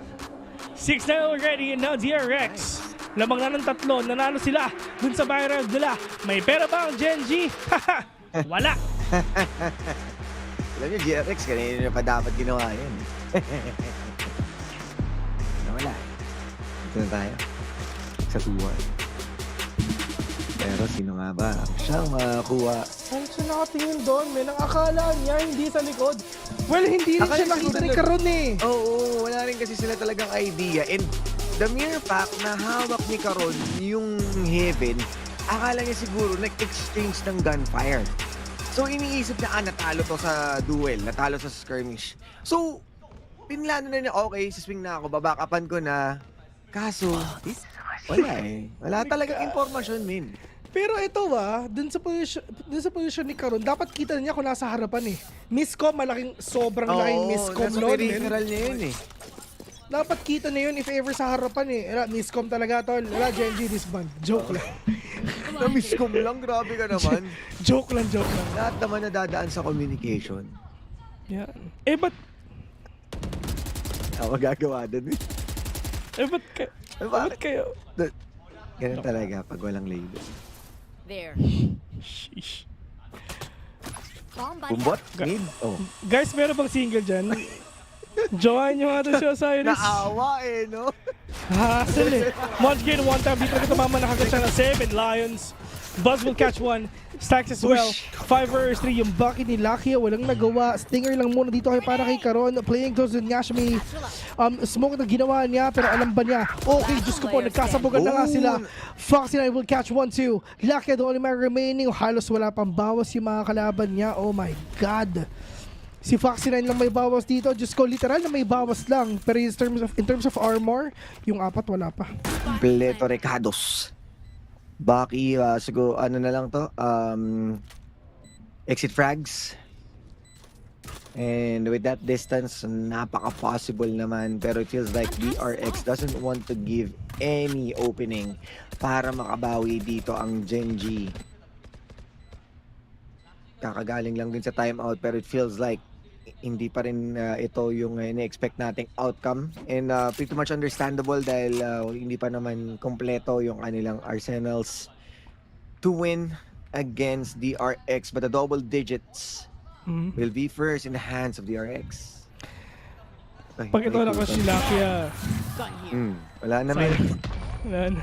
Hindi na makakapagpamigay ng 1,000, ng Riot Body, ng bagong PC, ng... Pupuso pa naman sana, oh. Naman din, bakit na lang yun eh. Mali mo. Mali, makapulot, no? Oh, di ba, oh. Oh, uy. No one can tell. Tama. Oh. Kids can tell. Hotdog yun, ah. Ano yun? Tender juicy ba yun? Ay, hindi ko maalala. Oo yata. Oo nga. Tender juicy. Galing. Shoutouts nga pala kay Aljur. Meteor, all you need to do is wait. Pwede mo nang gamitin yung dash mo ngayon, tol? Hindi na! Dash. Wala nang dash talaga. O sige, I mean, commit na lang talaga. Sige, bahala ka na. Pero one more round for Genji na talagang sana makuha nila to at doon magbabago ang lahat. Pero maganda yung tripper actually ni Foxy 9. Pwedeng hindi to in-expect. Hindi to i-expect ng DRX na talagang literal matitisod sila dito. Sobrang bababa naman eh. Oo, tapos may cyber cage pa. Ay, naku, napakahirap na. Pero yun nga, magandang pangitain to if ever talaga natisod sila dun sa cyber cage para mag-swing yung mga kalaban nga nila. Pero tignan natin kung talaga yun ba talaga yung mangyayari ngayon. Pero napakadami stake mic nga mga tropa. Si Munchkin nasa baba na, maliliko rin ata yung isa pero mukhang hindi naman ata kasi nga meron pa sa na talaga lumilipad. Pero partida, yung hindi pa nasira yung cyber cage doon actually. And for the side ng DRX, one more point for that match point mga tol. And hindi naman karpintero ang DRX pero pinako nila ang Genji sa 6. Hindi pa nakakascore ang Genji dito kahit isa tol. Man, after ng 6-6 parang salam na. Minalas na ng tuluyan itong Genji and DRX. Ito yung sinabi natin na after nga ng mga series of timeouts, magkaroon lang ng konting break sa momentum ng Genji, mabilis mag-take over ang DRX. And there's no big of a question na isa talaga sila sa Kings of Pacific ngayon na nagagawa nila maintindihan yung mga ganitong klaseng slowdown moments ng Genji and they're capitalizing on it. We have 3 ultimates available for Genji Any moment they can pop off. Pero maganda rin yung judge dito ni Karo. Pero nadamay si Buzz sa kanyang showstopper. We're gonna get to see kung ano pa talaga yung mga pwede nila ipakita ngayon kasi nga Munchkin will catch one. At ito na ata ang pagbango ng api ng Genji. So far, ito na yung pinakalamang nilang nakuha sa half na to. Match point denied sa side nga ng DRX ngayon. Pero malay mo, makuha niya, di ba? Pero grabe, ang ganda ng posisyon ng Genji. Ang ganda ng posisyon ng Genji. Foxy9, kahit anong Diyos ang dasalan mo, hindi ka mabubuhay dito. Kahit mag-aalay ka pa ng itlog kay San Pedro. Ewan ko namin, kahit Diyos ko. Si Diwata daw, single, sabi ni Miraclo. Ayun. At least wala kang problema yun sa Paris. Oo, Paris ka. Okay, kakainin ka na sa araw-araw. Oo, men. Sa Pasay nga lang, medyo malayo yun, tal. Antipolo to Pasay, layo nun, men. As men, hindi kaya na LDR. Bulacan nga, di gumana eh. Pero yun nga, no, going back, no, it is a fairly good play. Coming in from Genji, yung yung corners talaga, inalagaan nila and a bit of an overhit din para sa DRX feeling ko na yung showstopper. Move on din tayo. Oo, tagal na yan, men. Buzz is inside already. Pero yung mga players dito ng Genji nag-aantay na kinikat na 7 lions si isa. Diyos ko, Buzz with a 2K. Magandang opening to para sa kanila. Ito na ata yung match point na hinahanap nila. Sas gonna plant the spike too. But Texture gonna find that perfect angle, perfect position for him to catch someone off guard here sa lugar na to. But Buzz, at least talagang itong operator niya talaga nag-aantay talaga para sa kanya. Oo na paranoia mga pero meron ka ba makikita dito? Munchkin will catch one. Denying that Viper's pick na nilalabas nga dito ni Mako. But Stacks, at least buhay na buhay pa. 3 versus 2, winnable pa, pwede pa. Pero na-timing na, paglabas ng shorty niya, nag-swing si Bay, napatay pa siya.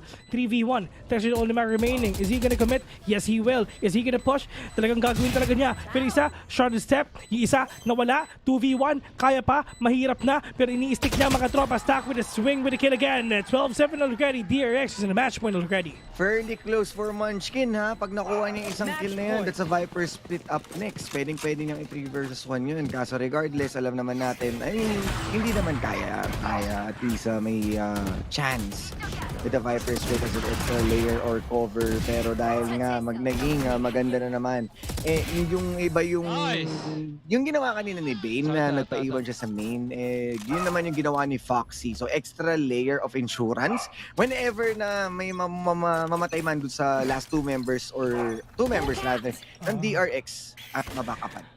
Kinabahan ako nung sinabi mo insurance. Kala ko, bentahan mo rin ako eh. Kala ko, bebentahan mo ako. Hindi, men. Sige tayo. Salamat. Natayang ka na.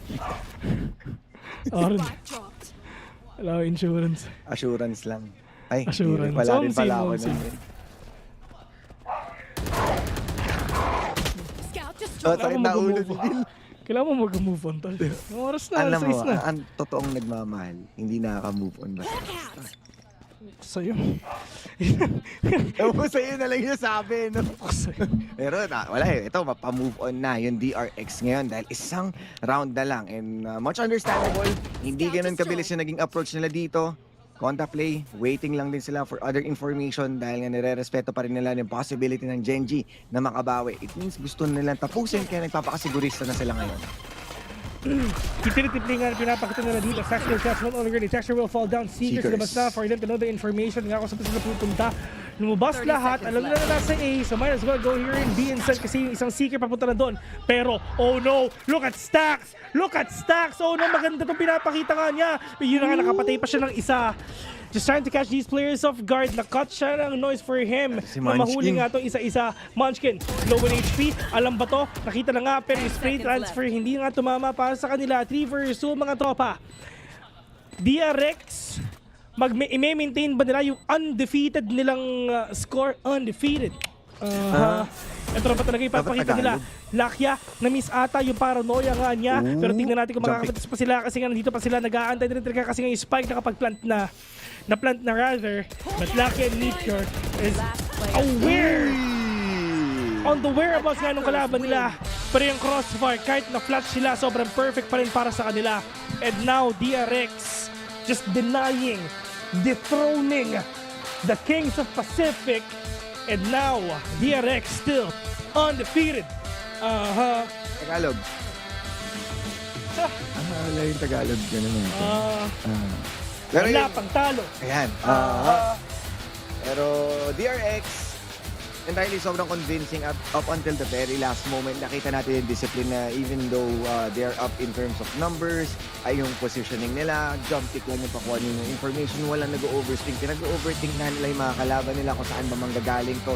Doesn't really need to go for a huge flank, pero stacks tulad ng napansin mo nga kanina sa ating minimap, just to cut off any rotation. Tumagal lalo by taking down one member and then napalaban pa nga siya sa kapwa Sky niya. Kaya yung mismong ini natin, hindi rin nakapunta agad to just take away itong ating last round. Talagang dun sa first half, I mean, sobrang dikit ng laban, pero pagdating ng second, Diyos ko, pinako ng DRX ang kalaban nila sa 6. 5 rounds, hindi nakascore dito ang Genji. At nakikita nga natin ngayon na they're really desperate. Na talagang sobrang na sila no? Kumbaga talagang frustrated na sila. Ba't hindi tayo nakakasigaw, ba't hindi tayo nakakapatay? Bakit sobrang on point ng mga kalaban nga natin? Pero at the end of the day, it's just DRX winning, still undefeated dito sa ating group. Nasa ata sila, diba? Nasa Omega sila eh. Tama ba? Tama, nasa Omega sila kasi yung Genji nasa Alpha.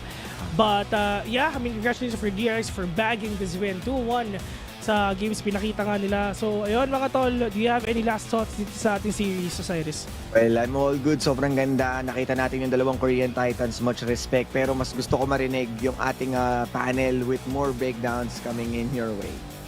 Tara, mag-drive na tayo papuntang panel mga tol. So, Ready, Riku, at saka Fluffy, kayo na. Bayad po. Maraming salamat Bill and Osiris. Sorry. Dito rin yung bayad in the panel, but we're going to be seeing them here very soon. But there you have it, ladies and gentlemen. DRX takes the revenge and another step closer to taking back their throne. Pero based sa mga nangyari, di lang sa game na to, but after seeing Genji, DRX, PaperX go against each other, grabe yung difference in strength of these teams from last year to now. And honestly, very close yung rankings sa taas overall. I mean, overall is one thing, in this game feels like another thing entirely because Split, especially nung second half talaga, DRX really engaging on that attack. Such a dominant performance for them. And even the start of on the first half, very equal score here from both teams. Kaya nga imagine, talagang pinakita kung ba't sobrang close nitong match na to. It's always the first half that feels like, oh, sobrang close. Pero pagdating sa second half, doon na talaga yung magkakaalaman. At ipinakita ni DRX kung bakit sobrang lakas nila pagdating sa atake. It does feel like ito na yung parang nagiging signature playstyle nila. Kasi hindi lang nakita natin to sa Split, kung hindi nakita natin din to sa iba't ibang mapa. And I wanna point out how Buzz, not only his execution, but yung assistance niya pagdating sa utility, pagdating sa flash. I think that's the reason why fully controlled yung mga sites, no? It's because of the whole system ng DRX pagdating sa execution. Napakalinis. Wala tuloy nagawa, no, si Texture sa operator. Parang constantly being flashed, constantly na parang nag-give up na talaga siya ng space very early. And the kills as well that DRX was able to really do dun para sa full control ng mga space nila. Definitely. I think speaking of full control, I think maganda din yung adjustments nila overall. Sa isang punto nung first half, na-achieve nila yung total lockdown of Split. Pero in the end, Genji tried to contest pero wala rin, especially on that second half. Very tough to see here. But we definitely saw that DRX gave them a taste of their own medicine when it was parang sa una, they were avoiding Mako. In the beginning, he didn't have a lot of impact on the map, and I think that Genji was intentionally making this happen. Iniiwasan talaga nila si Mako, but then they did that the same thing to Meteor and Texture, and at the end of the day, they just lost all impact. Yeah, exactly. Especially in the second half, DRX, what a performance. I think yung double controller din nila with Bane stepping up, 85% yung kill assist niya on that Omen, always ready para parang they're able to really cross around the map in safety and avoid a lot of the danger kung wala ng operator. And I think that's why sobrang smart, sobrang galing ng adjustment ng DRX. I think kagaya ng that we keep reiterating constantly when it comes to DRX, yung parang playbook nila. And not only the playbook, but the mastery of the playbook na ginagawa nila. Yung execution, sobrang linis. And hirap na si Genji, parang yung mga surprise factor na hinahanap natin from Genji, hindi na tuloy gumana against DRX dito. Parang basang-basa na sila. Yeah, and I think now here dito sa overall scoreboard and our MVPs, I think I want to highlight the rookies here for DRX, Bane and Foxy9, who are consistently topping the scoreboards here. And I think Bane definitely had a lot of impact dito sa map na to, like Split. And I feel like that's just such a good sign here for DRX that this playbook that we've been talking about time and time again, it's being applied to these new members. They're owning it just as much as the old roster has. And again, a very good sign for DRX. And ito na yung sign that they're having a very slow climb back to the top. So excited to see what DRX still has in store for us. But at the end of the day, that's the matchup. It's going to be DRX once again undefeated. But any last thoughts on this matchup, Lucky Riku? I'm just happy that yung tapos na yung parang growing pains period on DRX, and it looks like overall they're back to form. I'm sure they had a rocky second map, but they really have shown yung mga moments nila where their strength has come back. And if they can just keep that consistency up, I think that they can really hit home for this split. At para naman sa akin, gusto ko hello kitty! Reiterate yung sinabi mo, Revy, about the rookies being fully integrated. Oh my god, I'm doing like the whole baby voice now. I'm gonna do my analysis with this voice. Joke lang. Sobrang, imagine in that short span of time na na-integrate sila, parang it feels like they've been a part of DRX since last year. The way that they've been playing, even though may malaking roster changes, that fast. So you gotta hand it to, again, what happened behind the scenes, building up to, syempre, from kickoff, pati na rin, syempre, yung stage 1 natin ng Pacific. Yeah, but for stage 1, I think we can definitely say a lot of things have changed from kickoff. I think kickoff, definitely, kailangan natin kalimutan, forget. We just have to forget what happened in kickoff because everything has changed. The faces of these two teams have definitely been so different. And I think especially sa mga players natin, Genji, we can say na they've been a perfect all-rounder team. But again, DRX, you just have to highlight the efforts of these new players. And I can't stress it enough na si Bane really has such a bright future ahead of him with this DRX roster. Yeah, I mean, it really fits well yung timing ng utility niya, the ability that he's able to take space. Nakagapang yung buong team dahil sa mga moves na ginagawa niya. That's why he's always there to be in the fight. And it is something that you'd see in most veteran players. So good on Bane for bringing that up really quickly. Yeah, you gotta love Bane. Woo! Let's go. Let's keep abang kay Bane. Ayun. I mean, we're gonna definitely see a little bit more from him, but this battle between the hometown heroes has come to an end with DRX back on top. Pero hindi pa tayo tapos because we're gonna be going to this stage for DRX's winner's interview. Check it out. Here with DRX's Bane after their 2-1 win against Genji. Now, congratulations, Bane, on your win and also on your first Pacific interview. Now, Termi, before the match, actually said, now it's time to admit that Genji is the #1 Korean team and DRX is here to challenge them. We're here with the underdog mindset, but from the player's perspective, what was your mindset coming in? What was the player's mindset coming in tonight? 오늘 언더독의 마인셋으로 오겠다라는 터미 감독님의 각오가 있었는데요. 선수들은 어떤 마음가짐으로 경기에 임했을까요? 사실 언더독이라고 하면 저만 그런 마음을 했던 것 같고요. 다른 상대들 들어보면 그래도 1인자의 마음으로 했던 것 같은데 그래도 같이 즐겁게 해서 이길 수 있었던 것 같습니다. Well, actually, when it comes to the underdog mindset, I think I was the only one with that mindset. And other players, they had that, we're still the #1 type of attitude. But overall, we just had so much fun playing together, and I'm glad that we won against Genji today. Now, next thing I want to ask you, though, do you feel like with this win, DRX claimed the #1 Korean team title back? 그러면 이제 대한민국 #1 타이틀 다시 탈환했다고 봐도 될까요? Of course. Of course. Oh, of course. I love the confidence then. Well, I just want to ask you about your journey here personally. It took you almost 3 years to make it onto the Pacific stage. It's been 3 weeks so far since your debut. How's it going? And what was your mindset? What was your reaction when you were first called up? And how's it going so far for you? Is it everything you've ever dreamed of?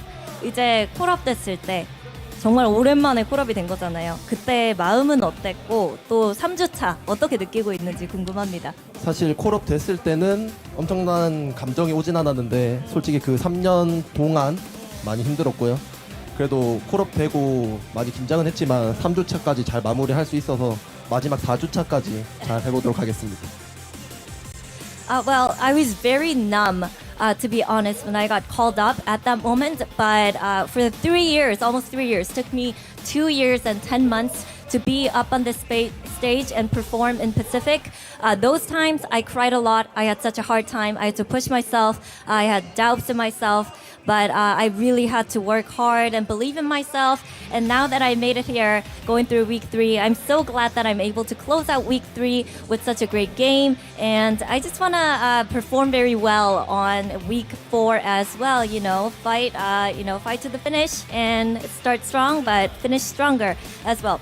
Now, the next thing I want to ask you about is DRX's style change. It looks like with you on the roster, DRX look more fluid and you guys are able to adapt more to your opponents as well. And that's something that Termi particularly wanted to work on since last year. So is there anything you guys are doing, especially in practice, to kind of be more fluid or to be able to adapt more on the fly? 그 DRX가 이제 교전으로 풀어가는 그런 능력이 많이 향상된 것 같아요. 감독님이 굉장히 그런 부분을 작년부터 강조해왔고 바꾸고 싶었던 부분이었는데 좀 연습에서 그 부분에 집중하는 부분이 있을까요? 그렇죠. 사실 교전으로도 많이 연습을 했지만 택틱도 물론 연습하고 있고요. 근데 사실 스크림에서는 제가 총을 좀 못 쏴서 그게 좀 걱정이었는데 스스로 오늘 잘 보여줄 수 있어서 좋았던 것 같아요. Yeah, we are definitely working on our firepower, how to take an advantage of that as well. But we do have some tactics ready too. But in scrims, I wasn't able to hit heads a lot, but I feel like I performed better than I did in scrims than on stage here today. So I'm really, really happy with how I performed today. Now, you mentioned tactics, and beautifully timed, beautifully disciplined tactics is DRX's trademark. So are you guys trying to be more fluid, change your whole identity, or have those tactics in the back pocket and save it up for bigger stage? 그러면 이제 택틱 같은 경우에도 DRX의 트레이드 마크였잖아요. 아껴두는 걸까요? 아니면 그냥 교전 위주로 풀어가려는 체질 개선일까요? 어떻게 보면 교전으로만 해도 이기니까 저희가 승기는 거 아닐까요? 더 강해진 모습 플레이오프 때 기대해 주셔도 좋을 것 같아요. We're hiding our strats because we don't really need to use those, but you can definitely expect stronger DRX in playoffs. Now, last but not least, DRX is going up against Bleed next. Zest is up there getting ready for his matchup, so anything you want to say to Zest? You will die. Okay? Pretty sure he heard you. Okay, well, thank you very much, Vane, for your interview, and congratulations once again. Thank you. Now, we'll see you in your next match. And that was Vane, everybody, with the post-match interview. We're going to head off to a short break, but don't go anywhere because when we come back, we have Bleed going up against DFM. We'll see you soon.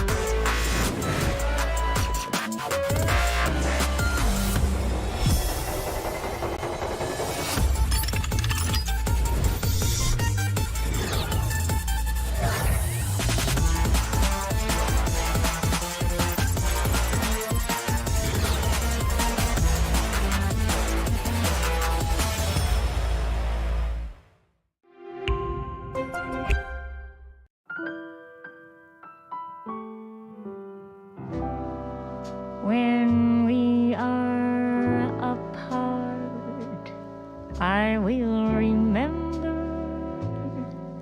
the summer. Remember when everything was bright and new.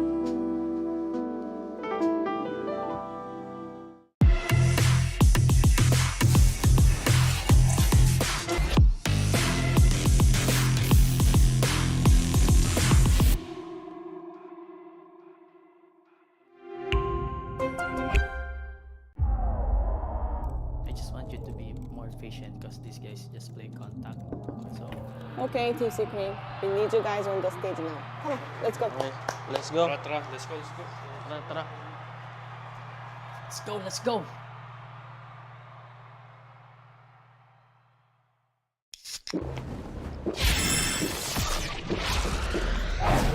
Red Bull gives you wings.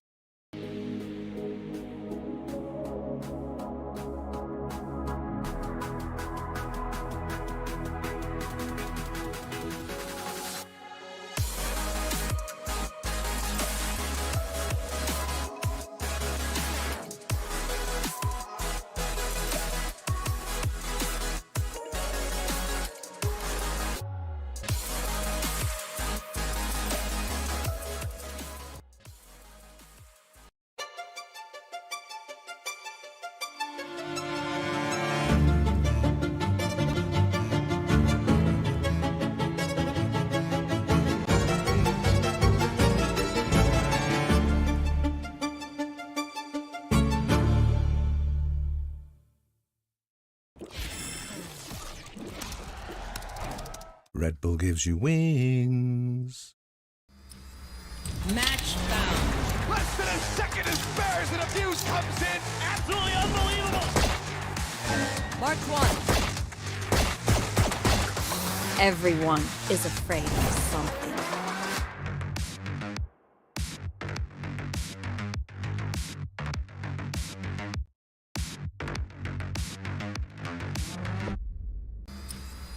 Match found. Less than a second as spares and abuse comes in. Absolutely unbelievable. I'll fight anybody. I'll fight everybody.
Welcome back, ladies and gentlemen, dito sa Filipino broadcast ng VCT Pacific Stage 1 at kakarating lang natin sa isang napakainit na matchup between Gen.G and DRX. At ngayon, oras na para sa second matchup of the day. It's Bleed versus DFM. Pero bago ang lahat, ako nga pala si Vixco at nandito si Vil and Osiris. So, di ko in-expect to. I was going to pass yung barya ni Osiris kay Vil, pero nandito na si Osiris.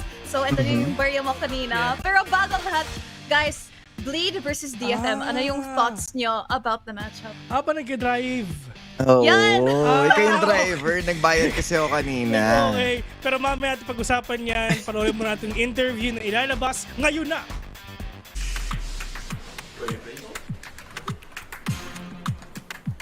Hello. Hello, Scary. Now, let's see your victory dance to hype us up for the Bleed versus DFM match, okay? Okay.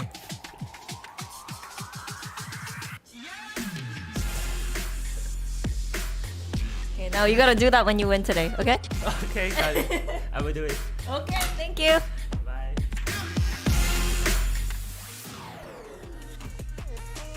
Alright guys, so Bleed, a lot of expectations going around para sa team na to. At kung titignan natin yung roster nila, you have a lot of very talented and experienced players, pero they're having a hard time making it work. I just want to say for Bleed Esports, the number one talaga na kailangan i-consider sa kanya is consistency. Lalong-lalo na kay Ye, which is nakukuha niya slowly and surely. Kumbaga nakaka-adapt na siya sa playstyle nga ng Pacific. Pero if ever gonna talk about naman si Zest dito, talaga meron talaga siyang pakiramdam kung paano talaga yung number one nung nakasama niya yung DRX last year. Pero for the side naman kay Scary and Darion, talagang they're just being them. I mean, sila yung dahilan kung ba't nandito ngayon na Bleed Esports. Yep.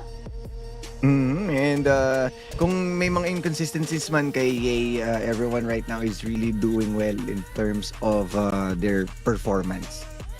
Yay race, May race. 3, 2, 1. May race. Now May, not afraid of El Diablo? He's not El Diablo. He's Angel. He's Angel. Wait, Angel from the above or EMEA Angel?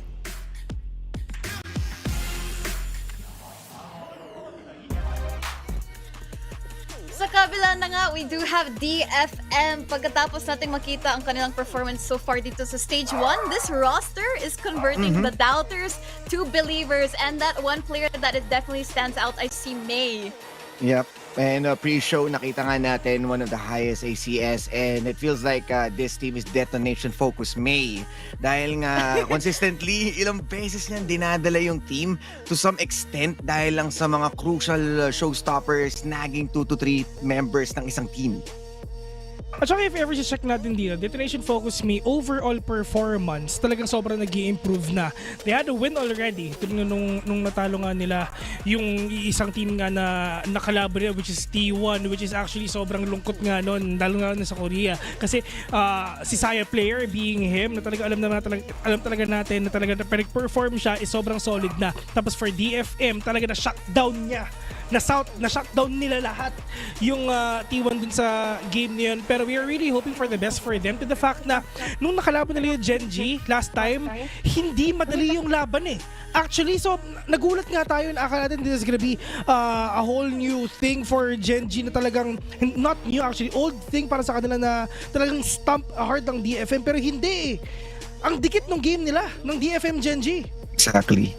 Yeah, and I think na itong bagong face ng DFM is definitely something that we can look forward to kasi yung alam natin yung performance nila last Pacific was not the best. So it's very happy to see that they're a little bit back on top here in terms of beating their old records. Pero if we look at this matchup, the head-to-heads, you know, I think pwede natin sabihin na these teams have a lot on their plate kasi they're still at the bottom of the rankings sa mga groups, sa groups natin, and they need to make something happen today.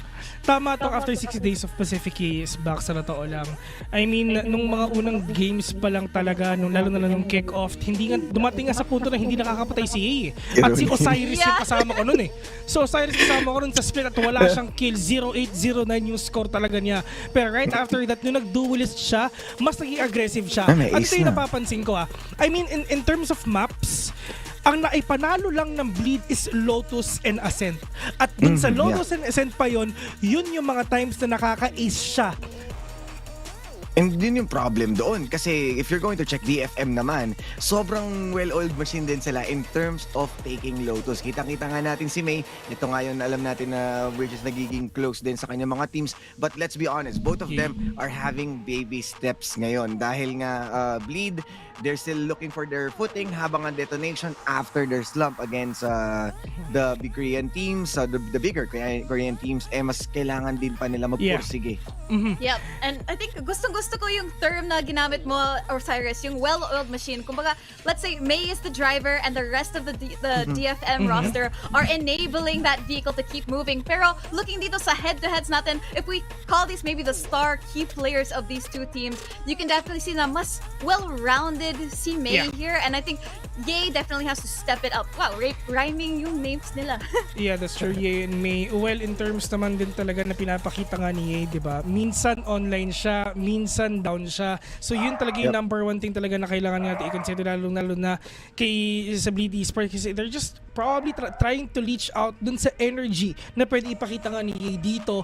And tulad nga napag-usapan nga natin, Ascent and Lotus, yun yung mga mapa na inipanalo nila. At dun siya talaga nag-perform at dun siya naka-ace. So, kung saan nag-perform ng matindi si Ye, dun talaga sila nanalo. But for DFM, ito yung maganda sa kanila. If ever manalo sila dito, kalaban ng Bleed, triple tie sila sa group nila. Explains a lot kung na kailangan nga ngayon ng mga teams na to, no? Bleed has yet to found themselves. Nakita rin natin sa mga clip ng pre-show na sa mic check, parang they are lost in terms of their communication. Walang solid na cornerstone wherein naririnig talaga natin yung commanding voice na ito yung gagawin natin, all in tayo dito. May magugulat na lang out of nowhere, may nasa flank na. So they're still under an identity crisis. So I think Bleed needs to push even further. Yep, and I think I definitely want to get in dun sa point mo kanina kasi definitely a lot of moments like that. But wala pa rin coin cam. Wala pa rin. We need to have it. Pero I want to bring out isang map data na both these teams have played most of their games on Lotus. Although most of them have been losses, sino sa tingin nyo owns the map more? I mean, ngayon makikita natin if ever talagang ginamit nila sa totoo lang. And ngayon, yun na nga, Bleed, picked Lotus, ilang beses nila ito ginamit, ilang beses rin talaga nag-perform din sila Ye dito, using that raise as well. So this is gonna be really interesting nga na makikita nila. And ito yung number one thing, lalong-lalo na sa Lotus if ever you're gonna pick Lotus, expect your opponent to pick attacking. So, for the side of Bleed, for sure, dapat na napaganda nila yung defending nila kasi ine-expect nila to na talagang attack yung pipiliin talaga ng DFM dito. This might be a long shot or a hopeful one, pero nakakami siguro yung chamber, and Lotus is a chamber map. So, siguro any possibility that we can see Ye going back to its peak na performance. Sino yung magduduelis? Yun ang tanong. Oo, yun nga. Actually, sabi ni Ye sa interview kanina na siya yung flex player. He's not, hindi siya yung prime duelist. Yeah, yun nga. Yun, doon tayo nagsimula. Kasi back then, nung kick-off, nag-Viper siya. Dumating tayo sa panahon na nag-initiator din siya, actually. So, it's gonna be really hard for them to adjust. Yun yung mahirap talagang pag-adjust kayo ng adjust talaga na talaga hindi mo makita kung ano ka ba talaga. Pero if ever na talaga mag-chamber siya, I mean, yes, open yan. Pero ang nakita ko lang kasi mag-chamber dito is actually Hindi. Ay, hindi ba? Sa Zeta, si Laz. Yun, yes. si Laz. Yan, nag-pop up siya. Oo, nag-pop up talaga siya doon. Pero for me, napanood na natin si Ye dito na mag-raise. Kung ako sa kanya, mag-stick na lang siya doon. Yeah, yes. Definitely. Pero may flashback ako sa Lotus nung sinabi ni Osiris yung pagka-desync ng Bleed nung napanood natin yung comms nila sa start ng broadcast. Kasi kung napanood nyo yun, there were a couple of moments where na-caught off guard yung members ng Bleed sa mga rush plays that happened here on Lotus, especially from Ye's raise. Alam mo yung sasabihin mo sa teammate mo, hold lang muna, pero pupush siya instead. Sabi nga ni Scary, wait, what? When Ye went and pushed. So I think na here for Bleed, we can definitely say that they're not as well-oiled machine kumpara sa DFM, and that's something that's kind of scary for them. Number one talaga na it's all about the communication talaga na pwede mong i-fix nga dito. Well, if ever, yung last time na nag-panel ako for Bleed, actually, pang-apat na beses ko na ata to nag-panel, hindi, pangatlong beses ko na ata to. Or dalawa. Basta yun, ilang beses ako nag-panel dito sa Bleed. Pangatlong beses ko na to mag-panel sa Bleed. Tapos, isa rin talaga yung nakikita natin dito. The sync, they're really not organized. And we're really hoping for the best for them. Kasi if ever matalo sila dito, na talagang magkakaroon tayo ng malaking problema na ano ba talaga yung kailangan natin na ayusin dito. Na wala yung dalawang core members ng Bleed. Pumalit itong sila Retla, pumalit yung sila Zes nga dito, and we're really hoping na makakuha na sila ng isa. Pero sa totoo lang, if ever hindi pa rin nila na-fix yung pagdidesync nila, yung unorganized Bleed, DFM, baka malay na mag-triple tayo na tayo ngayon with a 2-1 score sa ating group. Yeah, kailangan nila to. Remember, this is the only chance that they can get. They already missed out RRQ, Zeta, and yung sa Talon. Yun ito yung mga teams na kahit paano shaky pa hindi pa ganun ka-solid. Ang susunod nila mga kalaban, that's Paperex, DRX, Team Secret, which is fairly good na teams nga ngayon. Kaya, Bleed, take this chance. Yes, and I think since nandito na tayo sa week 3, the chances are very, very slim. Pero I think one thing we have to point out is ang dami nagsasabi na Bleed is having a hard time adjusting to Tier 1. Pero sinabi na nga ni Vil, they have Retla, they have Zest. Sila yung mga big names here in Pacific. You have Ye. Yeah. Yun nga. So 3 out of 5 yung players mo that have that experience. So can you call them a rookie team anymore? Parang hindi. Scary as well. Scary, galing search siya back then. So they had an idea. They had an experience already in being the top dogs nga sa mga sa tournament na to. Pero pag pinag-combine mo itong mga top dogs na to, mga top players na to, talaga nagkakaproblema. Hindi sila sick, hindi sila organized, and hopefully maayos nila to ngayon. Hopefully. Pero it's gonna be about time to start this matchup. So let's over to the main stage to see Bleed and DFM. I'm breaking up another season. I've been up on my stats. Now would you look at that? Undefeated, locked and loaded. We about to blow. Caught him with that left, I leave him tapped out on the floor. Sounding itchy, sticky, swishy. Watch me bank a score. Up in the boat, I'm in the zone. Yeah. Go to the fire, the breath. King of the jungle and beat my chest. They say I'm posing a threat. Just like a pebble, I'm cutting the net. Ring on my finger, but yes. Like playing chess and I don't even sweat. That's what I call it finesse. That's what I call it finesse. Ain't no rivals. They can try, but they're never ever slowing me down. On arrival, this is my show. Crossing my heart, they know we are undefeated. That's why they call me undisputed. I'm ranking up another season. I've been up on my stats. Now would you look at that? I pop on with the jumper, then the adios. Gotta go. I'm the prima donna.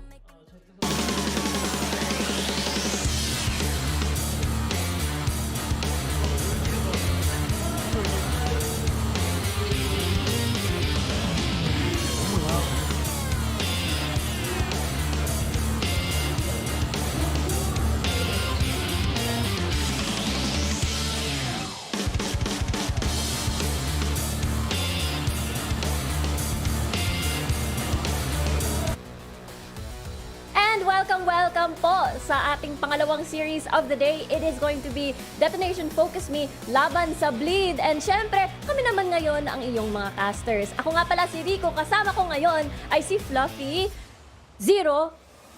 Ayun. Wow, Fluffy 0-2. Ang layo nun yung sa undefeated. Pero hindi lang tayo ngayon, Rico. May nanonood na special guest. Kasama ko siya actually.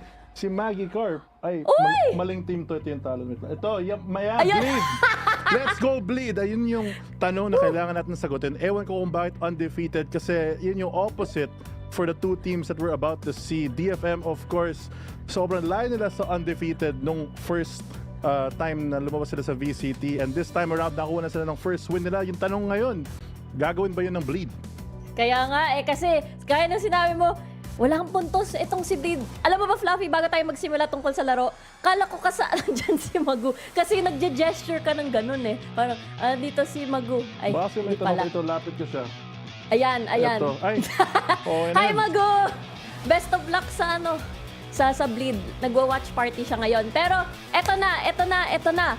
Fluffy, since ngayon, ano ba ang kailangan na gawin ni Bleed para maipanalo nila ang match nila against DFM? Well, first and foremost, kailangan nilang manalo. Para manalo, I feel like that's a combination of EA stepping up to his plate and a lot of the teams, I think, gelling together. Because individually, okay naman sila. Yung problema is that team play overall. Kaya nga but ito na ata yung yay na sinasabi natin na race, na sabi ni Vil, yung panel, mag-stick siya sa race as maganda yung performance niya dito. Pero ang isang katanungan ko dito, Fluffy, Lotus, alam natin na magaling din tong si DFM sa mapang ito, lalong-lalo na para kay May.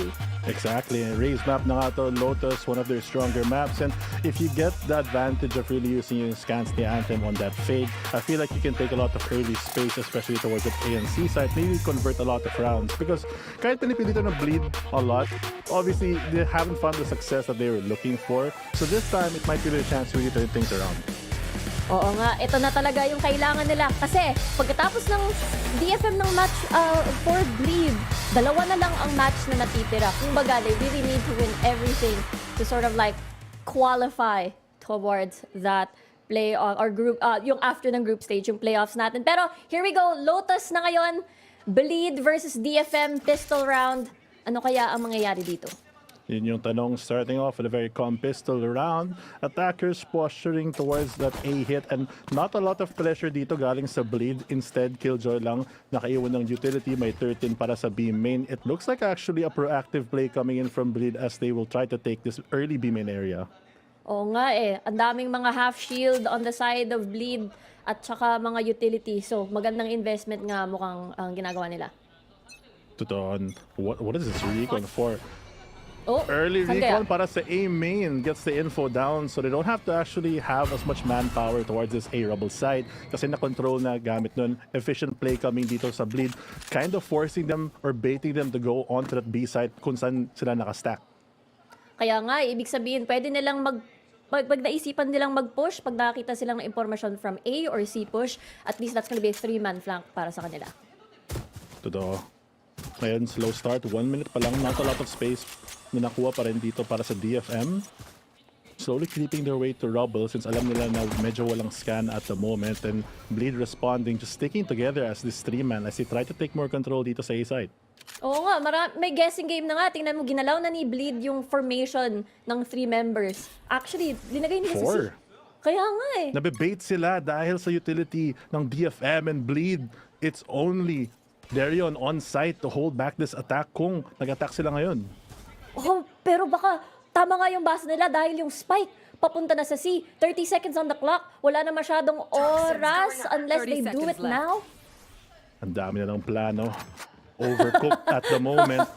Binabait nila pumunta sa B pero sila din nag-C. Early contact here coming in from both teams. Ayan na, Yay with a grenade na unleash na. May nabawasan ng konti pero wala pa rin namamatay. 14 seconds na lang. By the way, DFM, nakakapag-plant na sila at least. Pero here comes the execution as well coming from Bleed para ma-take down yung site. May with a double kill. 4v2 na ngayon. Ipit na si Bleed. Na-plant na yung spike. At they are outnumbered at the moment. Anthem with a very long flank here. I don't think Bleed is aware of this. Zest, 45 HP. Ngayon, na-cut yung kanyang daloy because of that smoke. Look at Anthem here coming from Waterfall. He knows that he's there. Lets the headshot. Well, it's not going to be enough. DFM, very, very good. It looked a bit dicey, pero it was a very good pistol round nonetheless. I mean, it worked out for DFM, pero sobrang labo din yung plano nila. They tried to fake the C site, but then they double fake and back up to the C site. I'm more surprised, honestly, na hindi na hold ng Bleed kasi nakastack na sila dun. Pero nakapasok pa rin gamit ng utility ang attackers. And pistol round going on the side of DFM gives that early momentum and the confidence buy from May to also get that Vandal up with the full armor ready to go for another fight dito sa second round. Ang ganda nga ng mga mind games, no? Parang inisip ni Bleed, teka, parang 20 seconds na lang, tas wala pang execute sa site. Ibig sabihin siguro nasa sa kabila sila na point ng mapa. Kaya siguro ganun nag-rotate tuloy sila. Pero medyo same brain din yung person. Ayan, aim training na yung Bleed. Kailangan yan kasi papasok na sila yung DFM at mas malakas yung mga baril nila. Oo nga eh. Practice muna while there's 10 seconds on the clock bago dito. Naka-posture na yung spike ng DFM nga dito sa may C. Baka mag-push naman si Bleed. Ayan, tapos na dito ang warm-up C-side looking like it's the battlefield as the attackers early scan gonna come out here for DFM and they don't even spot up the contact yet. Oo nga eh, nag-poison cloud pa. So, parang di tuloy makakakita unless they do a little bit of mind games. Turn off the smoke, turn on the smoke. Walang nakikita. May nakikita pala pero scary. Look at that. 2 kills na ngayon with a classic at that. By the way, at mukhang kailangan nilang ipasa yung Vandal na punta na kay Medusa. Pero ang dami nang namatay on the side of DFM. Push pa rin sila. Scary with a triple. It's just a classic, by the way. At Medusa holding this, the jiggle peek, the jump, Scary with the paranoia as well. Walang magawa si DFM. Kunin mo na ang ace mo. Mukhang hindi niya magagawa ito, pero the damage is just too much. But look at this, 1v1 pa rin after all of that. Very expensive for DFM. But nakasalalay na kay Yay dito to try and take this round for themselves. Bibili na ako ng Bleed Classic. Kung gano'n lang parang kayang gawin si Scary, napakalaking value. Able to take away 4 of them. It's all up to Ye against Net. Net has the earlier timing. And Ye, half HP na. Classic din siya, but we've seen what that can do in the right hands. Oo nga, grabe yung damage na ginawa ni Scary kanina. And now DFM has to recover the losses. This was supposed to be their round, pero all the guns are gone. Still have the Vandal in the hand of Net though. But Bleed can't get the timing here as Ye has to walk up and creep towards a Rubble Cypher. Magkatapat lang sila, narinig din yung turret. Alam niyo na sa may 3. Has all the information he needs but not the firepower as he creeps on. And Net already holding the angle off the contact of the turret. May Oo swarm nga, pa mahirap nga. pa. Kaya nga, nakaset up na. Oy! Uy, hindi niya nasira! Yay! Oh, buti na lang. Okay, na-bait yung door, magpipeek na. Half, yay! No way. Let's see, he's gonna stick it, but he's gonna peek! Oh no, 4K coming from Neth. DFM salvages yung round na yon. That was too close for comfort dito para sa side ng DFM. You have the massive advantage, but Bleed somehow managed to win a fight off the back of Scary's classic kills. And yay, he does the damage in the end of it. They don't win the round, but that can secure the future. Kaya nga yung economic damage was definitely enough kahit hindi na ipanalo ito ni Bleed. And that was interesting. No, parang DFM was confident to take that fight there kasi they had the better guns, but it didn't work.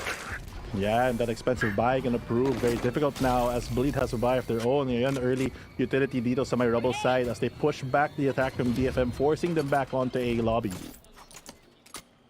And exchange lang to ng mga utility para sa impormasyon. At least they know Ye is there because of the because of the grenade. Pero walang may chip damage para kay Mei. Is that enough though?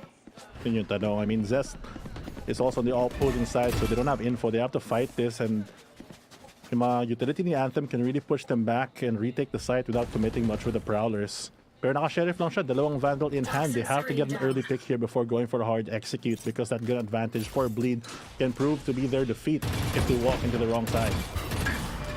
And ang wrong side nga, pwedeng si lahat ng utility para bagalan ng pagsalakay ng DFM ay naroon. Pero look at this, the shift. Dalawang miyembro ay nakabantay sa Brubble. Yay, nakaabang na sa A-main. Malaland niya kaya yung importanteng shot dito. But the smoke's gonna cover it all out. Scary, gonna back away. Instead, the Hot's not gonna spot out anyone. May 4 HP dahil lang sa mga early hit ng Vandal ng Bleed. Exactly, in 20 seconds, para si Scary ng isa, forcing May out of the picture. 14 seconds. Oh my gosh, nako! Wow! The spray down coming from Scary! Isa pa! 4K na ngayon! Hindi niya nakuha yung ace kanina. Pwede niya makuha ulit. 4 seconds on the clock. Hindi na maaabot ni DFM ang spike plant at all. Magsisave na lang sila ng weapon. Yun yung kahirapan dahil sa round number 2. DFM not having the firepower to fight out Bleed. Ang dami nilang sinayang na oras para kumuha ng control sa Rebel side dito sa A. It felt like they were just trying to find a pick pero hindi binibigay ng Bleed. Nag-aabang sila sa likod ng utility nila sa C. May nag-rolling na tatlo between water as well as that B side to make sure that no one can cross. And they have a lot of faith in Scary and Darian to hold on that A. And because of that, that stability that Bleed has proven to be important to get this round. But now, it's a full buy round for both teams. So DFM, I'm sure they have a lot more confidence this time around. Oo, dito na magkakaalaman. And again, they couldn't trade Scary at all kanina. And perhaps they need someone from DFM na rin na parang tapatan yung ganun na init sa pagtutok, basically. Tama, early snake bite din to push them out ng konti. Dalawang molly actually nakalapag dito. It's a lot of utility baited out for this attack, in fairness, even though they don't have the location of this stack. But yung 3-man game talaga ng Bleed has proven to be a force that they're just willing to put wherever the side hit is gonna go. They really want to get a priority pick, and there comes the pick of their own. Gay losing out to Neth. At 1v1, napaka-importante. Bawas na ng isa. Pero again, si DFM, mahilig sila maglaro on these extended timers. So parang Bleed really has to keep on their toes. Kailangan sila mag-ingat dito. 40 seconds na lang. Slow attack here from DFM, not really wanting to put on their own. Oo nga nakapasok na sila dito sa site. And the mind games continues. Darian, nakaabang na! Nakakuha pa ng isa. Medusa, quick trade here. Pero 3v4 na ngayon. Wala pa rin plant ng spike dahil hindi pa nila fully kontrolado ang area na to. Kailangan nila antayin. The spray down coming from Scary once more. Nakakatakot talaga tong player na to. Spike may have been planted pero malaking damage na pagdating sa post plant ang ginawa ni Bleed. And now, Bleed taking their time here. They know that they may have the advantage, lalo na lahat na sila nandun na. Turret, hindi may ispatan. Actually, sisirain yun ni Zest. Now they have an idea. Zest leading the charge dito. Net with the kill. 2v3 na ngayon. Bawas na bawas na. Isa pang kill. Tapping the spike here. Oh my gosh. It's a 1v2 situation na bawas na. Yung isa, umikot sa malayo. Oh my gosh, scary. What was that? Tumatalan-talan pa nga si Net para mag-distract. Pero hindi talaga yun sapat. Scary is online. Every round na lang nagkakaroon ng value si Scary. 3 kills, 4 kills. Muntik na naka-ace pa siya. Good flash by him to push them back from the CT with the paranoia. Tapos nakakuha pa siya ng spike tap. Not getting traded out, playing his life here. And it was just enough time burnt to land a shot as Neff tries to peek. Kaya nga eh. Let's go. Let's go. Let's go indeed. Scary. The numbers right now, around 5 pa lang. Grabe na yung impact niya. That impact though, gonna reward Ye with the operator. May Odin pa sila on Zest to spam out a lot of the choke points here as they kind of posture for this B hit. May Viper Wall na nga, na-spot at ang Kusen. Ye still looking for a pick but loses out to a Phantom on Medusa. My gosh, ang dami na nandun. Siyempre, pagkabukas ng pagkalapag rather ng lockdown na ngayon. Retla still would like to slow this down, maybe negate yung damage ng lockdown. At now he's actually detained at the moment. Pero here comes the plant, Fluffy. Plant gonna come down. Spam is Scary, almost connects. Damage dealt here though. Paranoid to push him back, but there's no more flash for them for that later half of this retake. Mahirap nga. Kagaya ng sinabi mo, walang flash, pero nandun pa rin yung mga utility. Hala, nakita ni Retla. Still not able to get any of sort of a sneaky sort of flank. Pero here we go, kontrolado na ni Bleed. Ang layo ng mga miyembro ng BFM ngayon. Prowler, and as well as the grenade to at least slow this tap down. And look at this lineup from far away across town. And it's ang daming post plant. Anong gagawin mo sa sitwasyon na ito kung ikaw si Bleed? Wala ka masyadong options dito. They use so much utility to push them out. They come up with their round. They're a smart move by them to get the save though. Keep that economy alive. Oo nga, nakita nila na okay, they have so many layers, nano swarm, snake bite, lahat na lang. Mahirap nga na i-commit pa. Lalo na wala silang time. Oo nga. They save the operator though as well as the Odin. So at least may chance sila on this round to come back. Small mistakes there, allowing DFM papasok sa may B site, getting that plant down early, and with enough utility with the pain shells, just proven to be so difficult for Bleed to push through. Feeling ko kailangan nila i-change up yung man advantage nila this time around. 2 on A, maybe even one more from the door. Tingnan nga natin. The spam. Kagaya ng na-obserba natin, constantly nababawasan itong si Bleed. Because of the spam coming from A, baka magdadalawang isip itong si DFM. Lalo na, they like to, again, extend these timers. Oh. To be honest, ang dami nilang oras na ginagamit para lang maagapang for DFM. Not really wanting to give away their position. Wala masyadong hard and fast hits outside of that one for B on an eco. So now that they're on that buy, binabagan nila talaga yung attack nila just to flush out Bleed, cause them to over-rotate, create that perceived pressure and drag the game along to create an opening para makahanap pa sila ng isa pang mapitas, maybe convert a side plant after that.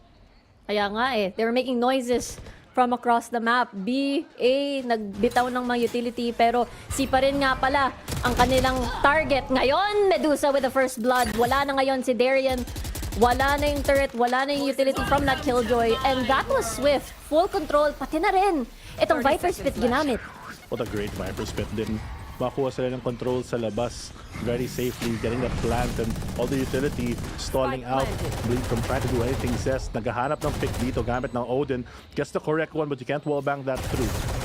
Ang hirap nga ng sitwasyon nila. Mapipilitan itong si Bleed na dumaan sa may CT side instead of 2 angles tuloy. Walang flank at all. So wala masyadong choice itong si Bleed but to go through one tunnel and one tunnel only. And now there's just so much time being bought. Walang magawa si Bleed. Magsisave ulit sila.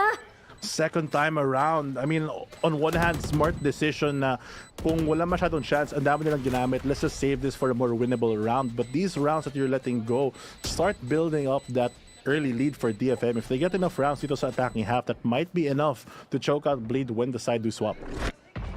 Kaya nga parang Bleed now has to prevent the actual plant kasi DFM's post plant seems to be so, solid. Sobrang parang fortress na siya. Oo, sobrang solid. Kala mo, hindi ka makapasok. May Viper smoke sa mukha mo, may dark cover pa, may hawak na naka-ready flash yung isa for that paranoia. Pass na lang. Next round, go next. Oh, and the do back-to-back saves nga, yung GG go next at save our guns. It's parang maganda nga na they are able to assess na okay, this round isn't winnable. Pero seeing that there's like 4 players still alive, parang it's a bit of an awkward sign here. May getting a bit of damage there dahil sa spam ng Odin. Might be enough to really take him out later on to the round. Pero two-part yung plan na yun. If you're gonna save for 2 rounds, kailangan magamit niyo yung weapons and eventually get some value out of them. You're not saving to do nothing. You're saving him to win rounds. So these are the rounds that are very important for Bleed sa unang half na to. Kailangan nila kumuha ng value of their own, get some on the board. They have 2 to 4 at the moment, but that's not enough to get a good half.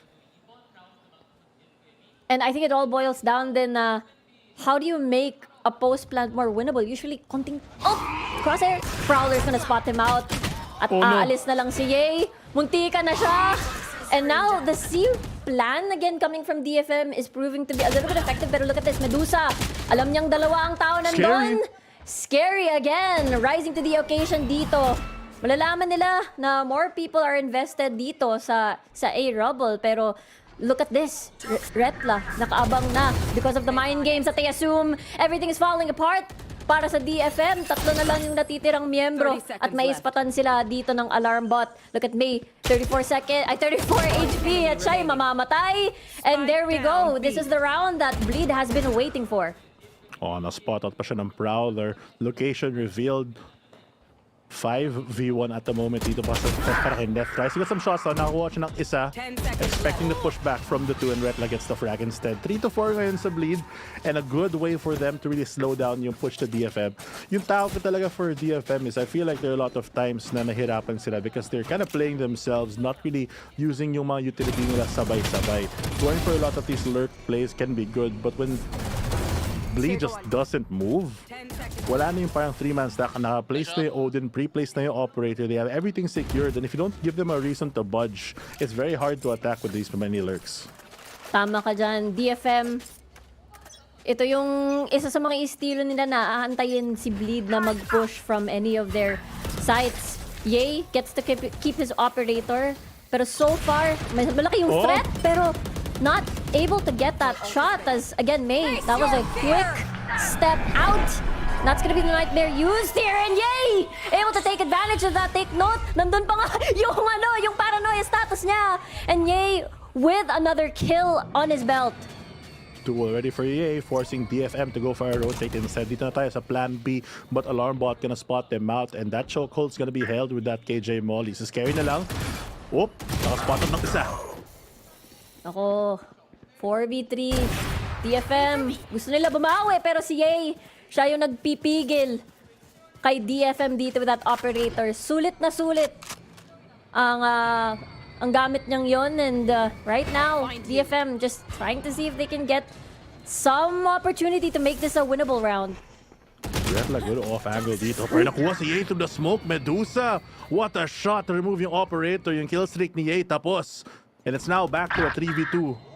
3v2, 2v2 na ngayon! And now it's a 1v2, making the round extremely winnable. Nakasalalay na kay Darion dito na bumawi to make sure that those 3 kills na ginawa ni Yay ay hindi mapapawala. And right now, naabangan lang ni Darion kung meron ditong lalabas. Pero yung positioning nitong DFM ng post plant, tandaan, it feels like a secure deal.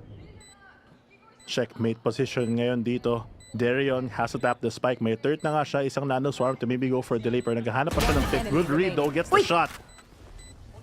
Really good. Therian knows it's gonna be a 1v1. Akala niya nandun sa labas. Di niya alam dito to the right. But Medusa, again, saves that round for DFM. Stone face nandito against the Titan like Ye, able to find him through the smoke early on sa round. Converts a very winnable round here from Bleed. Nawala lang sa grasp nila. The control gone. And now they're forced into an awkward situation. And at times like these, parang kamot ulo moment where it's, I know it's Valorant where anything can happen and every round can be basically winnable. Uy, same kami ng mousepad. Anyway, yung Nezo ko. Na-distract ako, sorry. Pero, what can you do when you have the advantage? It feels like these rounds should have been won by Bleed, diba? I mean, I have to agree with you. Scratching your heads there. Feeling ko si Magu. Dami niyang times na nag-scratch yan. Dami kasi yung dandruff. Pero ngayon, yung mas importanteng tanong, ano yung plano ng Bleed? Very aggressive start dito sa A, double peeking into Neth. Ito diba yung gusto ng DFM? That's why they play very slow kasi gusto nila i-bait out itong si Bleed. Pero maybe this change of pace na playing a bit more faster coming from Bleed, maybe it'll catch them off guard. Pero ito nga yung gusto ni DFM eh. Slow and steady dito ngayon sa DFM. This time around, the more convincing attack para sa A site. All members online. Johnny a flash. Hindi na flash is Scary though. Has a chance to go to the paranoia. Nakahanap pa ng isa. Dalawa! Grabe naman si Scary dito. The Jiggle Peak using these angles. No way! Nawalan siya ng bala. Pero 3 kills. I hope that's all you need. 2v4 situation na naman ngayon. Ang natira si Sis. At remember si Medusa. Gagawa siya ng paraan para maging clutchable itong mga moments na to. Pero knowing what happened naman ngayon na si Scary, the hero play there with 3K, baka ito na nga. Oh, takot na sila. Walang oras ngayon. Has to go for a save here. Not the round DFM was hoping for. And Bleed slowly but surely climbing. No short of the heroics dito na kay Scary. Sobrang nakagulo talaga nakakuha siya ng value. Hindi siya na-flash ng paranoia. At alam niya na assume nila na naka-flash siya. So he goes for the peek instead. And a good support paranoia as well from him. Kaya nga eh, ipit na tuloy dun sila DFM. And they had no choice but to take the fight even though they were not prepared at all. Ipit sila from utility and of course Scary. Grabe talaga siya. Kanina pa siya eh. Kanina pa talaga siya. Round 2 pa lang. I think yung paranoia ng attack was trying to flash him in case nasa taas siya ng rubble kasi narinig yung TP. Pero instead, Scary is actually sa may baba. So the paranoia of the enemy just goes literally above him. Kaya di siya na-flash. And now, timeout for Bleed. Nag-iisip sila how to extend this momentum. DFM, medyo mahirap sila basahin kasi nga medyo mabagal yung galaw nila. Wala silang binibigay na informasyon. Pero yung mga active plays na Bleed so far have been working out. And maybe they continue this spree. Interestingly enough, even though nanalo sila ng round, sila pa yung nag-tack para lang mas sigurado yung first half nila dito sa Lotus. O nga, especially ito yung map pick nila ng Bleed and you know, it started a bit rough with the double save pero perhaps yung agresibong approach na taking more space towards A main, maybe it's the time to fight, take the fight to DFM instead. Yun talaga yung tanong. Take the fight instead. And looks like early Viper wall dito, standard play ng DFM. But this time, lahat ng players na handang-handang lumaban sa likod na tong scan. Tingnan natin dito. Walang Odin this time. No spams whatsoever. Pero may ispatan sila ng Hunt. But it looks like hindi pa muna sila uusad. Pahinto lang sila sa enemy Viper wall. Cycling of utility dito from Bleed to really stall out a lot of pushes. Yung pings din nila, alam nila may chance na pwede sila pumunta sa B. Sila mismo yung nagsismoke mismo. Oo nga eh. Pati stairs, naismo ka na. Yay, magpapush dito Mao. May ispatan ng bot. Pero nandito pa rin siya. Any of the spams actually didn't put him into critical danger sa HP. So, yay. It's pretty fine for now. Zest nakabang na ngayon. Look at the spray down. But sees with the double kill with the Guardian. Mananalo sa trade si DFM dito. Ang daming low health members. Si C, si Neth. Kailangan mag-ingat nilang mga players na to. Yay! Andito siya pa rin sa site. Hindi nila maklear. Yun ang problema. 3v3 na ngayon. At may long flank actually coming from the side of Darien. May ispatan niya kaya to. Itong Viper player. Nasa may left niya. Nakaabang na. Naka-crouch na. Naka-headshot pa. And now, it is going to be a difficult round for Bleed. Natap na yung spike. Ness nag-peek. Yay, half HP. Viper spit. Satchel. Oh no, is right. And Ned is so low at the moment. And akala ko mag-1v1 pa. Mukhang hindi. Retla. And alongside Yay. Na-clutch nila. Buti na nilapag niya yung Viper spit dun since wala na silang options sa utility. That flank was ruined already by the enemy Viper. But the fact that he cast it in the open, such a risky play here from Bleed. Very desperate, but they are rewarded for their efforts. Nakakuha sila ng round off the back of this. Yun nga eh, parang that satchel was enough. Parang ang laki ng trust ni Retla sa satchel and as well para kay Yay while casting that yung Viper spit, that animation, a vulnerable position pero it was risky but it was worth. Very worth it dito, equalizing the score now. Bleed 5-5. May ultimate si Darion para sa retake dito sa C-side kung pumunta sila dito. Early presence din from DFM going to the new side of the map for them. Normally we see them default towards that A side pero dito naman getting an early orb for their raise. Baka nga ngayon ganito na nga yung setup na gumagana. Hindi nasira. Nasira yung isang swarm. The anti-KJ Molly. Grabe. A molly for a molly. Pero hindi naabutan yung alarm bot dito. Retla, snakebite to slow down the pace here. Look at this angle. Very aggressive but it could be worth. 3v4 na ngayon. A little bit of an awkward, syempre yung lower buy on the side of DFM. Kitang-kita, so we might see a very fast round here. The jiggle, not gonna work out, but Bleed, they are doing it, Fluffy. Hindi siya talaga takot, no? Si Scary na lumaban. Double kill to secure it. Kahit nandiyan yung buong team, siya na lang magpipick daw. Really feeling at this game and 18 kills already for Scary sa first half. First half pa lang yun. Ang daming mga 3K, mga 4K na nangyari, mga nakalipas. Pero Retla, this angle, a very, again, aggressive angle here. Pero nandun naman yung ibang miyembro ng Bleed para sumalo doon.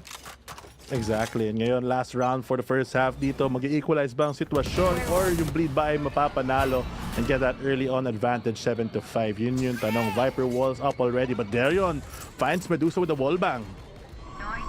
Ang aga ng kill na yon. At ang reply naman ulit ni Bleed, magiging aggressive kami using the Nightfall. Pero DFM backs away instead. Wala sila actually maispatan from that angle. Such a big opening kill there. He has a rifle but he chooses to use the high pen of the Sheriff instead para na maka-wallbang pa rin Medusa. That's gonna be a Viper down. An oppressive agent now out of the picture. And time ticking down for DFM as they go for this B-hit. Prowler already spots out one, but Ye's too quick! And Bane's gone. A second! Tries to get even more, but there comes the trades. Now 3v1 up to C's. Napakahirap ng sitwasyon ni C's right now. And magte-teleport na lang siya, knowing that this is the only angle that he could approach from. Ang pinakamalapit na miyembro from Bleed, syempre, itong si Scary that has been absolutely massive sa mga rounds for Bleed. And again, sobrang phenomenal ng performance so far. Not a lot of time here for him to make any plays. Kailangan si C's maghanap ng kahit isang pick bago siya makaplant. Pero pinili niya yung site kung saan siya nakasurround. Napapalibutan na siya pero hindi nakatingin. Kaso may pangalawang player na nandun. Hindi niya alam na meron sa may gilid. Alam niya, actually paranoia. Pero si Scary, handang-handa na para saluin siya. Another kill for the king. Wag mo na daw defuse. Ang dami mo nang ginawa para sa amin. But that's gonna be 7-5 now for our first half. And Bleed starting out very strong here in Lotus. Sorry, na-distract ako dun sa yung stare down ni Retla. Pero ganda ng first half dito from Bleed. Pinapakita talaga kung bakit ito yung mapa na pinili nila. May mga highlights kanina na, or rather, I consider lowlights coming from Bleed on this map where naiipit sila pero mukhang nababawi na nila yung mga nangyari sa dati. Yung tanong ngayon, gaano kalakas ang defense ng DFM as Bleed Esports come in with this early pressure. Baka naman may sarili silang plays on their own. I'm sure if Ye gets online din on this app, kita naman natin you get a good early pick that you can get that conversion because your support players, when they're playing like Scary, can be the difference between a win or a loss. Oo nga. Sorry yung brimstone. Grabe. Ba't siya umatot tas bleed? Umatot daw. That's wild. Ang ganda pa ng focus ng camera, no? Ang ganda ng art. I love it. Grabe. Pero ito na. Oh, cute! Aww. Wingman. Parang peaceful ano siya. Wala siyang chine-cheer specifically. Both Bleed and DFM. Ganda. Neutral cheer. Oo. Ay, nako. Pero ito na. Ito na. Ito na ngayong katanungan. Kung maganda ba ang depensa ng DFM dito. Dalawa lang naman yung puntos na agwat. So, pag nanalo si DFM ng pistol round, kayang-kaya naman habulin to agad-agad. Totoo. Early momentum can shift the game, especially mga tie-up. You win pistol round, kaya mo mag 7-7. Bleed Esports opting for the armor dito kay Scary. Alam naman niya, malakas yung classic niya. Okay na yun. Oo nga eh. Hindi ko kailangan ng Ghost. Classic lang, sapat na. Goes for the utility instead dito. They have the Paranoia available for the side of Bleed, posturing towards the C-hit, which is the weak side dito for DFM. Oo nga, yung setup ng Killjoy naroon sa A at nag-iisang miyembro na si Medusa. And Medusa has been performing really well para sa DFM. Parang siya yung clutch factor naman para sa kanila. And the more that he survives the round, the more that he's able to clutch. Pero mukhang hindi siya dun yung pupuntahan. Totoo. Kung nga naman sinabi mo. Pero yung Bleed, gumagapang na dito sa may A main. Smoke down, not detected. But there comes the Killjoy third to signal an attack. Yung tanong, inisip ba nila kung lurker to o buong team? Viper Orb gonna signal a heavier hit. 1 minute remaining. Kumpara sa DFM attack, ang bilis ng Bleed gumalaw. Decisive factor in coming into play. But with this range, paint shells, they have to know that it's gonna be an A. Oo nga, rinig na lahat ng utility. Ginamit na lahat. Kita yung ulo ni Ned. Patay siya agad-agad. And ngayon, mahihirapan sila dito. Bawas na ang kanilang miyembro. Good post plant dito para sa Bleed. Utility gonna push people out of that side. Paranoia not gonna connect with anyone as well. It's looking good for Bleed. Oo nga eh, nakaabang na dito si Jay Zest. That's the second kill made. Gusto niya bumawi. Medusa with a classic kill as well. 3v2, bawas na sila Anthem as well. Medusa won't be able to land the shot. Grabe. And there we go, Zest with a 3K on this pistol. Surprise. Parang flick ata yun kay Zest sa dulo. Nakahawak niya yung stairs. Bigla, ay, may isa sa heaven. Pitas agad. Then 8-5 yun ang Bleed. DFM hoping to get this opening pistol para makabawi sila to that 7-7. But Bleed just gonna push that advantage instead. Ang galing nga ng post plant, kagaya ng sinabi mo. And yung pinakamalaking diferensya is mabilisan na execution compared to DFM. Totoo. DFM have to have a quicker reaction dito, especially on this side when they're on this eco, going for a more proactive plays, I guess. But no, it's actually Scary through the smoke. Nahanap niya si Medusa on the jiggle. Akala natin tapos na. Si Scary, hindi pa pala magko-continue ang kanyang pananakot kumbaga dito sa second half. And, well, of course, it's an eco on the side of DFM, pero what we saw earlier, diba? Hirap si DFM sa eco nung anti-eco pala. Totoo. Oh. Grabe naman. Oh, the jumping! Scary with the 46 HP. Paranoia, hindi na blind yung isa. Babalik na lang siya. Yay! Nakapatay pa ulit. And now, it's just trying to find the missing members of DFM at this point. Yung tanong, pupush pa nila tong smoke. Alam naman nila yung location ng last 2 members of DFM. DFM have to die to the spike though, or else di sila magkakapera. Kaya nga eh. They really have to, pero parang hindi papayagan ni Bleed na mangyari yon. Parang hinahanap pa rin nila, umiikot itong si Retla para hanapin sila, pero looks like they got to sneak in their way over here. Honorable death dito para sa DFM. Get the economy back up to where it wants to be. Pero 9-5 pa rin for Bleed. Almost doubling the score nila if they get this next round. Scary talaga. Oh, I didn't even see him. Exactly.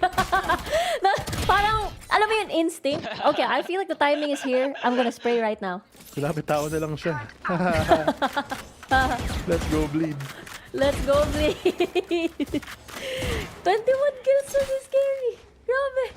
Oo nga eh. Double digits. Ay, double digits naman siya kanina. Pero nag-20s na. 20. And to think, kakasimula lang ng second half ng game na ito. Ngayon, trying to hold them back. One way gonna be placed by defensive side. C's holding that angle, making sure na walang makapasok o makagapang at least. Early molly, then forced out. So far, ang daming utility na bait out ng Bleed kahit di pa sila masyadong gumagalaw. Oo nga eh. The DFM is definitely wanna know where everybody's at. Paranoia. Mag-hit kay Yay, pero hindi nila matitake advantage yun. Spike still in the middle of the map, so wala pang commit. It's just a lot of noises in the map. Nag-iingay lang sila para ma-confuse yung forces ng DFM. Ngayon naka-stack pa rin sila sa labas ng B, but they knew there was early presence on C. Will they expect this A hit? May alarm bot naman sila kung nakagapang sila past that Viper wall spot. Good positioning by them. Si May nakahintay sa likod ng wall, spams out. Kinda smelling out this A hit already, pero mag-isa lang siya kung mabilisan ang galaw ng Bleed. Oo nga eh. Baka maipit dito si May, pero dadaan sila sa may door. May ispatan siya si May at this point, pero babagalan dahil sa satchel tuloy. Yung grenade. And Medusa trying his best to hold it down. Maybe the first blood. Wala na si Yay. Hindi pa rin sila malapit sa site. Yung Spike, wala pa rin. Nakaabang na lahat ng DFM. Pipigilan nila ito. Ang pagplant, Medusa. Wala na masyadong utility left for him. Anthem with the kill. Scary. Double kill para sa kanya. 3v2. Spike has been planted. And now it is a win for DFM. Nakabawi na sila. What were they doing? Sobrang tagal nila naghihintay dyan sa 3. Yung dark cover, pinigilan yung attack ng Bleed just with that piece of util, forcing that early rotate. They already had the timing. Raze lang yun nasa site. Pero kahit apat sila sa 3, hindi nila pinush si Yay. He tried pero on the off angle. May gets the first opening kill. Kaya nga eh, parang nakahabol na tuloy itong yung si DFM na mag-position dito sa site at ipit na ipit sila dun sa 3 and even if they wanna peek, nakaabang na nandun na lahat ng miyembro ng DFM. Time ticking down for Bleed, not working out for them. It's weird how nakuha sila ng early advantage pero hindi nila masyadong pinapush, and these aggressive things are what's going for play. And speaking of aggression, DFM taking so much early control, even getting the paranoia out. Wala nang paranoia ngayon. Mukhang gusto nila ulitin yung ginawa nila kanina, but a more faster execution. Kita niya yung shoulders. And Neth is able to kill Yay over here with that headshot. And 4v5 na ngayon. Magulo na ang sitwasyon. And syempre, naka-position na ang Spike. Mukhang A nga yung kanilang target, and all of the members from DFM is gonna be coming from either stairs or from heaven. So, nakatingin sila sa tamang direksyon, pero hindi! Itong si May nakapatay, and now it's all up to these 3 members from Bleed to really clutch this and hold this out. Kaka-plant pa lang nila, just tapping the Spike, but by delaying so much. Ayan na yung buong team ng DFM. Nag-aabulan dito sa site, defending it. There goes Scary and Zest going for the double. This now 2v1 up to Cease. Ang baba ng HP ng lahat! Isang headshot pa na lang ang katapat! Cease, hindi niya alam kung nasaan ang remaining player because of the Spike not planted yet. He has to keep this guessing game, lalong-lalo na kalaban mo si Scary, na kanina pa nagka-clutch. Tinap na yung Spike just to teleport here. And he doesn't actually cancel it. He continues. 100 HP laban sa 1 or rather 2 HP in general. And iikot itong si Scary. Tinitingnan niya kung manggagaling ba to sa city. Mukhang hindi. Utility-wise, dark cover medyo kompleto pa para sa 2 miyembro. Spike has been planted towards Mound, so magka-question tong si Cease. Oh, he knows! Ayun na! Nakatalikod! Cease with the clutch! And now it's a 2-point score deficit. Nakakahabol na si DFM. The Omens battling it out. Mas maraming S daw sa pangalan ni Cease. S for superior at the moment. Grabe talaga. The timing not working out for Scary, expecting the CT push instead. But that round started out so well for Bleed. Pero parang okay sila sa first half. Let's take the site. But the moment na nasa site sila, medyo na-delay yung plant. And because of that, nagkaka-group up na yung DFM for a very good retake. I feel like without the heroics that Zest and Scary did sa may Bleed, sa may A site rather, if they didn't get the double kill each, it's just bad positioning from the start. Kaya nga eh, the fact that Neth got a lot multi-frags doon, pati si Scary. Grabe, na naibalik pa ni DFM yung sitwasyon na yon. And now, things are catching up dito on the side of DFM. Let's see kung mabilisan na execute ulit ang gagawin ng Bid. Executions upon executions dito sa B-side, utility being traded out. Anthem with the ultimate still, but how many snake bites are already tossed away early on to this round? Yan yung Nightfall coming in from the defense, sabay ng ulti ni A. Finds one, and there goes Ye. Oh, 1-for-1 trade so far dito. Sees, he is on fire right now and he sees everything. Darian na lang natitira dito. Look at this up and down. Kaya niya ba to? I-take advantage. Mukhang nagawa niya ng 1v1 pero hindi pa rin sapat. Anthem is able to clutch it for DFM. Kanina 9-5, ngayon 9-8. DFM slowly crawling their way back onto this map of Lotus, and Bleed Esports nawawala yung early heat retention nila. Cooling off a bit, and that's not what you want. Si Scary, 24 kills on the board already, but he can't be everywhere all at once. And Ye trying to step on the plate, but some unlucky timings for them at DFM. The utility combo working out. Oo nga eh, parang pagkapasok niya ng site, syempre, as usual, diba, duelist, first on site. Pero parang hindi siya nakaka-survive on the initial execute. DFM always finding their target, and Scary. Alam natin, nakakatakot siya pag isa siya sa mga natitirang miyembro sa mga clutch rounds. Pero parang alam ni DFM kung saan sila magpuputir. Oh no! Pupunta! Yay! Ayun na! Nice sheriff shot! And this could be it. Could be it. May showstopper na nga siya, pero yung ulo niya medyo kita pa. Kailangan umatras si Medusa. Nasaan kaya si Medusa? Hide and seek ang nilalaro ni Ye, pero ang nakahanap sa kanya, si Anthem nga pala. Double kill para kay Medusa na he has fallen right away. And now it's all up to the Sheriff wielders, Darian and Retla. Nabawasan sila. Medyo awkward na ngayon. Spike is in the middle of the site. 14 HP. Ang ganda ng ginawa ng DFM. And now it's even on the scoreboard. Unlucky timing there. Sobrang tagal na nabuhay doon si Medusa. Naiwas na nga niya yung showstopper. At dahil doon yung regroup ng DFM, enough to equalize the score, and Bleed struggling now to get the round back for themselves. Parang yung early momentum nila just being stopped, and now they have to figure out the plan. May tack pa nga sila if they choose to use it, but that's going to be an interesting decider.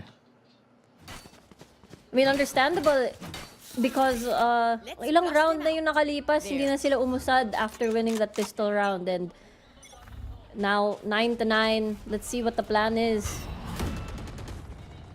Oh, early scan, not gonna spot out anyone. But may seize dito with the paint shells as well. Yay! Ay, hindi siya nakaakyat sa box. Mukhang bitin nata yung parang plano, so baka they'll just retreat after this. Small skirmish dito sa my seaside, and if you look overall, hindi pa naman nakagapang yung Bleed with all that commotion coming out. Grabe yung setup nila for this A site. Alarm bot to hold out anyone trying to lurk in. The genuine turret para sa B. And they have control as they have the nano swarms to hold out the door as well. Sobrang daming damage if you choose to push this. Naka-Odin pa si Neth, ready to spray down any opponents pushing through pag nag-trigger yung alarm bot. Oo nga, and understandable na after hearing a lot of gunfire and utility, magbaback away na lang si Bleed. Iba na lang.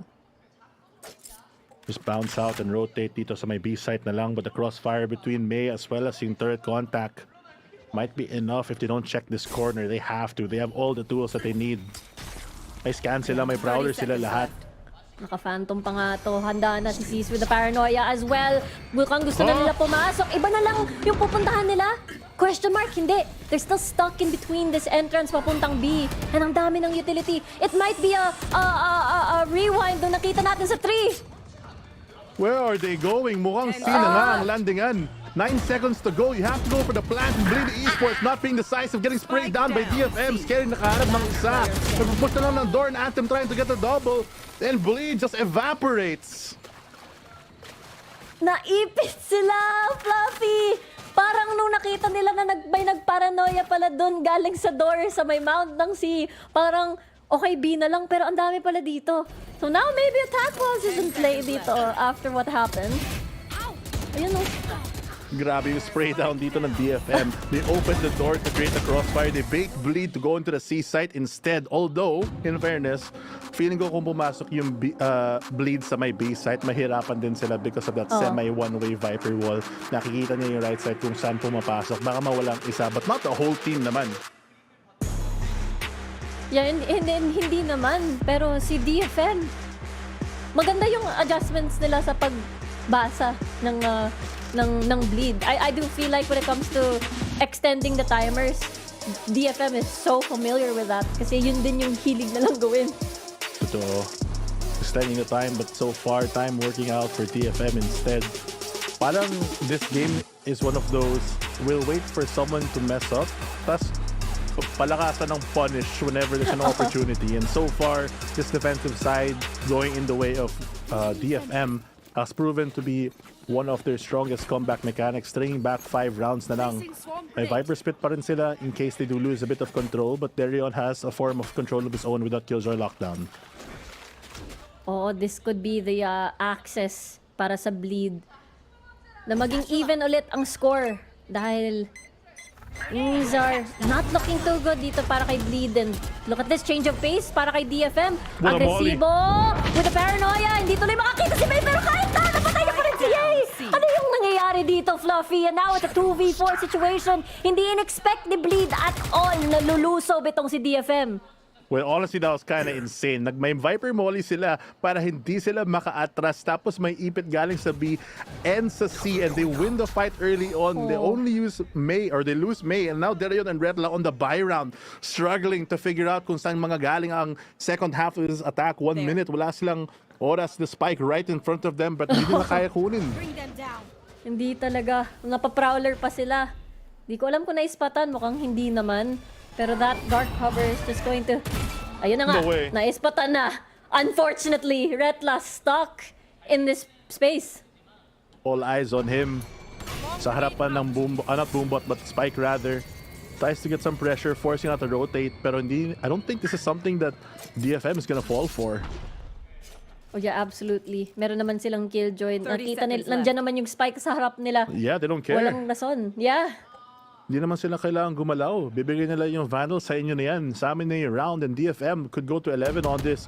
It looks almost sure, or very sure, because Bleed not even gonna try. Oo nga, 4v2 situation, and they just wanna save the guns. Lalong-lalo na, sobrang critical ng mga rounds at the double digits. It's where pressure is going to be building extra, and that was a change of pace that I don't think Bleed was prepared. Pero I think yung pinakamalaking punto doon is that May was paranoid. And yet still, kala ko may mababawasan pa ng armas doon. Pero yeah, May paranoia. Nakapatay pa rin siya after that. Okay. And Bleed Esports struggling now. 11-9. Ang dami pa naman nilang ultimates utility, but that just broke their buy. And DFM moving on to a round where they have so much more firepower. Kahit mas konti yung ultimates nila, wala naman silang pake kung may ka-trade, kung tama yung angulo na kukunin nila. And this time with that Odin still in play, pressure so much on A. And it looks like Bleed just gonna walk into that. Oo nga eh. A naman ngayon ulit ang kanilang pupuntahan. Pero nandyan si Net eh. Nandyan yung Odin spam niya dito sa may 3. Pero siya naman yung natatamaan eh. Ala.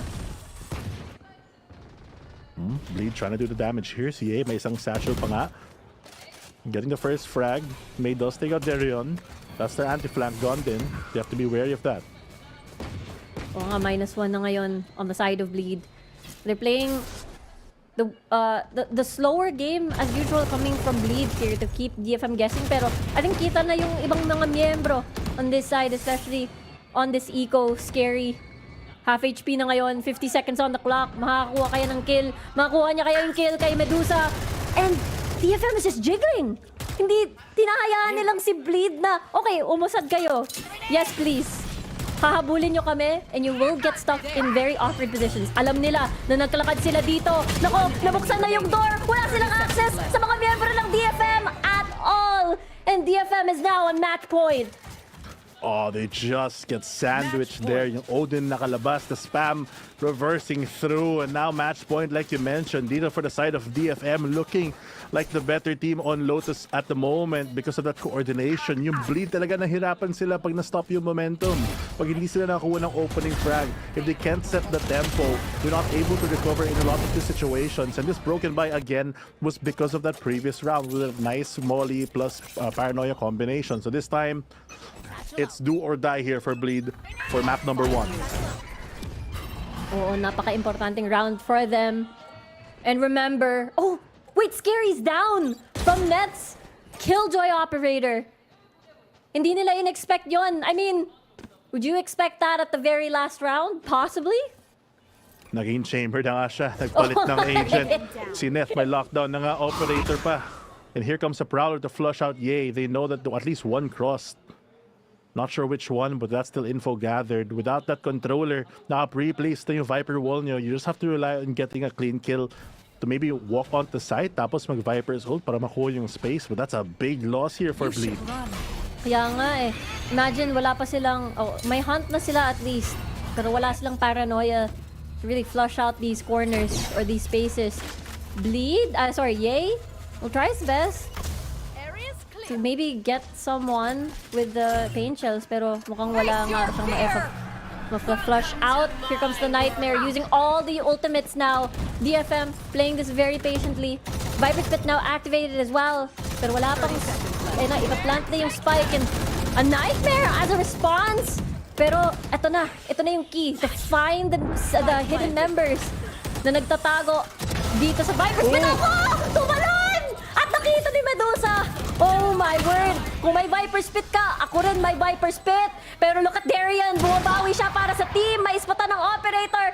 3v2 na ngayon. And all they gotta do is try to hold Medusa. Nakaakyat ngayon sa taas ng site. And they still have to create this guessing game here. Sees at the tail ends. Nakita niya si Neth. He's low! But no! DFM still able to buy time and defuse and win Lotus. Grabe, yung Viper Spit di nakapigil sa retake ng DFM. Lahat ng utility binato para low din sila between the decay of the enemy Viper pit and that Nightfall. Just too much pressure and that man advantage. Even though nakapitas nila yung KJ sa dulo, just able to go for that resprays. Everyone is so low. Oo nga eh, imagine Viper Spit na nga. Pero because of that Nightmare, parang siya yung nag-allow ng information kung at least to where, like clues on where to start or where the members are inside that Viper Spit. Pero grabe naman yung akala ko Bleed na yun eh. I felt like that was going towards Bleed after. Yeah, I mean, you could feel it simula pa lang, Scary going so huge on that supportive agent. Tapos nagiging parang fragger pa siya. Kaya nga eh. Pero of course, I want to know what the panel's reaction is. So, let's take it to the panel. I think all of us can agree na akala natin Bleed yun. Right?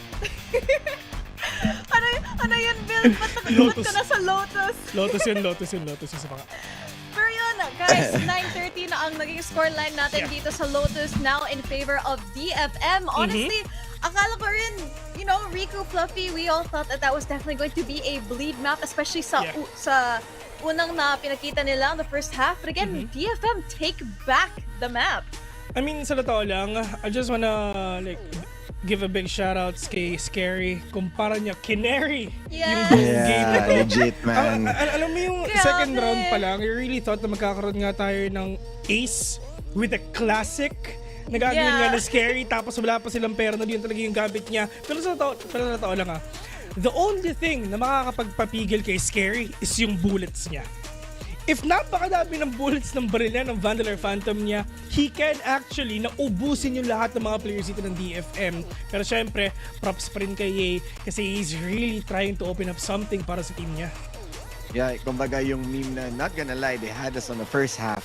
Kasi kung titingnan mo yung stats natin dito, DFM, they are fairly close in terms of their KDA. Sobrang lahat gumagana dito and still, kinagat bigla, kalagitnaan, midlife crisis yung bleed natin. Nung around 19, yung hindi sila makapag-decide kung saan ang site, meron pa rin na sabihin natin dugo ng undecisiveness. Na parang hindi pa rin tayo magkaroon ng solid decision saan natin gusto dalhin to.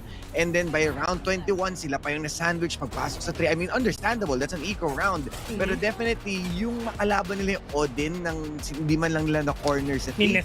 Yeah. Absolute ano talaga yun, decimation sa kanila. I mean, sa totoo lang. I mean, yeah, go. Go lang, Bill. Hindi, ayoko na. Well, i-build ko na lang yung point ni Osiris kasi na I really felt yung desync rin kasi each of the players of Blade definitely has the ability to pop off pero they just aren't finding a way to work well together. Di ko alam kung anong dahilan pero at the end of the day, they've shown us that they have the potential. They had it. It was working. And I think si Scary, you know, we were talking about his performance as a player, pero I think nag-stand out din siya as an IGL. You can feel na mas in control siya this game, but it all fell apart. Ito natunghayan ko ang Bleed na lahat ng games nila ako yung nag-panel talaga. Na pinaka number 1 problem talaga syempre consistency and number 2 is communication nila. Pero we're really hoping for the best nga lalong-lalo na malay mo talaga mabawi pa sa next map. Well, if ever we're gonna talk about Scary, talagang nagulat nga natin talaga tayo na sobra siya nag-pop off. Kung sinabi natin kanina, the only thing na makakapagpipigil sa kanya is yung bullets, yung number of bullets na meron siya.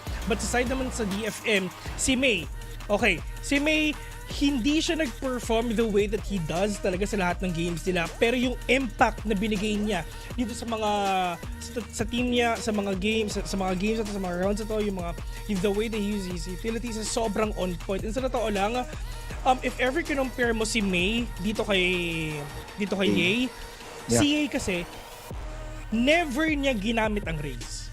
Never talaga. Ito lang. Ngayong Pacific lang, no paglipad niya sa Pacific, ngayon lang niya ginamit yung Raze. So understandable talaga na nakikita natin ngayon na minsan nagpa-pop off siya, minsan hindi, minsan mid lang. Well actually, if ever naman chinek natin, May and Raze mid lang sila eh. Hindi sila yung super nagpa-pop off. Pero if ever chinek natin, yung number of kills na meron ng DFM, lahat meron silang lahat talaga may ambag. So yung contribution nila talagang pantay-pantay, lahat talaga sila perform. Pero pagdating naman talaga dito sa kabila, just we can say really talagang Scary literally carried itong Bleed, pero in terms of utilities, in terms of everything, talagang it's all about the kills na pwede mong ibigay sa team mo. Yeah, may mga miscommunication pa rin, even yung kanilang utility usage. Siguro ang hanapin na lang natin dito sa Bleed, we can't really put it all on the shoulders ngayon ni Ye. Kasi nga sobrang 50-50 na niya, medyo flip coin talaga yung nagiging performance niya. And I just wanna put it out na even Zest, na parang consistently for the previous map, for the previous games, alam natin how capable he is, pero bakit na kay Scary lang yung spotlight? So, we're really missing a lot sa Bleed ngayon, unlike detonation na maximize yun ng every member sa nagagawa niya. Yeah. I mean, I think that it comes down sa point na sinabi ni Vil kanina na ang well-rounded ng DFM. Kumbaga, all of them have they're bringing each pulling their own weight sa team, pero on Bleed again, kailangan ni Scary mag-step up pa to be able to get them through these rounds. And I think that that's something that Bleed has to kind of unlearn, that they can't let it fall onto the shoulders of a single player. And I think na ang dami ring rounds that Bleed definitely should not have lost. I think na especially sa first half, there were a lot of winnable rounds made possible by the openings of Scary and Ye, pero I think, you know, DFM got a lot of free picks in the end, and I think yun yung moment that we could kind of see yung shift in yung inconsistency ng Bleed na sinasabi ni Bill, where they kind of fall off mid-round. Actually, ang ganda nga nung simula ng Bleed, di ba? Napag-usapan na natin kanina na if ever pinili ng Bleed itong mapa na to, talagang i-expect na yung kalaban mo is gonna pick yung attacking. sinabi natin na if ever na ganito yung gagawin nyo, kailangan mas solid na yung defending nyo, which is napakita nila yan. We started the first half at 7-5, pero nung nagkaroon ng barel ang DFM, snowball na sila papuntang finals na to, men.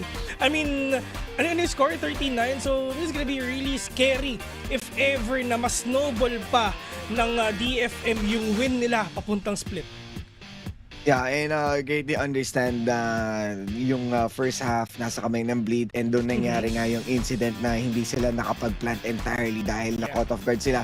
They call the tactical pause. So it means that they wanted to have that kind of reset. Pero dahil nga nandun na tayo sa momentum ng DFM, parang it's too late for them to entirely adjust, and at that point, nag-dwindle down na lang talaga sila.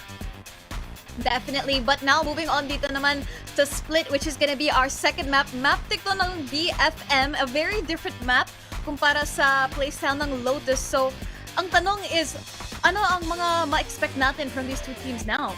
I mean, of course, if ever gonna pick a map, talaga kakabahan ka na dito sa side nga ng DFM. Number one, if ever gonna play Split, there's a huge chance na pwede nila makuha to. And in terms naman sa pagdidesing, sa pagiging hindi organized nga ng Bleed, I really hope they can pull something off para matapos nila itong split on a win and for us to see a game number 3 sa Ascent.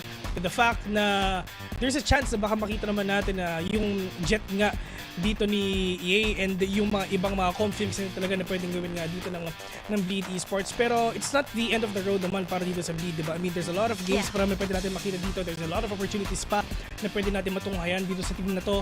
And dito naman ngayon sa side ng DFM, sa totoo lang, kailangan nila mo overcome to. Kasi back then, last year, DFM, wala silang panalo. And Bleed, parang it's just the same story lang din talaga na ginagawa ng Bleed ngayon, tulad ng ginawa ng DFM. Pero in terms of improvement, yung DFM, they played, they stayed, they improved a lot. Overall performance talaga ng DFM sobrang nag-improve. And siguro sa Bleed Esports, it's just time lang ang kailangan nila in order for them to catch up and improve as well. Yun na nga yung time. Kumbaga, hindi kasi titigil yung mundo para sa kanila eh. Ang tagal entirely na magkasabay sila mag-online. Kasi ako sobrang excited na ako eh. I'm seeing the baby steps. I'm seeing them nag-online si Zest, nag-online si Scary. Pero wala yung sabay-sabay sila. Like, kailan pa mangyayari ito pagkaharap niya yung DRX, diba? Which is really a tall order. So, Split, natalo dito ang DFM pero entirely they are feeling confident dahil this is an 8-13 in favor of Gen G. And then si Nef, nakita natin yung effectivity niya in terms of playing at Lotus and makikita natin siya sa Cypher. There's also a map for Cypher in terms of lurking, in terms of cutting corners. So I think, and I mean, balik tayo kay main Raze din. This is a Raze map also. So yeah, feeling confident ang detonation focus me right now. Actually, sa totoo lang, kung ano yung composition dun sa last game na kinas namin na Osiris na Split, eto lang din yun. Yeah. Yung attacker, double duelist. Ito lang din at there yun. Ano? Tama na, ito yung composition nila dun sa last na kinas natin. Sky versus Omen versus yung Cypher. Pero eto na, it's do or die for Bleed here. Pero tignan natin if DFM can do something about it. Pupunta na tayo sa Split. So Riku, Fluffy, let's go. Maraming salamat, panel, sa inyong analysis pagdating dito sa Split. Kami ulit ang iyong casters, Rico here, kasama si Fluffy. And Fluffy, anong pwede nilang, I know it has been a common thing na kunwari depensa ka, ikaw magsi-cypher, attacking ka, ikaw yung mag-double duelist. Ano yung pwedeng ma-pull dito ni Bleed for them to take it to map 3? Feeling ko talaga na yung individual plays nila have to calm down a bit. Kailangan talaga yung team play and they really need to make them out decisive early actions kasi sa naman you're just wasting time trying to find a different solution when you already have the answer. And right now, very good smoke from them. I believe attacking your dark cover to para mas malaki yung angle na papalabas. But there comes the paranoia to push them back. Kinuha lang ang orb. Grabe naman si May. Akala ko susugod siya eh. Yung after that confidence coming from game map number 1. And sabi, kagaya ng sinabi mo, orb lang muna. Baka maispatan pa dito ni Medusa. Yun na nga. Early shot being traded out. Pero grabe naman yung damage dealt dito on the side of both teams. And now left in an awkward 2v1 dito. Darion may dash na nga. Narinig ni Anthem on the chase. Bawas na ng HP itong si Darion.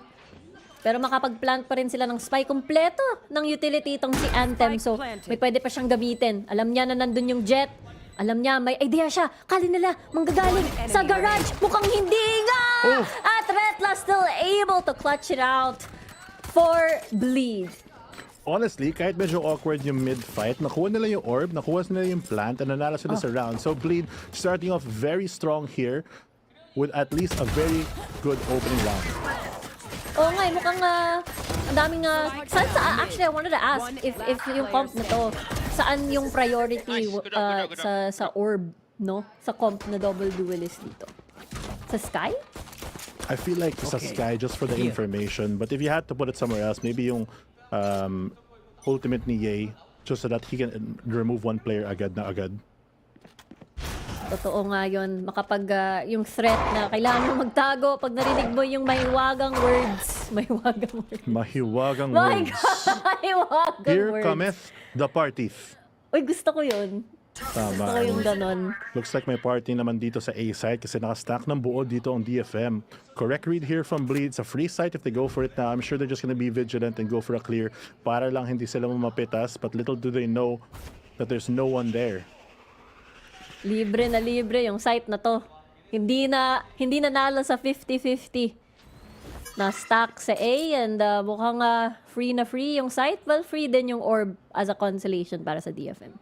At least nakuha nila yung orb. Tingnan mo. Apat nagpitik para kunin yung orb. Ay, hindi na wala nakuha. na pala. Mahiwagang orb na wala. And Bleed Esports somehow getting an advantage without knowing it. Napagaling talaga ng Bleed. Darion nag-hold na angle. Alam nila na galing sa A. There comes the first shot. May pangalawang bullet pa rin sa chamber. Oh, pero may nagtatago sa dalawa pa nga. Pero sapat na yung Spectre. 3 kills. May tara 4. Asa na yung ace? I-deny ni Sis ngayon. Grabe naman yung mga strafing na nangyayari. And after that, Bleed. A clean 2-0. Grabe ang tarino nila. Na-plant nila kasi alam nila kukunin yung orb. Yung orb. Para lang mawala. Sayang sa oras. Para nakastack sila dun. Mas matagal pa yung retake. Na position ni Darion. Galing talaga. Ganda pa ng timing ng mga sinabi natin. Pero... Kunin na yung orb. Magic words. At least with this, Ye, I believe, does have his ultimate for this one. Buy round pa naman to ng DFM can be fatal for one of their players if the showstopper does connect. Oo nga, very perfect. After that multi-frag na nakuha niya na almost ace, saktong-sakto. Posibleng, saan kaya yung magandang angle dito? Naka-forward naman tong CC dito sa my ramp. May konting butas yung smoke. Nakaka-pick si Darion. At nakuha niya pa ng isa with a double shot with the outlaw. Oh. Player number 2, nandito naman ngayon sa may ramps to make sure that he spots out any aggressive na movement dito. Wala pa siya makikita. Nag-cross na si Retla. Ayun. Oh, just gonna back away here. Respect the space. Alam nila yung weapon advantage ng Bleed might not be a lot, but it is if they are stacked together. Kita niyo yung guiding light. Alam nila maraming tao na dito and Ye gonna be upgrading them to another weapon. Oo nga, the spray on towards the Viper wall. Ang baba na ng HP ni Anthem right now. Oh, there comes fire in the... Oh. Where is the fire? The fire is there! And the fire rises! Dito naman sa backside sa may screens control now for Bleed na push back ang Sky Anthem. Has to wait it out. Ang hirap nga ng sitwasyon ng DFM ngayon. Buy round nila, free upgrade kanina para sa Bleed and Anthem and Medusa na lang ang natitira. Napapalibutan na sila.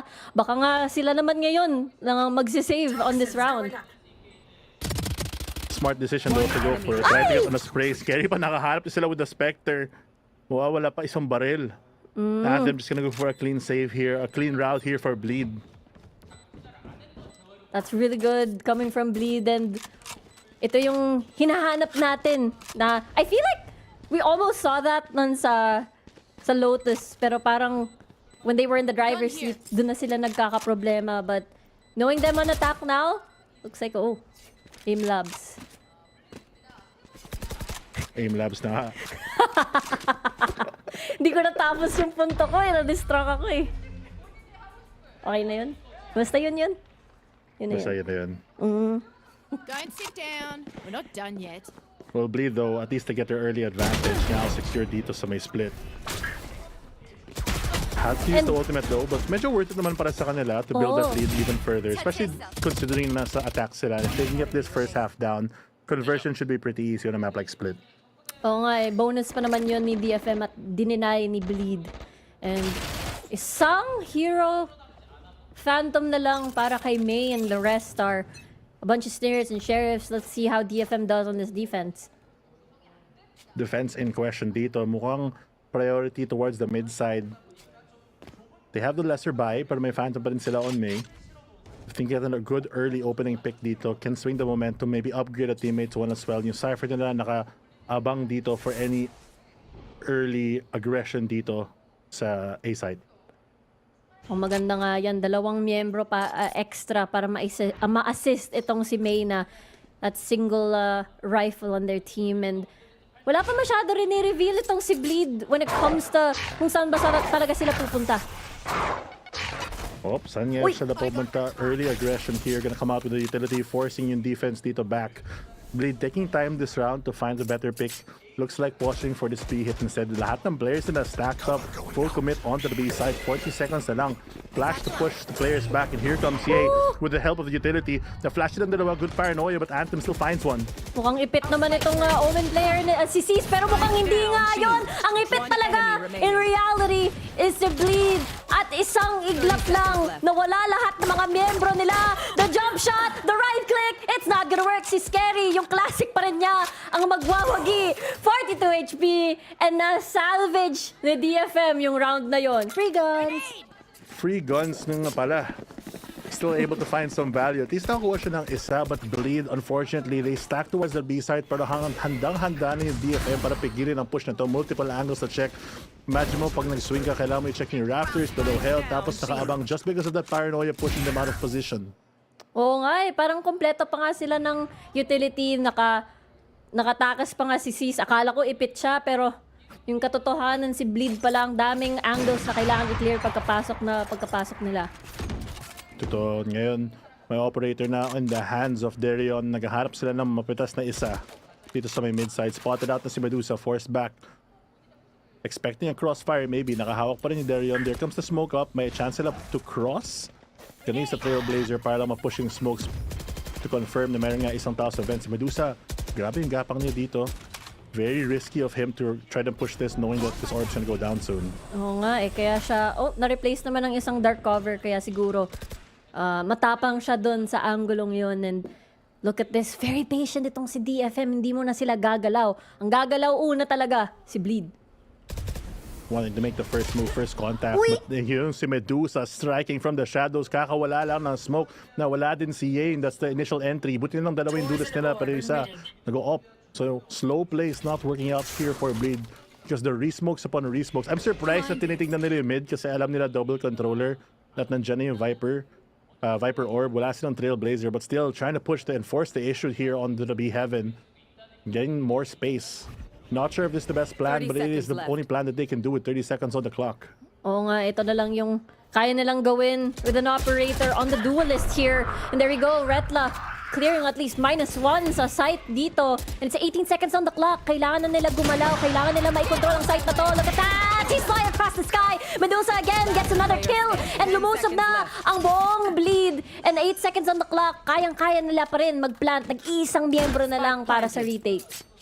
May has a Phantom available. Try to get some value out of this. Maybe get an exit frag if not clutch the round. Dalawa na pa naman yung satchel niya, but the crossfire setup na dito from Bleed is gonna be holding him back. Spotted out early, then damage being done. Decision-making time kung tutuloy pa niya, and it looks like that's gonna be the play. Not gonna get flashed though. May's not able to find one. May second satchel pa siya for the mobility. Gonna push him out of the corner. This is scary. Whoa, what a move here. Pero kita naman yung ulo. Kaya nga eh, pero yung paranoia naman, wala siyang makikita. So nag-spray na lang siya. Retla finishing the round, and Bleed. Ganda ng round na yun. It looked a bit dicey, pero they're still able to make it work. I'm surprised na even with the operator, they were able to force that B Heaven and get access towards this B side. Kasi maayos naman yung setup ng DFM. But these early shots by Retla to really clear a lot of these corners, just nahihirapan talaga sila in controlling the site. And it looks like Bleed slowly getting their momentum back. At least may foothold nila na sila dito on this attack. Especially that foothold could be the Seekers ni Zest na pwede niyang gamitin mamaya. Pero si May naman ngayon yung may showstopper.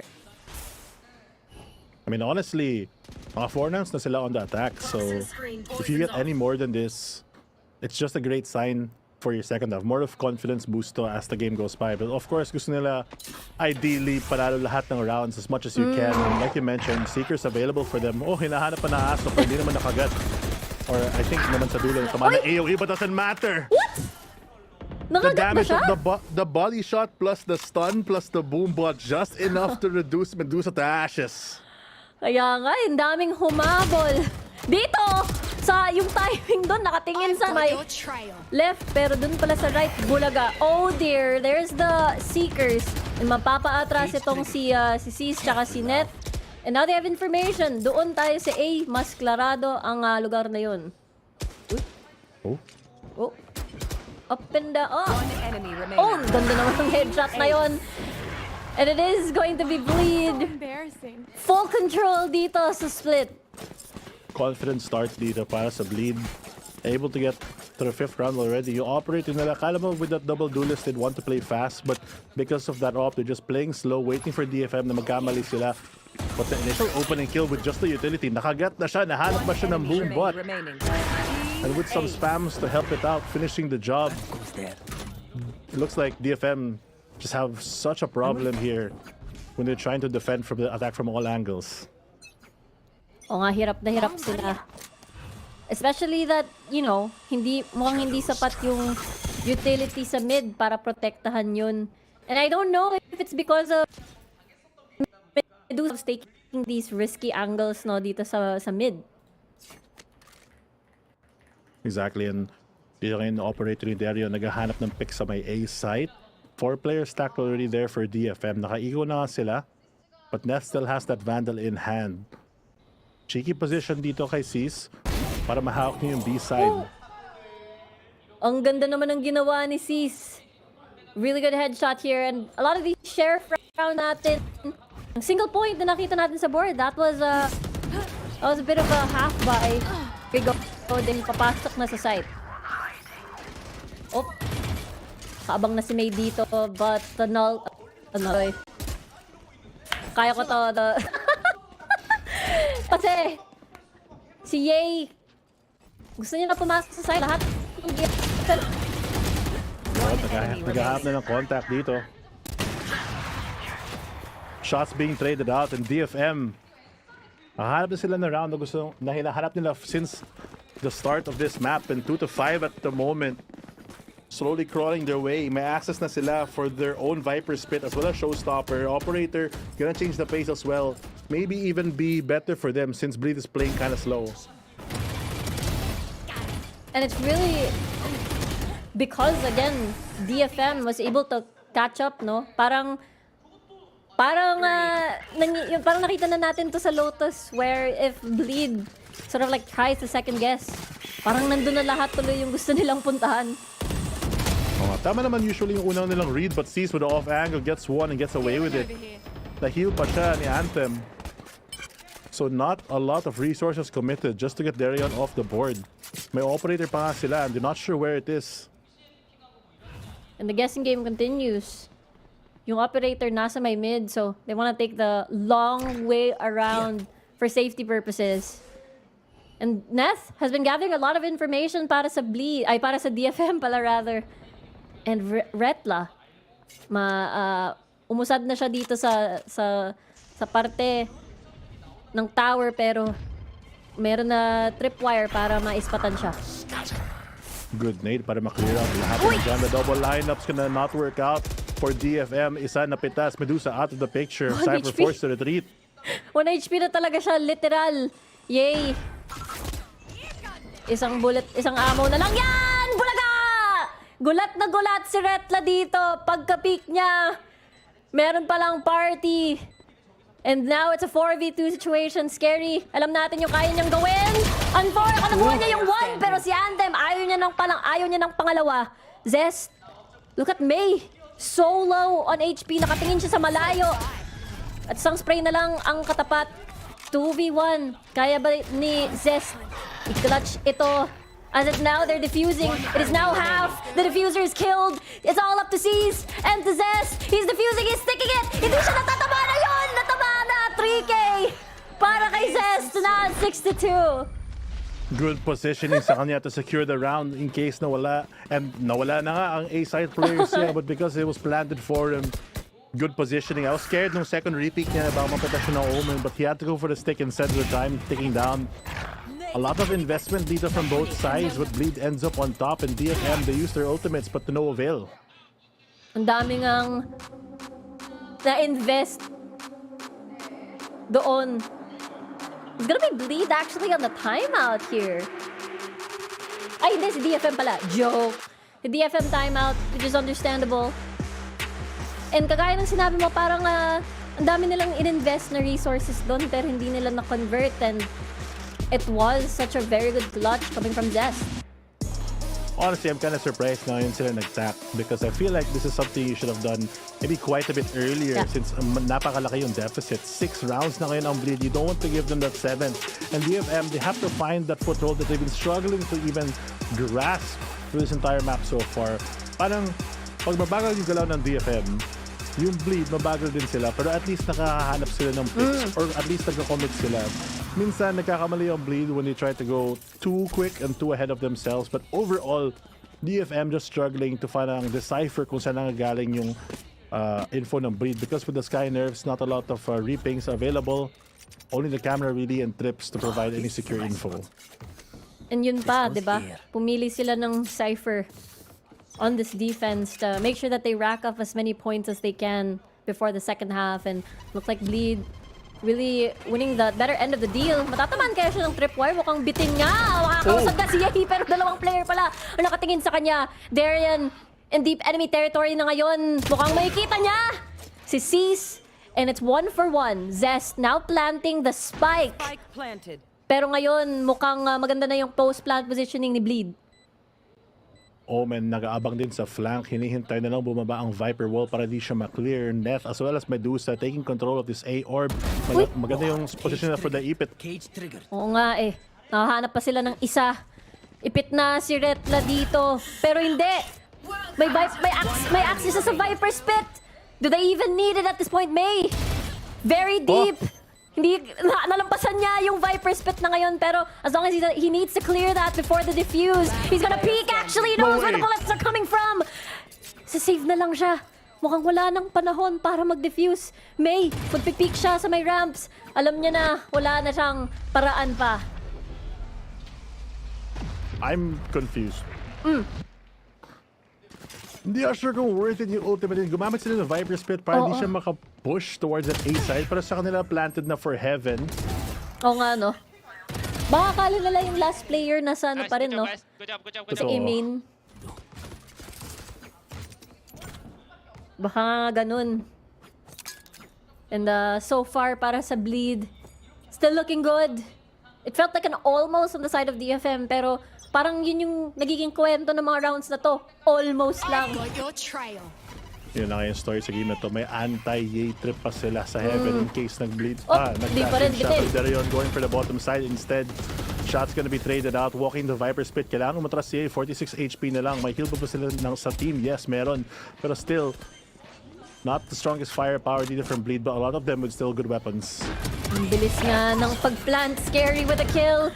Yay, showstopper. Handang-handa na. Dalawang miyembro ay nandun. Naipit pa yung dalawa. And now it's everything's falling apart on the side of the FM. Scary with a 4K. And ito na yung inaantay natin kay Bleed. Such a strong attacking half so far ng Bleed. Considering na nakapasok sila and plant very early, always with this initial double duelist. Yun yung strength talaga ng composition nila kumpara sa more defensive option from DFM. But that being said though, it feels like, wow, scary talaga with the 4K still on fire. But yeah, what I was saying is, it looks like DFM is still very lost in this situation. Ngayon may Vandal nga na save, pero naka-sheriff pa rin yung iba. Oo nga eh. It's a bit of again, another awkward round para sa DFM. Yung mga buy rounds nila, hindi nila magawa ng paraan. And knowing that they're on the lower buy, so good na lang tayo dito sa may B. We have the confidence, we have the access through this. And now, Wala mo ng plant. Okay, magpa-plant naman sila para sa garage, sa B main. So let's see. Let's see talaga. Oh, opening pick here by Ye. Grabe Trying naman. to get even more, just spraying down dito sa may heaven. Oo nga eh.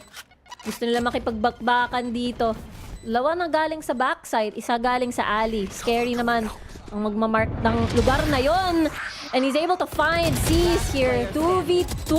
2v... What? Akala ko makaklatch pa. Akala ko si Anthem muntika na. And that's gonna be a possible 9-3 or 10-2. Honestly, mukhang 10-2 if DFM don't adapt in this final round. Ang dami nilang iba-ibang plano na try. But either because of the lack of the weapons, the power, the economy, sometimes the coordination, it looks like Bleed just able to punish harder. And it's what's carrying them in a lot of rounds. Wow. Siguro gulat din sila after that, you know, that round kasi it was an almost 1v1. Anthem with the double kill. Ang daming trades na nangyari. Pero looking good and confident and good mood tong si Bleed ngayon, especially with their score right now. Comfy score for them. Tignan mo yung DFM response. Forcing back, but look, they're rotating towards his heaven side, giving up sight na lang, bibigay na lang because they know that they always plan for heaven. Maybe take an easy retake this way, but yeah, with the advanced position, not sure if they spot him out, but they have to assume na nakapasok na siya. Oo nga eh. Nagparinig pa nga ng camera dito. So at least they know that Cypher is positioned here. Darian, para makakuha ng verticality. Oh, elbow though. Hindi niya naispatan yun. Ang ganda ng timing ni Neth. And a really good scan. Kagaya ng sinabi mo, they're gonna try to push. They still want to keep it even. And now they have information where everyone is. DFM can make it 9-3 if they were able to execute this a little bit better. And now the post plant, kung saan naka-plant yung spike. It's a bit more flexible here. And ang daming kailangan nilang i-clear on the side of DFM. Ang daming kailangan na tingnan. And now, nag-iisa na lang tong si Sis. Napapalibutan na siya. Naiipit siya between the person on heaven and the people na nasa site mismo. Sis trying his best here. Retla very low right now. And Ye has eyes on him. It's gonna end the first half on a 10-2. They are doing it. Bleed getting that advantage and pushing a very decisive first half dito. Ngayon nasa defense sila, DFM, they're praying na makuha nila yung pistol round because if not, it might be over for them as Bleed goes to a huge advantage. But we move on to Tech Boss just to chill instead. It's gonna be a very interesting next half, and you can see the expressions of DFM. Parang it's a very different mood from what we saw at Lotus.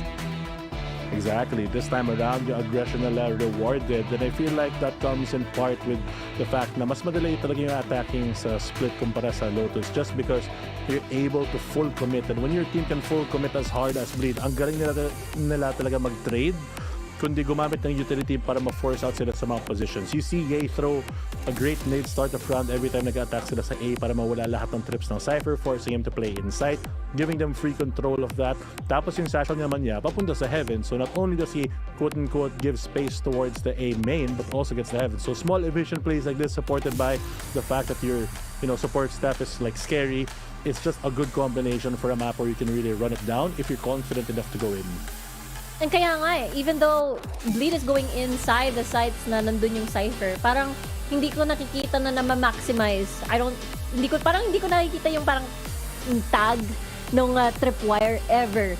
I think it's because Bleed just knows kung saan sila atake, kahit na let's just say it's a bit telegraphed, but they keep making these subtle differences para hindi ma-maximize nga yung pag-slow ng supposed ng Cypher sa mga sides.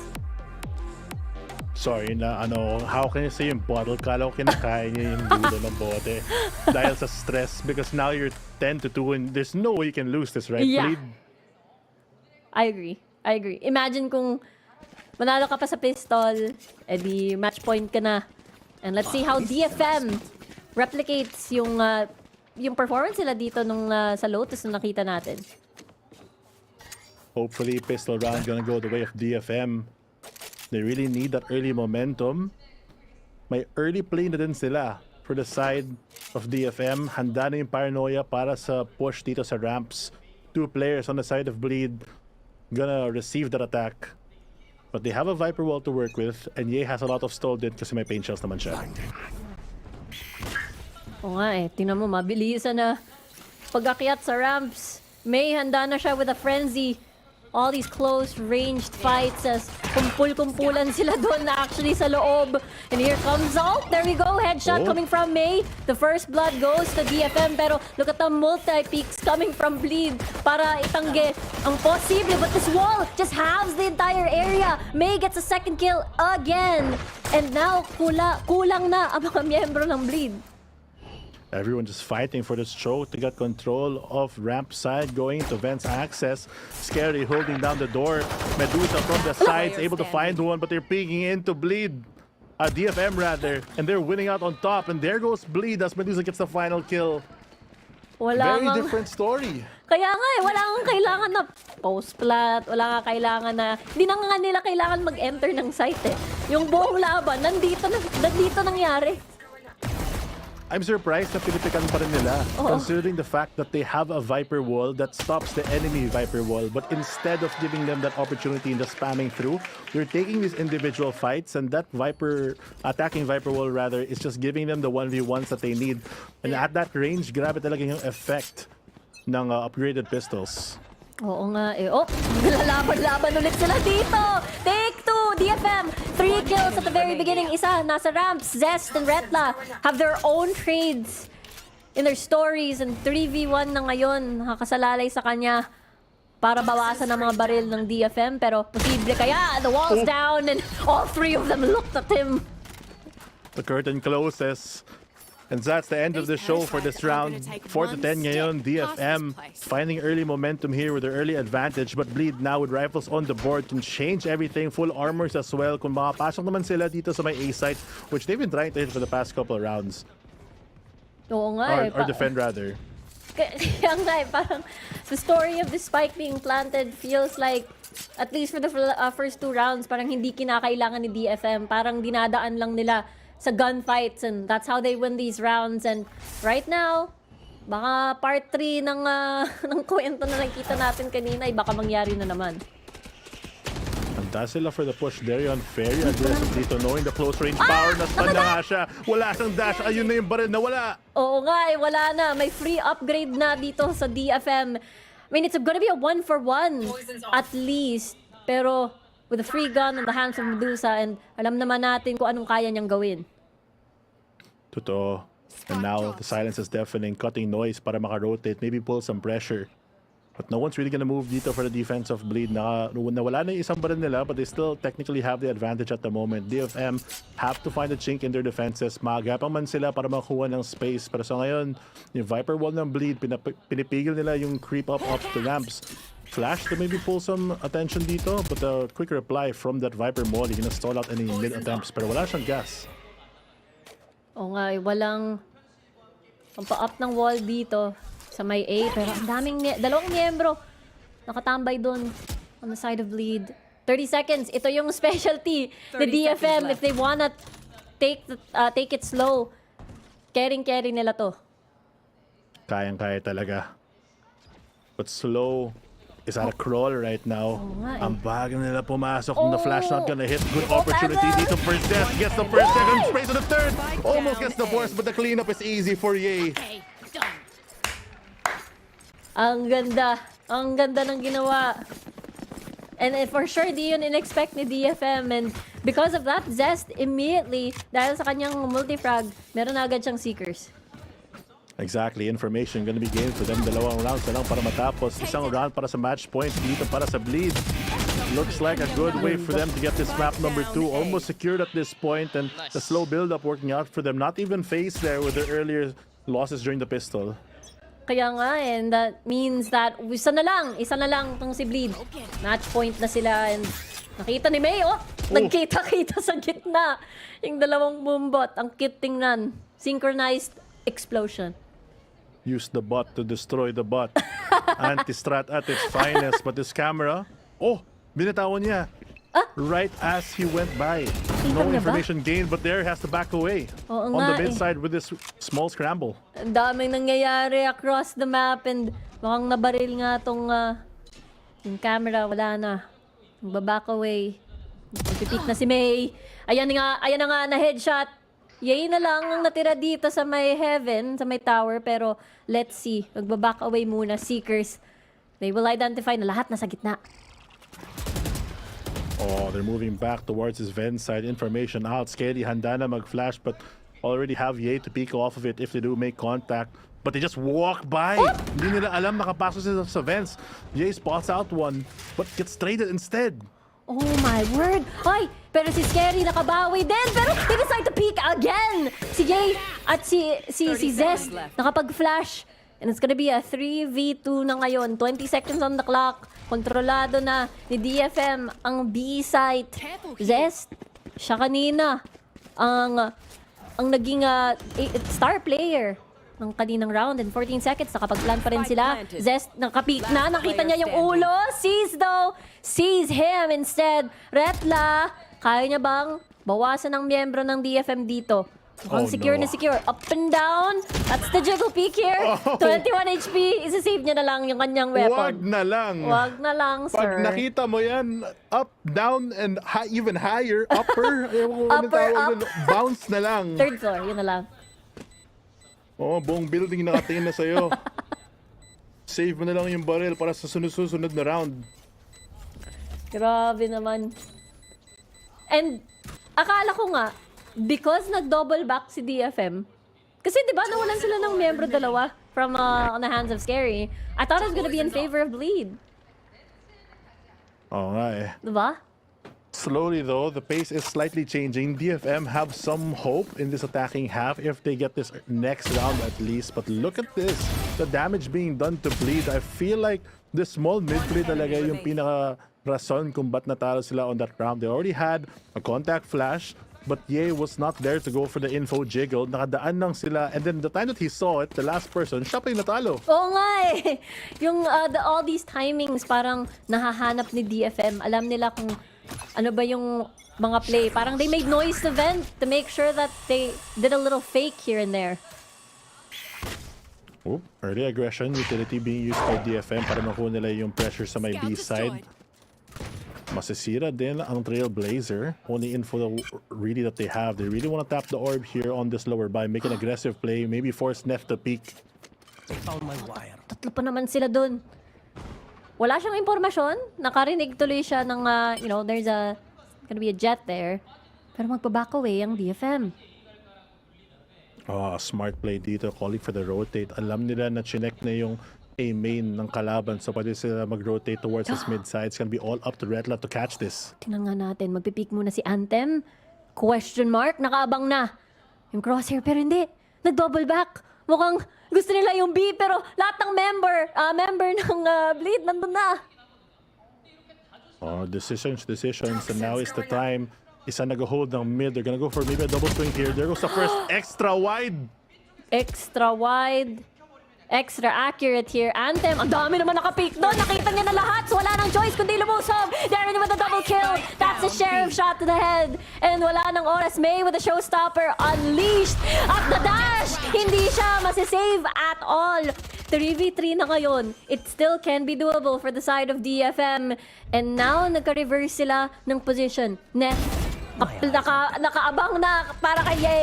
And now it's looking a bit awkward for Bleed to get this retake down. And it's a good post plan para naman sa DFM. They're so happy na meron silang Omen Ultimate from the shadows to really sneak that spike out of position, plan sila sa site. Without that, mahirapan sila kunin. Bleed was on a good spot right there, but that just messed up their plans. Now, scrambling to go for a retake here, but looks like there's not going to be enough time because so much has been burnt already. Kaya nga, ang dami ng oras ang lumipas at wala na silang chance para mag-retake na to. Save na lang ng mga either save your weapons or die. Oh, akala ko die to the spike. Hindi. Save your weapons and look at this. DFM nakakahabol. Slowly but surely.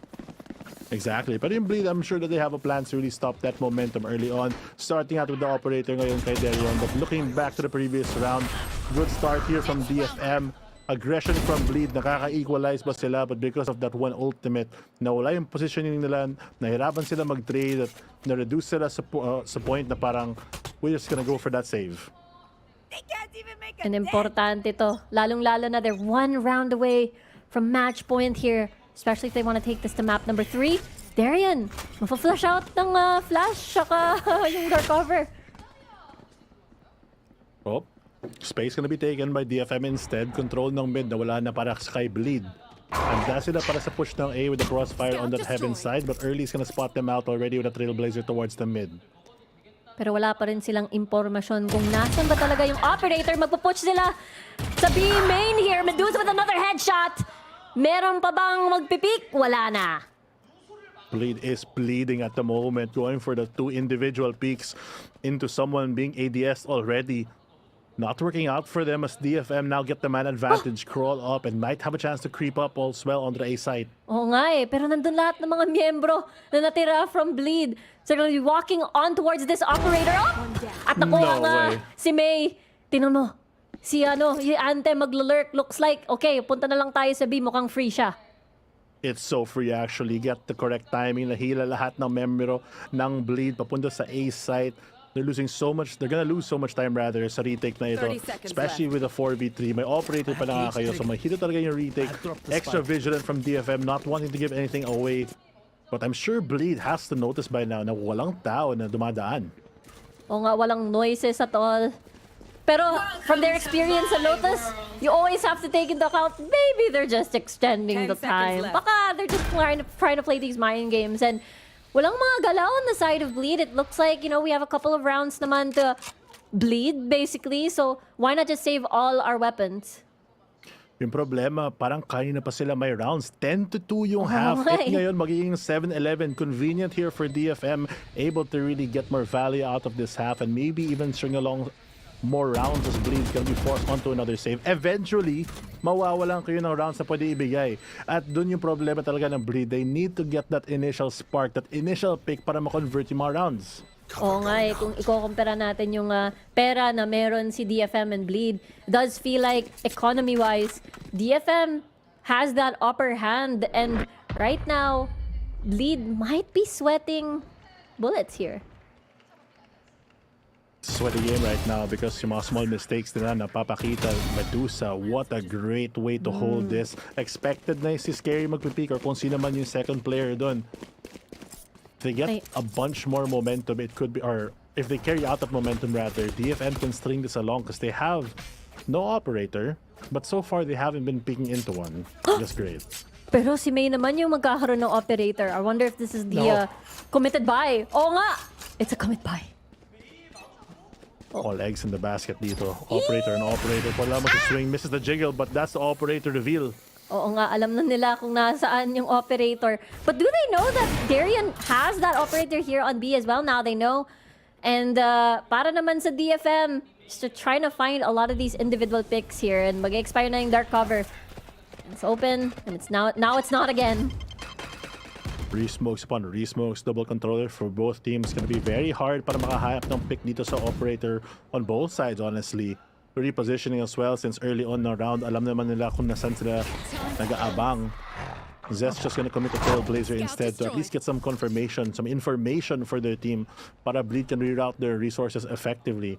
Because so far, without much info being given, Net just uses the camera. Oh. Pero yung flash, walang nakuha. Si Ret na nakatago in between the Viper walls, the crossroads basically around this area. Pero nakausad naman si Net dito papuntang ramp, so perhaps it is still a very good thing for DFM. Look at their positioning though for DFM. Tatlo sa mid, one from each of the sides. They know that the operator is probably still in B, so naghihintay lang sila, popping the flash early just to make sure. Double flash actually, Paranoia invested in. They're wary of the B main push late coming in from Medusa. Rightfully so. Nga eh, ayun, bumagsak na. Scary with the first blood. Anthem, ang bilis ng mga trade, pero Yay and Darian getting a lot of these important frags. 2v4. Looking very dicey on the side of DFM and looking really good para sa Bleed. You can see how desperate Bleed is already to get this 12th round. Kahit okay naman yung baril nila, kahit okay yung economy, kahit may man advantage, positioning lahat, gagamitin pa rin nila yung showstopper, gagamitin nila yung knives in case mapupush si Darian. Just to get one pick each. They know they're so close from securing this that they don't really care about the long term. Short term lang yung pake natin, and right now, we just need one to win. Magandang investment nga yun.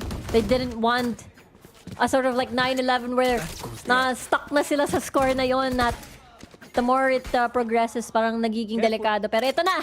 How will Bleed close this out? Oh, early satchel dito for May. Alam ba niya na may isang close? Boombot surely gonna spot this out, but a WK here from Zest gonna win out instead. Close flash might get him away with this. Expects a second peek, manages to jump out of the way, and on the molly drops down. Or dito on the A site. As Ye now to cover the heaven. Kaya nga, ang daming utility in-invest para lang mapatay. Magkaroon ng trade, at least one. Pero si Zest nakatakas pa. At isang malaking problema ito on the side of DFM. You lose your duelist. Na ikara, mano-mano kang maglalakad. Anthem, nakakuha ng first trade rather. Pero the timing on the snake bite. 3v3 na ngayon, napaka-doable para sa side ng DFM. Still in the middle of it all, actually, and sees will not see the light of day. Pinatay ni Scary. Neth na lang nag-isa. Lumipad across the sky, and they will do the last hit. We're going towards map number 3. What a smart heads-up play there from Scary. Alam nila na na-clear na yung site, so siya yung pumalit, not expecting that, and securing another round for them, getting that match point rather. Grabe nga eh. I mean, the first half of Bleed look really good sa kanila, and naipatuloy pa rin nila ito sa defense. Honestly, it looked a bit parang makakahabol si DFM, parang mapupunta pa tayo sa parang makakahabol pa tong si DFM, like we were mga 10-10 or like 11-11. It felt like it was going towards that direction. A lot of chances, honestly, for them to go for a comeback, because there was a part there na parang nahirapan talaga yung Bleed. Kaya nga eh. And looks like that's gonna be a map 3. Pero first, pupunta muna tayo sa panel. Once again, Riku, I agree ako sa'yo na I thought DFM was going to come back. Pero this time, Bleed got us in the first half, pero they got us in the second half as well. They took the split against DFM. Really good na mas solido yung win nila on that first half, mas dominating. So I think that we can definitely say the huge jump in difference of performance from Bleed is really good to see. Yeah, and kitang-kita natin yung energy na binabato ni Scary dito sa mga ka-teammates niya is sobrang solid na nakakakuha sila ng moral boost for themselves. And to be honest, dumating tayo sa punto na hindi na rin alam ng Bleed ko ano ba yung ginagawa ng DFM.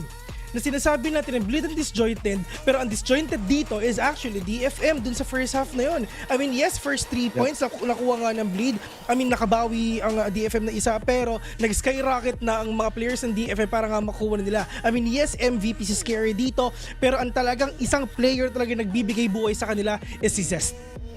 Yeah, exactly. And ito rin yung hinahanap natin kay Zest on map 1. Everyone right now is fairly close, pero na-outclass talaga ng Bleed itong game na to. As an attacker, ito yung goal ng mga double duelist draft. And nagawa nila yon, naka-rack up sila ng points. Kaya nga, nasabi na lang natin, ever since nung unang series din, na nandala tayo dito sa split, na the defense will work on itself. And nakita nga natin yon na Bleed is willing to lose rounds just to make buelo para tapusin yung buong series. I mean, itong map na to. Sheesh, make buelo, ibang klase. Pero I mean, last na sabihin ko dito, pero sa side nga ng Bleed, they have total control already nga sa buong mapa na to. They're getting free plants, free kills. I mean, yes, Neth trying so hard to anchor, pero sobrang na-overwhelm din talaga siya sa aggression na pinapakita dito ng Bleed Esports dun sa first half. I mean, yes, talagang marami nangyari sa second half, pero mas maraming pasabog na nangyari no first half. I mean, yeah, go ahead. Go, Cyrus. I'm sorry, pero ano lang talaga, very happy for Bleed right now because this is the map pick ng DFM, pero parang hindi nga nila na-execute as what they really want. Ito yung pinaka-effective na double duelist going up against the Cypher Traps na nalalagpasan sila ni Neth ng walang problema. Although DFM, bibigyan ko sila ng konting credit dahil nga nagawa naman nilang Nagawa naman nila somehow manalo ng few rounds for the reason nga na the one who controls the mid controls the game. Merong error si Ye at some point nung kinontrol nila yung mid and doon nang galing yung momentum. Shoutouts kay Epo na napapalakpak daw nung nanalo sa map 2 itong bleed. Yun. Pero, I mean, lahat ng points nyo, it's on point yung points nyo because again, yung flow of all the rounds here on Split, I think they kind of fell dito sa hands ng Bleed. Nawala yung desync. They played sa kanilang mga strengths and they took total control of this game once again. And again, DFM, hindi sila as coordinated on this map as kumpara sa mga previous showings nila. And I think that this is a show of that mental stamina starting to deteriorate here kasi DFM is not really known for these very, very long, drawn-out series. And nag-iba talaga yung playstyle nila. Dati, they were very slow and formulaic in the beginning, but now they kind of had to speed up and match Bleed. And I think hindi sila sanay sa playstyle na yun. Bleed did kung anong ginawa ng DFM kanina actually dun nga sa Lotus. Pero dun sa second half, actually, kumbaga sumisilip ng konti yung DFM eh. Meron tayong glimpse of hope doon, di ba? So yung mga DFM believers talagang masarap talaga makiyari nila. Kasi napapansin natin, sila Darion, medyo nag-overextend sila ng konti eh. Exactly. Nag-overextend sila ng konti dun sa mid, dun sa A, na minsan nagbabody system sila, naghahanap sila ng early pickoffs para talaga makuha nga nila yung panalo. Pero actually, sobrang nagkaroon ako ng high hopes talaga nung second half. Kasi parang sinabi nila kay May, May go kill! May go kill, yun yung green mo. And yun yung pinakita nga niya. Early pick-off, early 2K nga dun sa first round. Tapos nanalo pa sila dun sa anti-eco. And I really thought talaga makukuha nila yun. Pero at the end of the day, it's just sobrang solid na rin talaga yung hold nung Viper nung we actually forgot kasi yung Viper ng Bleed. Basta yun, which is naka 4K pa siya noon. Akala ng DFM na walang tao sa A, pero hindi, talagang hinahawakan ng taga nila yung cheeky angles, yung perfect na off angle hindi talaga na position in order for them to take off. This players nga ng DFM just racking up all these points for that win. Yeah, I also commend itong DFM, yung galing nila on identifying kung nasaan yung operator. Yes, may mga times na na-identify nila yung pwesto and they're opted for that reposition na may isang instance nga na yung members ng Bleed hindi na kumilos nung na-plant na nga yung spike because it's already too late. And at the same time, yung very last chance na sinubukan nilang mag-high octane play yung double satchel into that blinding light pero hindi nila napatay yung Sky doon sa ramps. So at that point it was really the game ender for Bleed mismo. Yeah, and I think na going back sa point ni Vil na there was that one moment na I think si Zest yun yung sa backside on the very last few rounds. Ang daming 4Ks ng Bleed, in all honesty. That's not true. Just that one, kasi Ye got one. I think Zest got 2 as well. And I think the others, we've had a lot of 3Ks as well. Si Retla as well. So if lahat ng members mo have the capability to get aces and multi-kills like that, again, they just had to figure out how to play together, and I think they finally found that formula. And sana they bring this over to our third map, which is gonna be Ascent na. Again, a mirror matchup once again, pero they do play a little bit differently with DFM on the double controller. Pero ito I mean, dito kasi sa split, last na sa split hindi pa to halos nalalaro ng Bleed eh. Actually wala talagang data dito sa buong Pacific. At least nakita na ng buong mundo kung ano ba yung capability nga ng Bleed dito sa split. So mga next na laban nila, syempre i-consider nila na Ibantor siguro piliin itong mapa na to. Siguro may something sila against this team, pero like what you've said, it's actually Ascent. Makikita natin yung Jet ni So I really can't wait kung ano ba yung mga capabilities na pwede nila ipakita dito, with the fact that they're feeling it already. I mean, you have that momentum. Snowball papuntang third map, pwede yun. So they're taking this time to do a complete reset para makuha nga nila to. And sa totoo lang, if ever you're gonna ask me na kanino ba yung momentum dito, syempre nasa Bleed sila yung nanalo, di ba? So it's really up to DFM on how to break the momentum of Bleed dito nga sa mapa na to. Well, if ever gusto nyo ng long games, Ascent is a place to be. sa contact play and may mga hyper-rotate lang din dahil nga sa sobrang liit na mapa. And ito na yung sinasabi nating baby steps na will turn into big leap dahil nga we are as close as this. Everything is falling in the right pieces para dito sa Bleed. Remember, this is one of their strongest map at nakakuha na sila ng puntos nila. They just have to finish this with a bang. Right, and again, we have to remember then that Bleed still hasn't had a win dito sa Pacific, so this really matters to them. It's so in their hands, and I think if kung momentum ang usapan, Bleed had the momentum since game 1. Yeah. They just couldn't close it out. That's so true. I think that Bleed has definitely come into this series with a whole different approach, and I think that sana they keep this up for the next 2 games, because not just against DFM, but just moving forward. Kumbaga pampainit lang yung game number 1. Warm up lang yun, man. Warm up lang yun. Pagdating ng game number 2, tara game na. Nakabukas na yung mga monitor nila. And syempre, Reby, atanungin kita, sino bang pinipili mo dito? Sino bang prediksi mo dito sa dalawang teams na to? In all honesty, kahit I love Bleed, DFM believer na ako this year. So I'm gonna go for DFM. Yes. Ayan. Kasi syempre, flex lang natin. Si Reby kasi, dalawa yung capsule niyan. Isang Bleed, ano yung isa? Team Secret, syempre. Ayan, di ba? Kami kasi wala eh. Di ba? Wala. O pag meron kang pistol, okay na, yaman mo na. Dalawa pa. Ibang klase si Reby, man. Pero ayun na nga, if ever manalo ang DFM dito, for sure, check niyo yung Valorant ni Reby, bibili rin siya ng DFM capsule. Of course. Ayan! Tatlong esports capsule, grabe naman. Parang kukumpletuhin mo na. Kung meron lang talagang dual baretas doon, kaliwat kanan, iba yung skin eh. Every round nagpakapalit. Oo, sayang. Pero ayun na nga, teka, hindi nga pala ako host mo dun eh. Yeah. Na-feel mo parang siya. naging show mo na binili. Oh, sorry. Reset. Balik sa talent. Oh, anyway, galing na reset mo.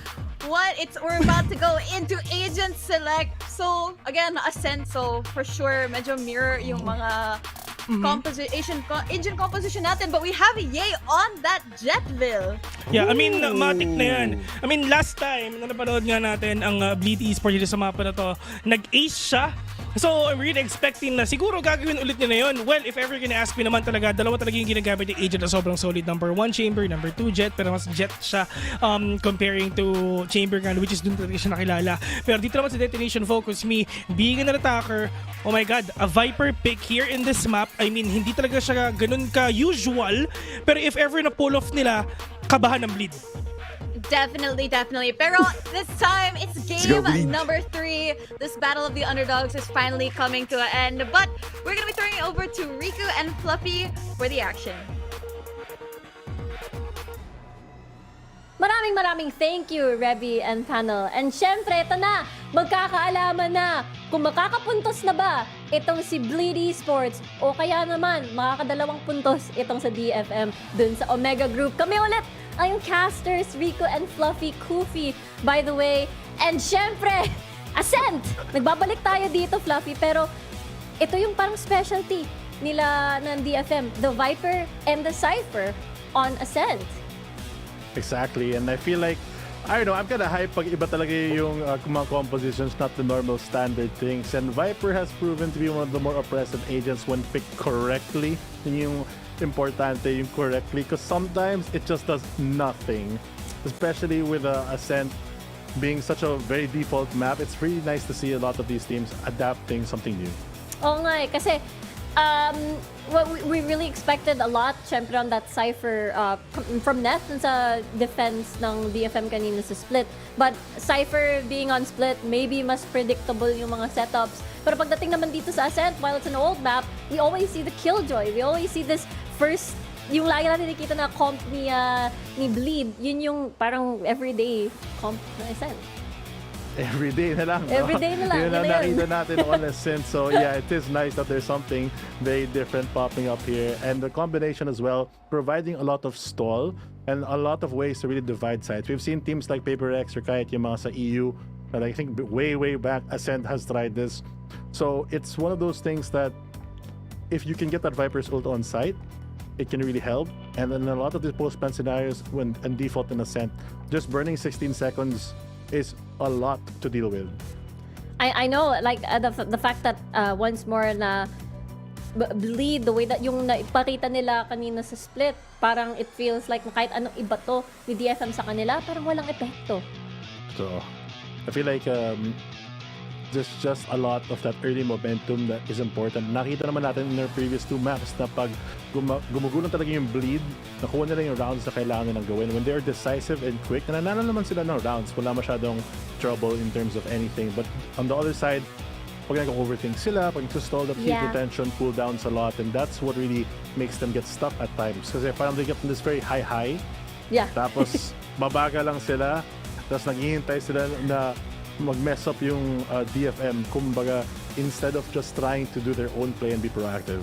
And honestly, it did feel like, you know, parang iba na ngayon yung approach nila when they came to split. It felt like they were swift, they were more confident, parang yun na yung site na atakihin nila, yun na yun. They're gonna just set camp there and do post plant. Pero nung nakita natin sa Lotus, parang hirap na hirap sila. Like, they were still deciding on where to go. Like, understandable yung Lotus na parang marami kang access from one side to another. But with that indecisiveness, ang galing ni DFM mag-take advantage nun. I mean, in fairness, I feel like both of those teams have really struggled with the time pressure. Nakita man natin on the original or first map today that even DFM, nag-struggle sila when time does tick down. It's more of who really gets that early string of rounds together that proves the point. And these opening pistols is ever so pivotal dito sa map number 3 natin. Bleed versus DFM. Is it yung first win ng Bleed or the second for DFM? Yun yung tanong. And both, syempre, na series for both teams pala, napaka-importante nito. And the fact that there is a possibility that, you know, Bleed may go for the long haul and go to the next stage of this tournament. Kasi, imagine, minimum of 2 rounds lang yung kailangan mo. Ay, 2 rounds lang. Joke lang. Grabe, 2 rounds lang pala kailangan. We're almost halfway there. Pistol pa lang. Oo nga, nasa playoffs na. I mean, you know what I mean. 2 series win is what they all need para mag-count to qualify. And a lot of these teams are very hungry for that. DFM especially, so close if they get this next win. Early aggro gonna be stalled out dito. Yung attacking Viper wall nila, very interesting, just blocking out both 3 because they can just up and down this wall at any time. They have to manually mark it for the side of Bleed. Kailangan nila hintayin kung ano mangyayari kasi may chance na papasok lang sila that spreads their forces thin and allows the attack from DFM to be a bit easier, but they are going towards this A side. But look at the defense. Gretla, yung setup niya, only very focused on generator. Wala silang pake. Yung plan nila actually is just to give up that front side and play for the back one. Oo nga eh. They'll just spray down on this on the clear dito sa gitna ng site. Pero ito na yung execute. Hindi nila nakita si Darian, but look at that DFM shooting a lot of these heads, and kulang na yung mga miyembro ng Bleed at this point. Spike planted. Slowly losing members, 2v4 at the moment. May paranoia pa rin si Scary. Kita naman namin yung lakas ng classic na ito, pero na-spot out na siya ng camera. Alam ba niya na tatlo yun nasa ilalim niya daw? At may mga crossfire na yung setup.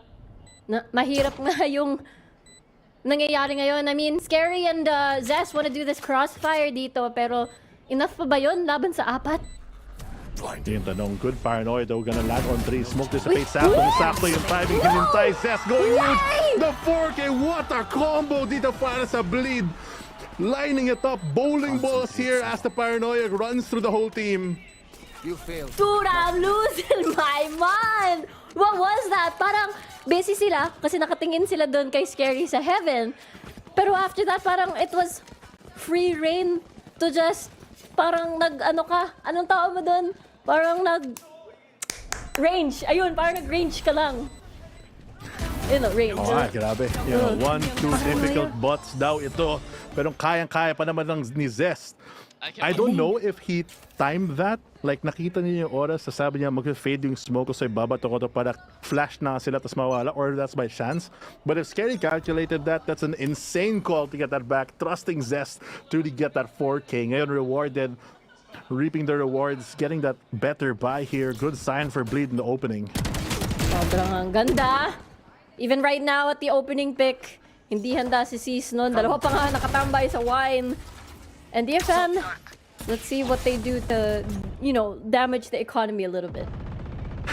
No, nakakatuwa kasi sa lahat ng pwede mong bilhin pag nanalo ka na round, Dinerecho niya talaga, bumili siya ng Odin round number 2 para lang mas-spam. Wag na daw kayo pumasok sa B at handa na sila para sa 3. Yay finds one already with the outlaw. Nag-abang for the second and just gonna choose to back away there.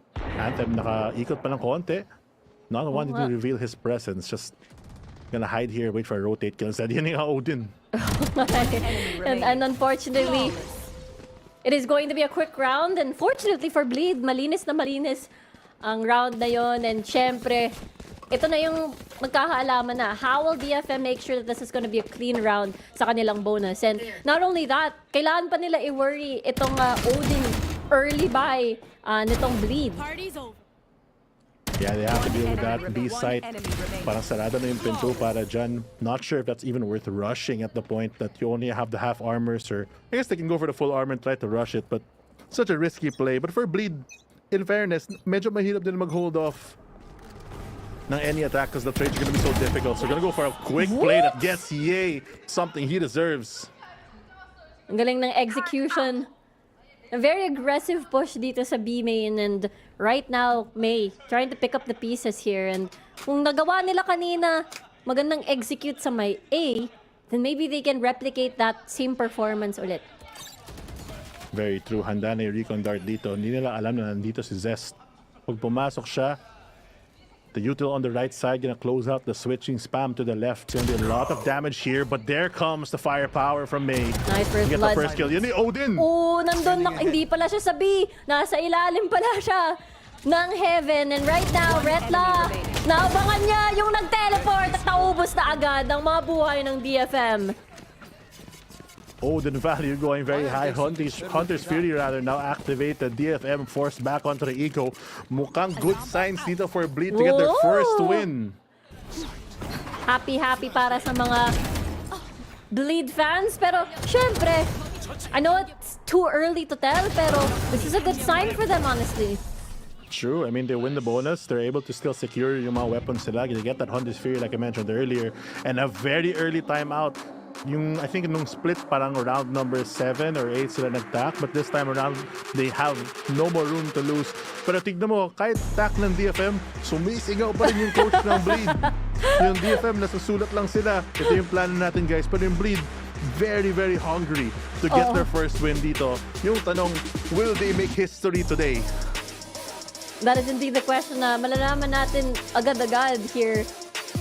And DFM, syempre, galing pa sila sa tough map tulad ng split. So parang they're still trying to recover after that loss. And parang hindi ko nakikita yung apoy na nakita natin from, from what we saw in Lotus. I mean, this competition, what we usually see, the strength of this is on the defense. Yung mga tripwire na hindi mo ni-expect, yung mga cipher cage na hindi mo ni-expect, mga one-ways. But DFM can't wait for that. They have to make sure that they play it now. Exactly. They need to really time everything. Dito nagbabalik sa round number 4. Inaabang nila yung push na may Odin. Just making sure that they have a very default answer for a lot of things. This knife's gonna land on top of the rafters. It's gonna be unbreakable to detect the A main.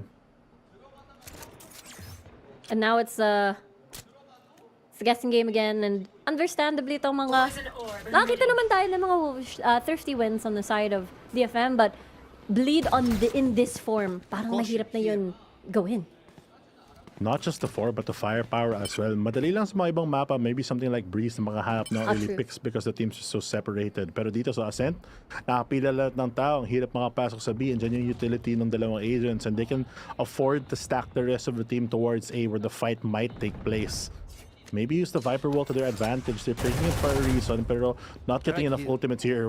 Warning shot lang dito, huwag ka daw kayo pumasok sa may B site. Oo nga eh.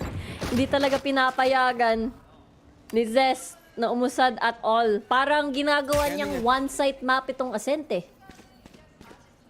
Oh, they do bait out the recon dart though, so maagapang naman sila towards this B side knowing that there's no timing, but he's still holding the angle. On the opposite side, si Ye nakaabang din para sa isang pick. Not gonna move his crosshair, gets flashed out, but that's gonna signal the attack or the defense to go for the rotate. But Zest knows that baka may lurk, gets the first spot at the second, nag-spray down, pre-fired. Grabe naman yun. The off angle is real. And now, kulang ng miyembro. Medusa and F. 11 seconds on the clock. Wala silang choice kundi mag-hello dito sa Odin. Nakuha niya ba yung orb? Hindi ko napansin. Nakuha niya. I think nakuha niya. I'm surprised that the Zest actually 40 HP in a spam back shot. Still a winnable round for them if they can land the shot. 6 seconds though. Not going to be able to plant, but the damage might be done. And there it is. 1v3. But they kill him at the perfect time. They drop the Odin because they like after the plant. Oo nga, no? Never mind. Bibili na lang siya. Walang problema. Bibili na lang ulit. Ah! Pag may bleed, palagi may pera. Oh, true. True to, oh. I kind of want to True to, make that a thing. True to, oh. Sige, push mo yan, Lods. Push natin! Habang nagpa-push sila sa A main. Ito na. Si DFM, mukhang magkaka 1v1 between the Omen players here, but mukhang hindi nga. Nascan nga silang lahat. Gusto nila tumakbo, pero di deny yun ng bleed. Isa lang nakilang nakuha ng DFM. Just a 1-for-1 there, or 2-for-1 rather. Scary na wala na. But that's still a Viper in play. Medusa can still put a lot of pressure. Kumagapang pa sila. But let's not forget 4 rounds now. Bleed, strong start for them. Dito sa defense on Ascent. Oo. Imagine it's a bit of some half buy from it's a couple of broken buys here on the side of Bleed and nagagawan pa rin nila ng paraan. Yay. Mag-expire yung dash. Pero ito, do they have angles on this? No scope doesn't really matter. Able to kill one before he falls. Sobrang worst naman yon. 3v2 na ngayon ang sitwasyon. Zest, nandito nakakuha ng kill. Darian follows through. And 5 Ano na ngayon si Bleed. Looking good. Looking very strong dito. Nag-time out na yung DFM but still nothing really changing from their game plan. Forced on a very awkward buy. They can choose to force but looks like Hero Vandal na lang dito para kay May. May showstopper pa naman siya. The rest of the team gonna go on that sheriff instead. Hunter's Fury so aggressive here to allow Scary to go for a push. Normally, matakot kasi nagpupush ka yung controller mo but when you have the support of the Recon Dart as well as the Hunter's Fury, it might have been worth it and so far it has been for Bleed. And because of that play, ipit naman ngayon ulit. It's a bit of a broken buy on the side of DFM here. A bunch of sheriffs and one hero rifle. And kagaya ng sinabi mo, the way that Bleed is playing off of each other, sobrang epektibo at parang hindi alam ni DFM kung anong gagawin nila at the moment. Oh, talito sila. Push back by this Viper. Parang yung Viper pick nila hasn't been very valuable. Normally, it comes into play in the attacking half when you get the spike down. Pero yung problema, di naman nila napaplant yung spike. So because of that, it's kind of just sitting there, not really using a lot of its utility, forced to do a lot of awkward things that you don't really want it to do.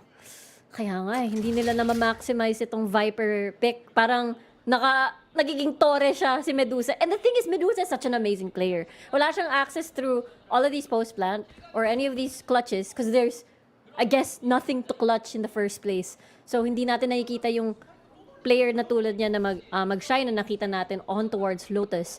And now, this is a DFM special. 20 seconds on the clock. They're gonna keep Bleed waiting or thinking.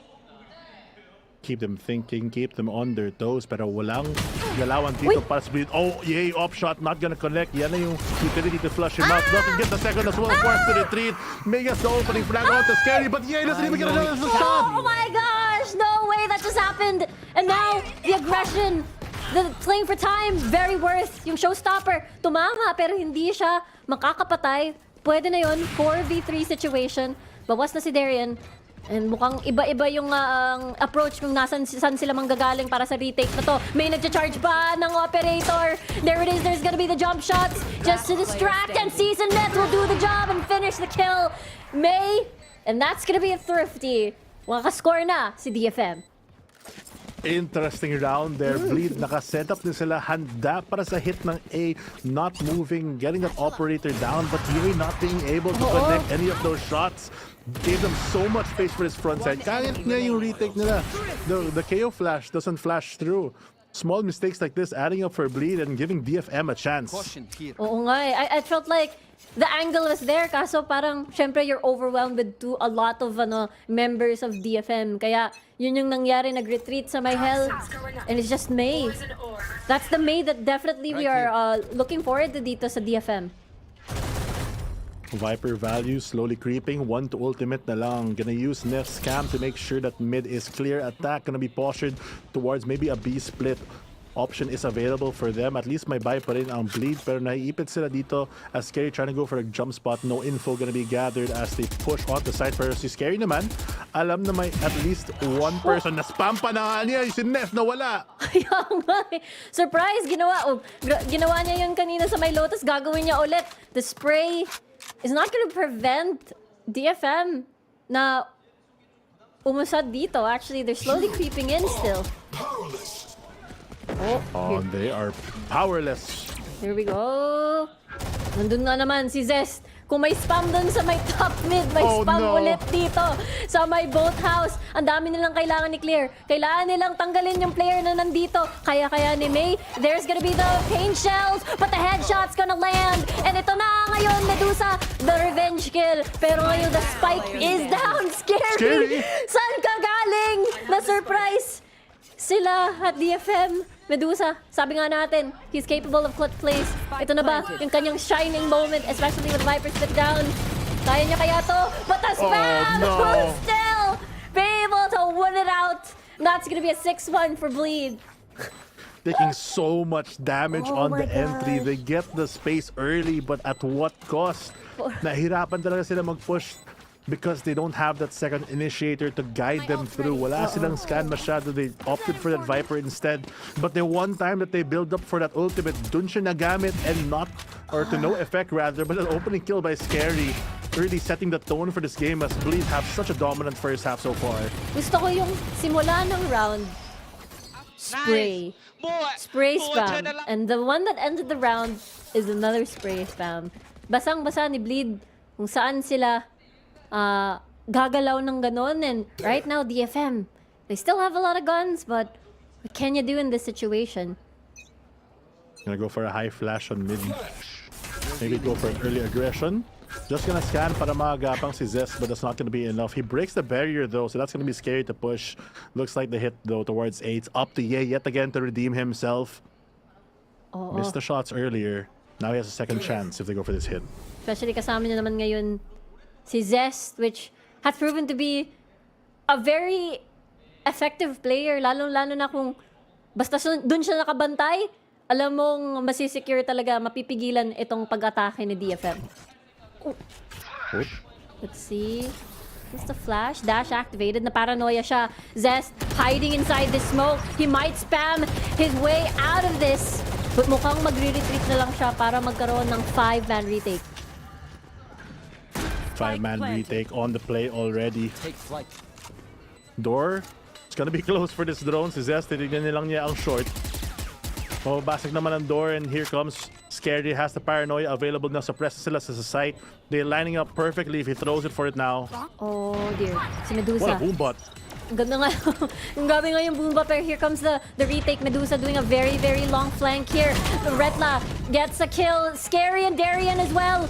Dalawa na lang natitirang membro. Worth kaya ito. May coming from hell. Linulusog na to sa baba. Zest gets a kill. And yay, with the op shot. It's gonna be 7-1.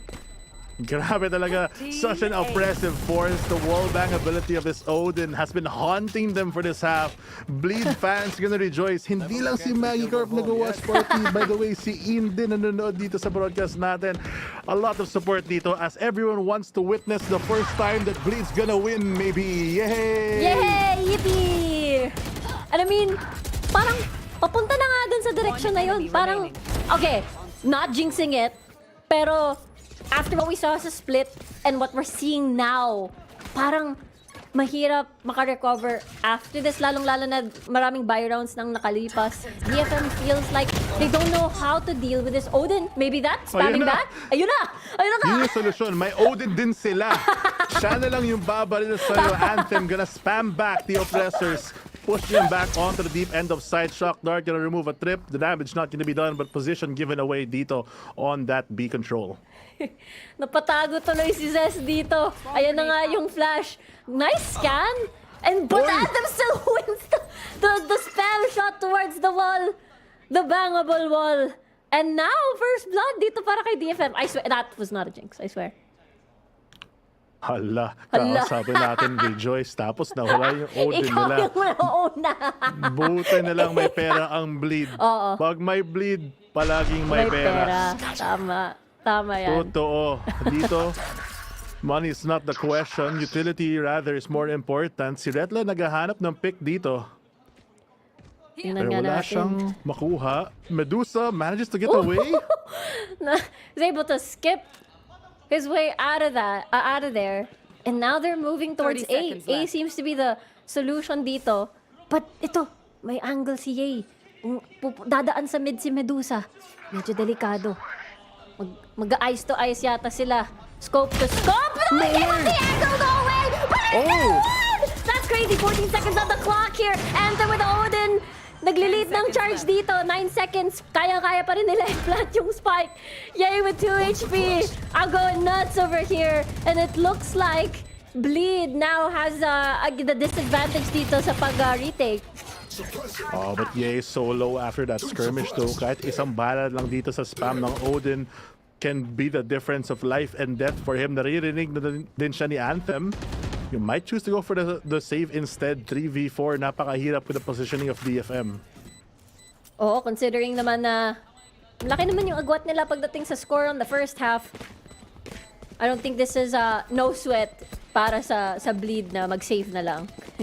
Rejoice ka pa kasi, Fluffy. Oo eh. Rejoice ka pa. Happy. Tapos bigla bumabalik yung DFM. Tapos walang silang solution para sa Odin. Bumalik sila ng Odin. Mas malakas yung sa kanila. Ang galing. Grabe naman yun.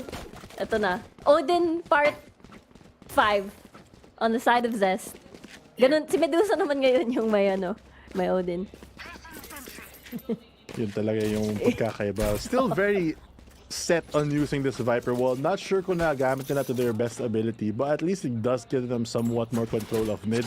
The thing is though, Bleed's not even trying to fight for mid. So Loki, medyo wala siyang kwenta if Bleed keeps playing the way that they do. But it looks like possible aggressive push here as two players already on the A side, waiting to go and fight behind. Keep one in wine. Scary naghihintay sa sulok. Mayroon siyang ultimate pantas, but what a great knife to spot them out. Oo nga eh. Napaka-valuable ng information na yun. Magbaback away na lang itong si DFM. And now they have to search. Well, sinabi mo na parang hindi na ma-maximize yung mid. Perhaps this is the time that DFM may use use that access. Oh. Slowly creeping through this Viper Wall. They still haven't been able to use this para makalurk sila. Hindi sila nakagapang na maayos. Just using this as a generic smoke, which I don't think honestly is the best way to use it. But at least it's working out for them. Nakuha nila yung short. At dito sa 3, but the grenade in hand, fragment out if need be. May knife pa sila for the info confirmation. 45 seconds, they have to know. Ooh, right click throw. Iba yun ah. Oo nga eh. Well, I could not predict that. I did not predict that either. Pero it was enough for them to like, okay, mid na lang tayo. Nagparamdam ang KO ng Bleed. Dadaan na lang tayo sa market. Pero look, someone is at launch! He wasn't prepared for that at all.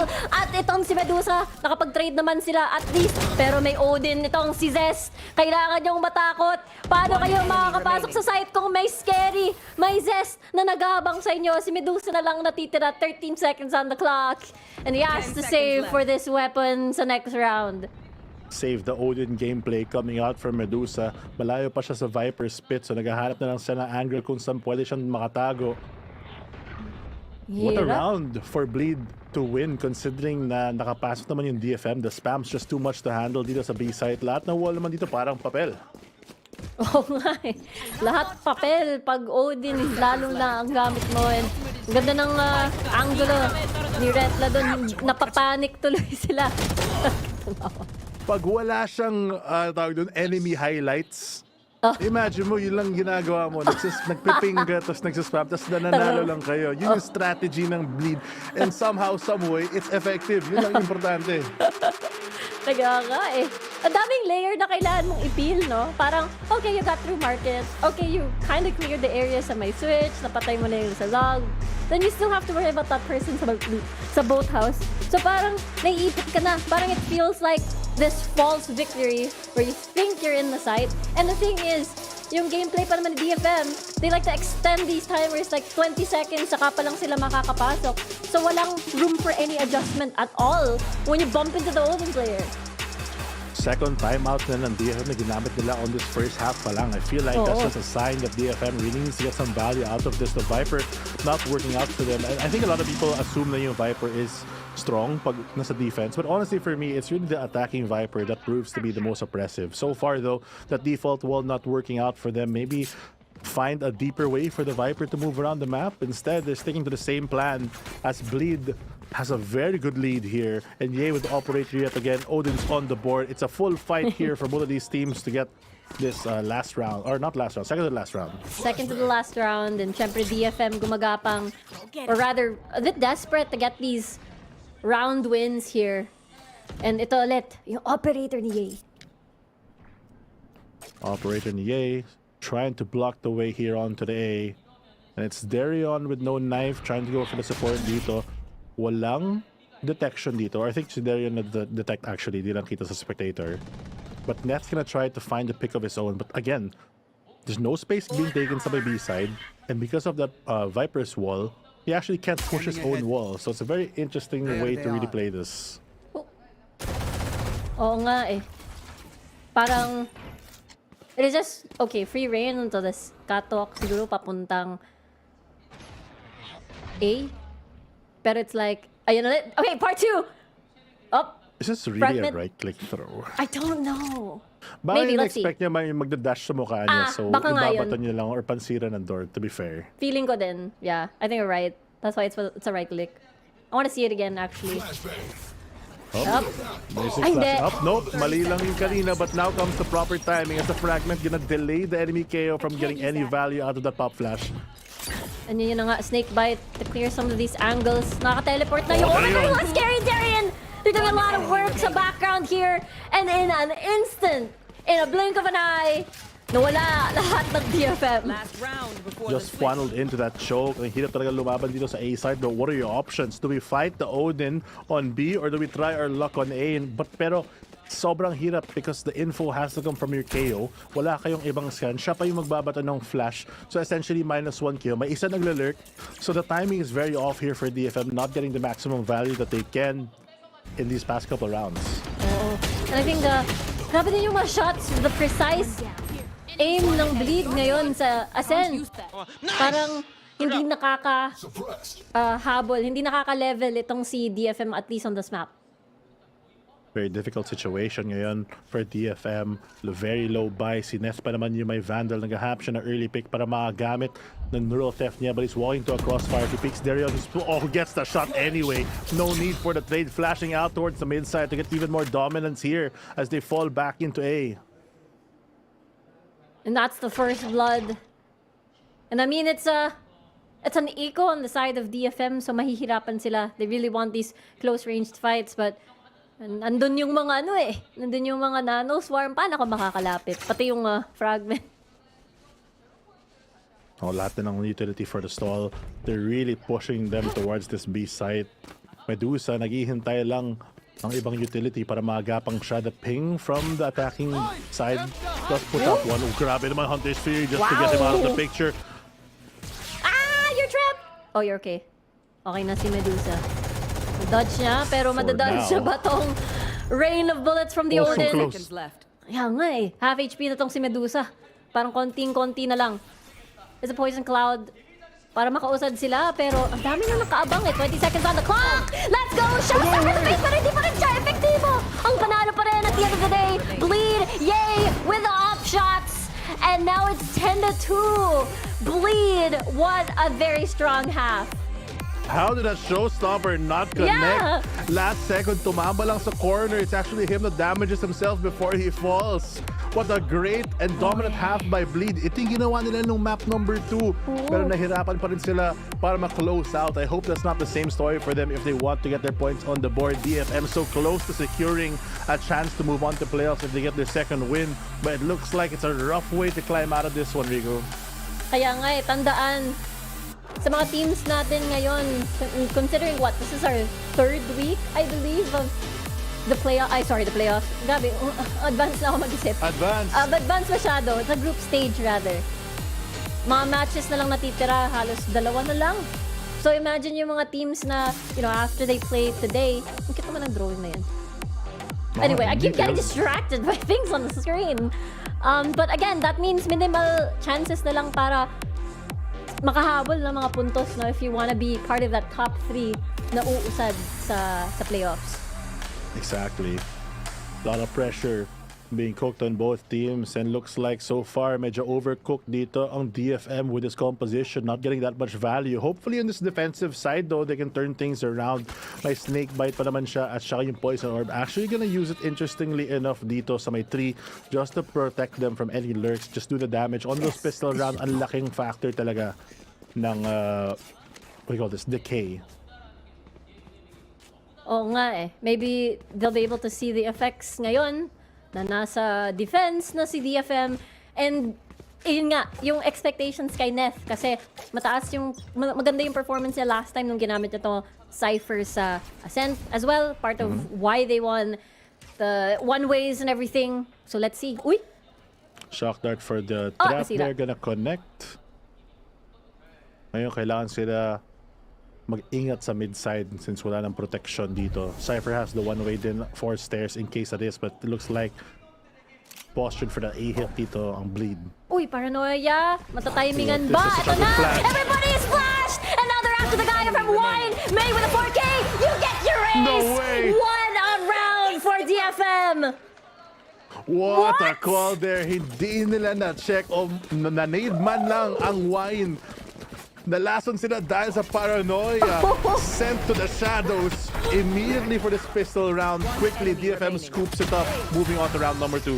And you know what's funny? I feel like na-shock siya eh. Na-shock si May, parang, wait, what? I got an ace? Best flash of his life. Oo nga eh. Grabe. Sulit na sulit yung paranoia na yun. And I think the reason why they kept looking towards Wine is because they did a play where two players were at Wine. So they felt like, okay, maybe they're playing from there, but instead it's May. That's a very big needed confidence booster on the side of DFM. Kakabasa ko na ng chat. Detonation, focus May. Tama yan. Isa pa Benta! para sa kanya. Extending that. 6 kills na siya technically sa streak na ito. Waiting for Darion to maybe cross back. Maybe they won't expect Retla creep and crawl into position here. Ito na nga, may vision itong si Neth pagdating sa market. Clear na clear. Uy! Nakita niyo yung pag-rotate? So now they know somebody's at mid. Nakita niyo yung paa What a na nasa camera. may pizza. Ay, kaya nga eh. Undestructible, pero kita yung paa. One-way camera. Amazing. One-way camera. Cheeky position din, non-standard at all. They're trying to land some shots here. Neth! Konting panic lang, but gets it in the end.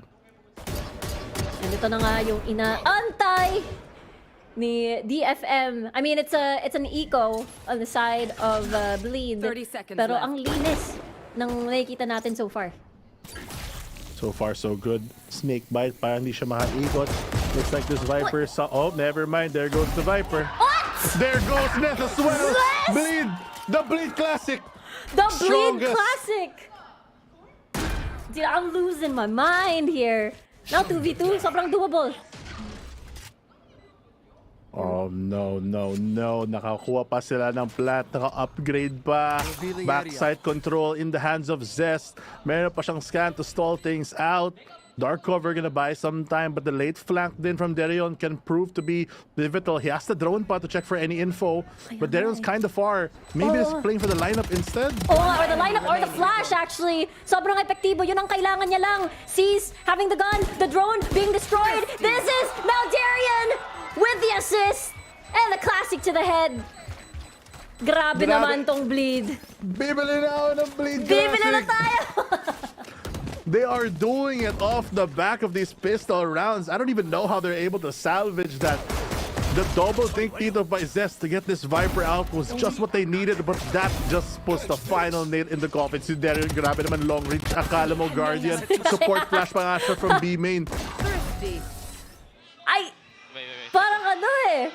Parang this is the first time I've seen a classic dealt so much impact frags in a single series.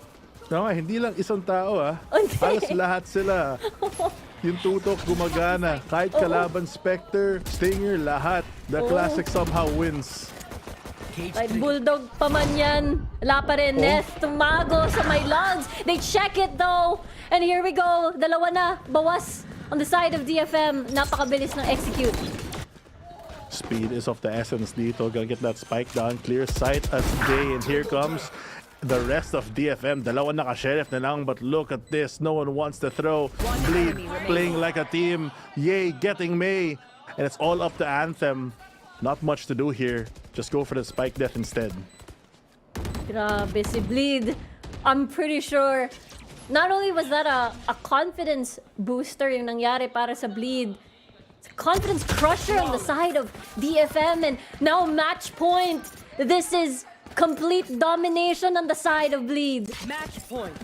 Complete domination right now. The hope of their nation. Bleed might get their first win here on VCT against DFM, who tried so hard to get the first of their own, trying to secure the second. But what a round here.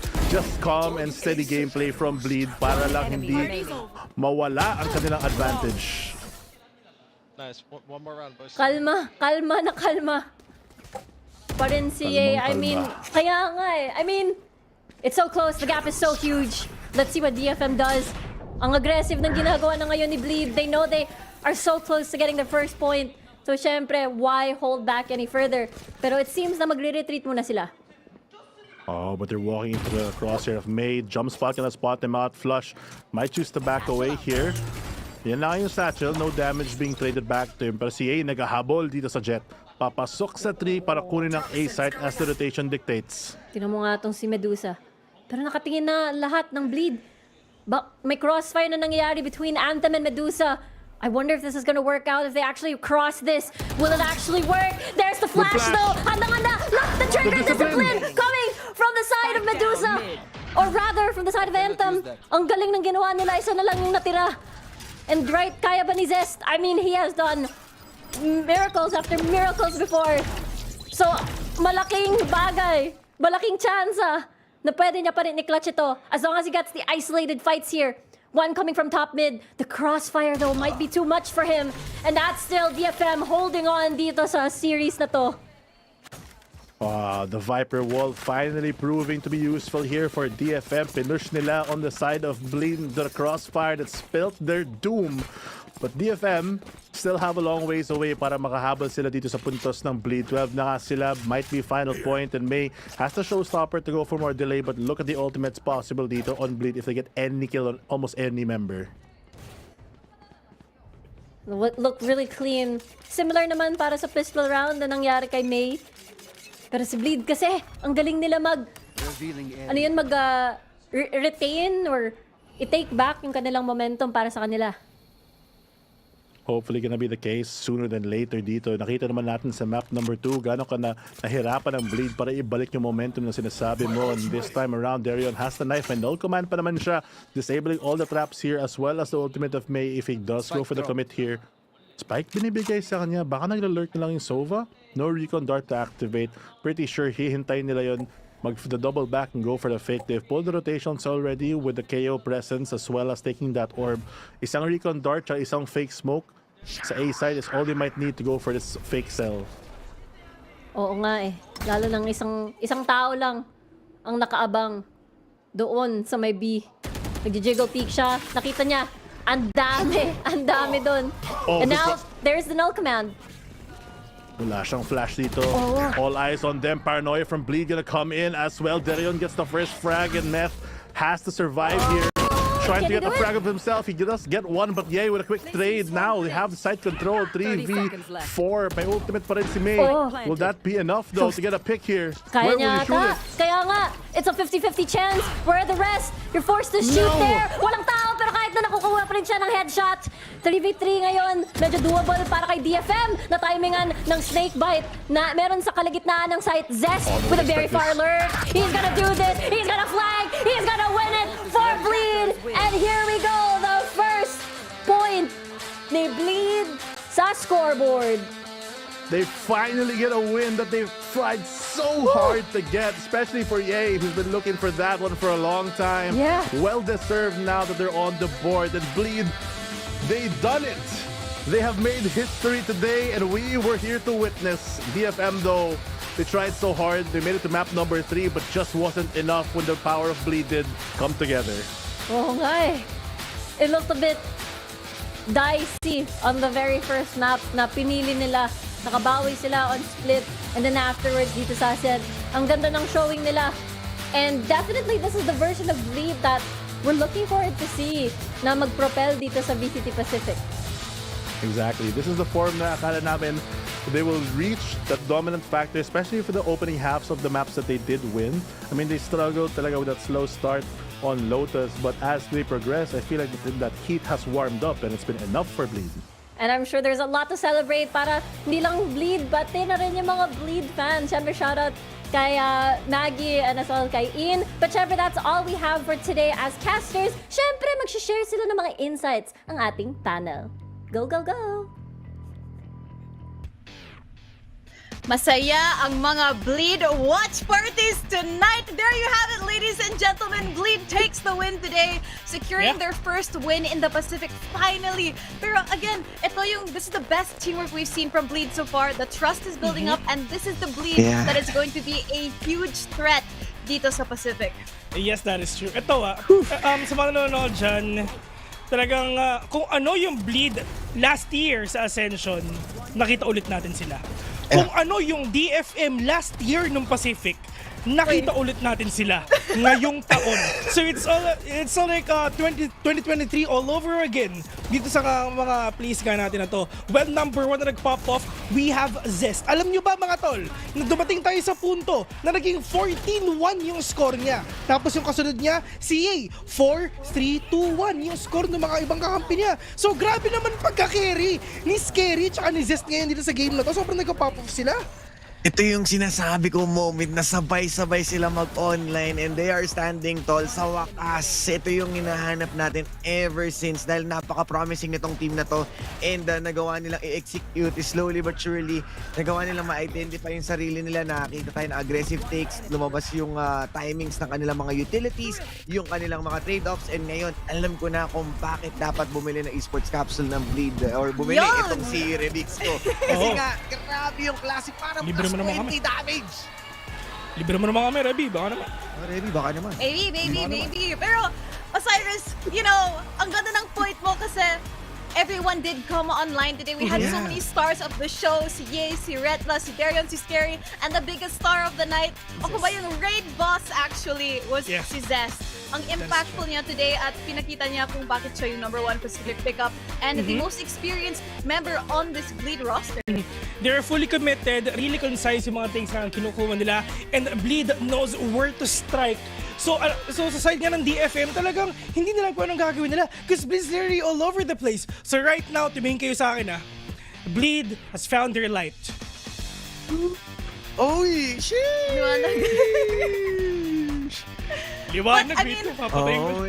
In fairness, looking dito sa side ng DFM, although they didn't get the win today, they had a lot of good efforts. It did not look like this is what they wanted to show today for sure. They had a lot of good reads. But at the end of the day, what are you gonna do against 5-man roster that's online? That's true. Sobrang sayang lang kasi, for the side of DFM, natalo nila yung T1 Natalo nila yung T1. That is a huge statement already sa side ng team na to. Pero hindi nabalik ng DFM kung ano sila nung nakalaban nila yung T1. It's just, yes, nagkakaroon. Si May nakapag-ace, ginamit niya si Sis na alay sa wine para ubus na lahat na nakikita niya. Pero yun na sana yung gagamitin ng DFM para makuha nila yung momentum boost, yung moral boost for themselves. Parang dire-diretso lang din talaga yung pagkapanalo niya. Pero dumating tayo sa panahon na napakalayo na ng score ng Bleed na naghirap ng habulin ng score na yun. Pero sa Bleed naman, ito yung sinasabi natin last time nung una pa lang actually na panel natin tong Bleed Esports It's all about the time na kailangan mong kunin dito sa team mo. Hindi naman sa simula pa lang malakas ka na, to the fact na this is the first time lang naman maglalaro nga si Ye dito sa Pacific. Dito lang din talaga yung time na makakasama mo yung mga bagong teams nga dito sa Bleed, mga bagong players rather, si Zest, si Retla, si Yes, si Darion, tsaka Scary, matagal na magkakasama last year pa. Pero pagdating naman dito nga on the verge of adaptability na ginagawa nitong tatlong bagong players. Tatlong bagong players. Tatlong bagong players nga na Bleed Esports. Ito na yung oras para makabawi sila. And tingnan natin kung mangyayari yan, kung hanggang saan ba papunta to. Kung malay mo, intro boys lang, pero hopefully hindi. Hindi. Ito yung sinasabi ko, Vil, na ito na nga yung moment para magkaroon sila ng panalo dahil ayoko sabihin ko sila dahil dahil na lang identify pero ang nilang kalaban is mga big names na. I believe it's DRX or PRX pero alam ko magkakasunod na stack. Pangatlo is Team Secret and the last one would be Global kasama rin. So alam mo yun, marami pa silang i-work on but this is a good morale boost and ngayon, GE na lang ang walang panalo. I'm happy for everyone to have their morale boost. Every team is effective on their own. It's just that it takes time. Ang sarap ng feeling na second place tayo sa Alpha Group no? Sheesh! Yeah. Easy! Ang sarap ng may win! True, and speaking of wins then, Bleed, they have their first win now. All they need is one more win if they want to make it to the playoffs. So again, they still have a couple of games to try to get in. And the same goes for Team Secret, of course, T1. Things are looking a little bit grim for the teams on the bottom of the groups, but again, ang dami pang games that are gonna happen this weekend, next weekend as well. But again, it's so nice to see for each team, right? To have at least one win under their belt. It means so much, especially... Sobrang company Asoray dun no? Ingat ka dyan, Asoray, baka lumipad yan, ha? Pero ayun na nga, di ba? Actually, nagkamali ako dun sa sinabi ko kanina sa DFM If ever manalo sana sila doon, hindi pala triple tie, quadruple tie ang mangyayari pala dun sa games nila doon. Pero it is what it is. Congratulations to Bleed Esports for having their first win sa buong role nila. Si Ye, meron rin siyang panalo after ilang dekada. Understandable dekada kasi ever since Cloud9, ever since this guys, talagang sobrang naging rocky yung adventure niya. And to think na nakabawi na si Tenz to his former self. Ngayon si Ye naman, the El Diablo, we're still rooting for this guy. Yeah, and it looks like they are definitely going to be going so much further. But again, that is going to be it para sa matchup na to. Bleed takes it once again. Not once again, for the first time. And in a very, very good fashion as well. But again, the underdogs still have a far way to climb from here. But we're not done yet because we're going to be going to the stage for the winner's interview. Pero bago yun, do you guys have any final words before we close out the show? Kinabahan ako so we're not done yet. Akala ko meron pa isang game. Joke lang. Syempre, sobrang solid itong araw na to. And kita-kits bukas kasi balita ko Team Secret daw maglalaro. Yeah, yun lang din. See you tomorrow, guys. Salamat sa mga nag-tune in. Ayan, so that's gonna be it from us. Once again, I'm your Big Skull together with the Vil, Osiris, Riku, and Fluffy. Kita-kits ulit bukas for Kita-kits ulit bukas for Stage 1 of VCT Pacific. 아무래도 다른 팀에 오래 있다 보니까 저도 어색하긴 한데 잘 적응하고 있는 것 같고요. 팀도 열심히 해가지고 계속 성장하고 있는 것 같아가지고 괜찮은 것 같습니다. Yes, I've been playing for one team for such a long time that it's still new to me playing for a new team, Bleed. But we're working very hard and we're trying our best every single day. And I feel like we're growing as a team and growing individually as well. So I'm having a good time with the Bleed boys.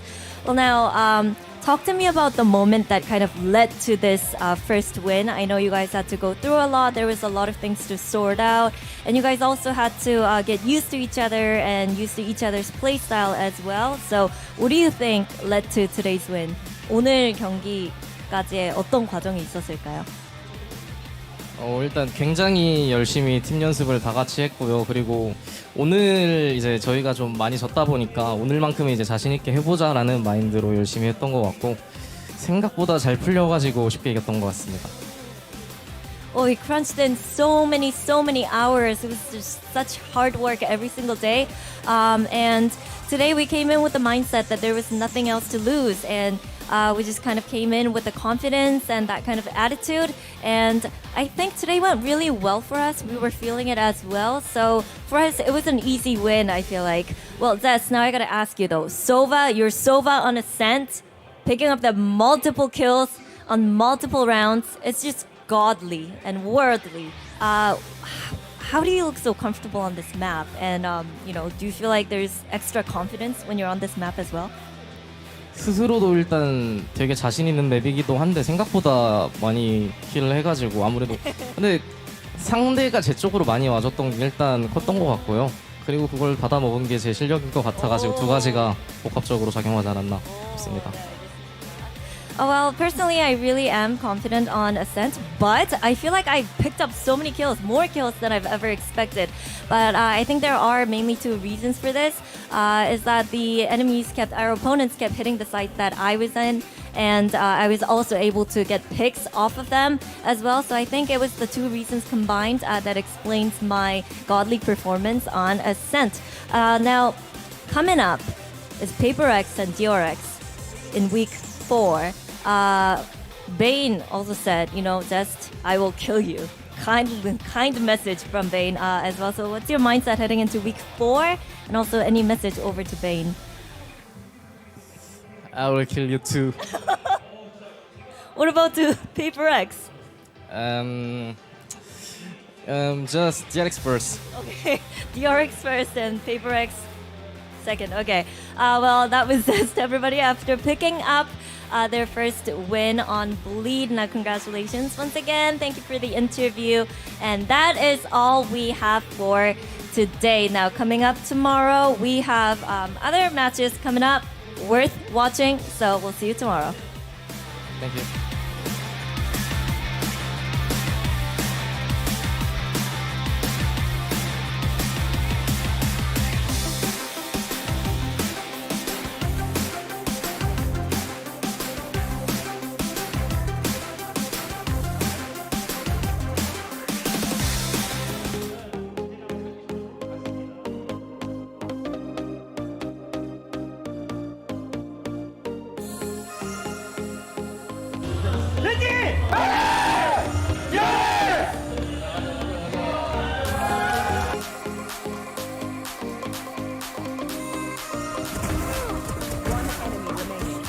Spike down A.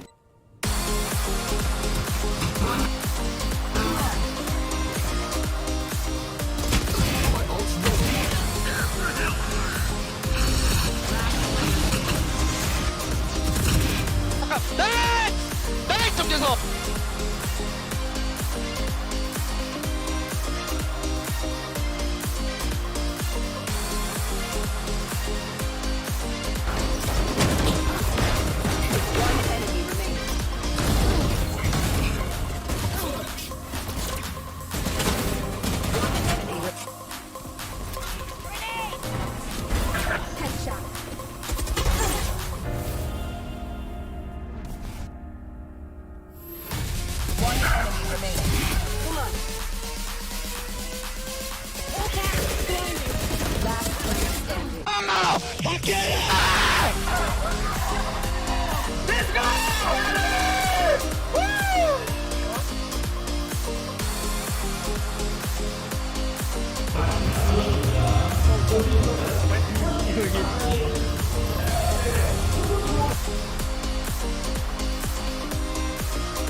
Player standing. One enemy remaining.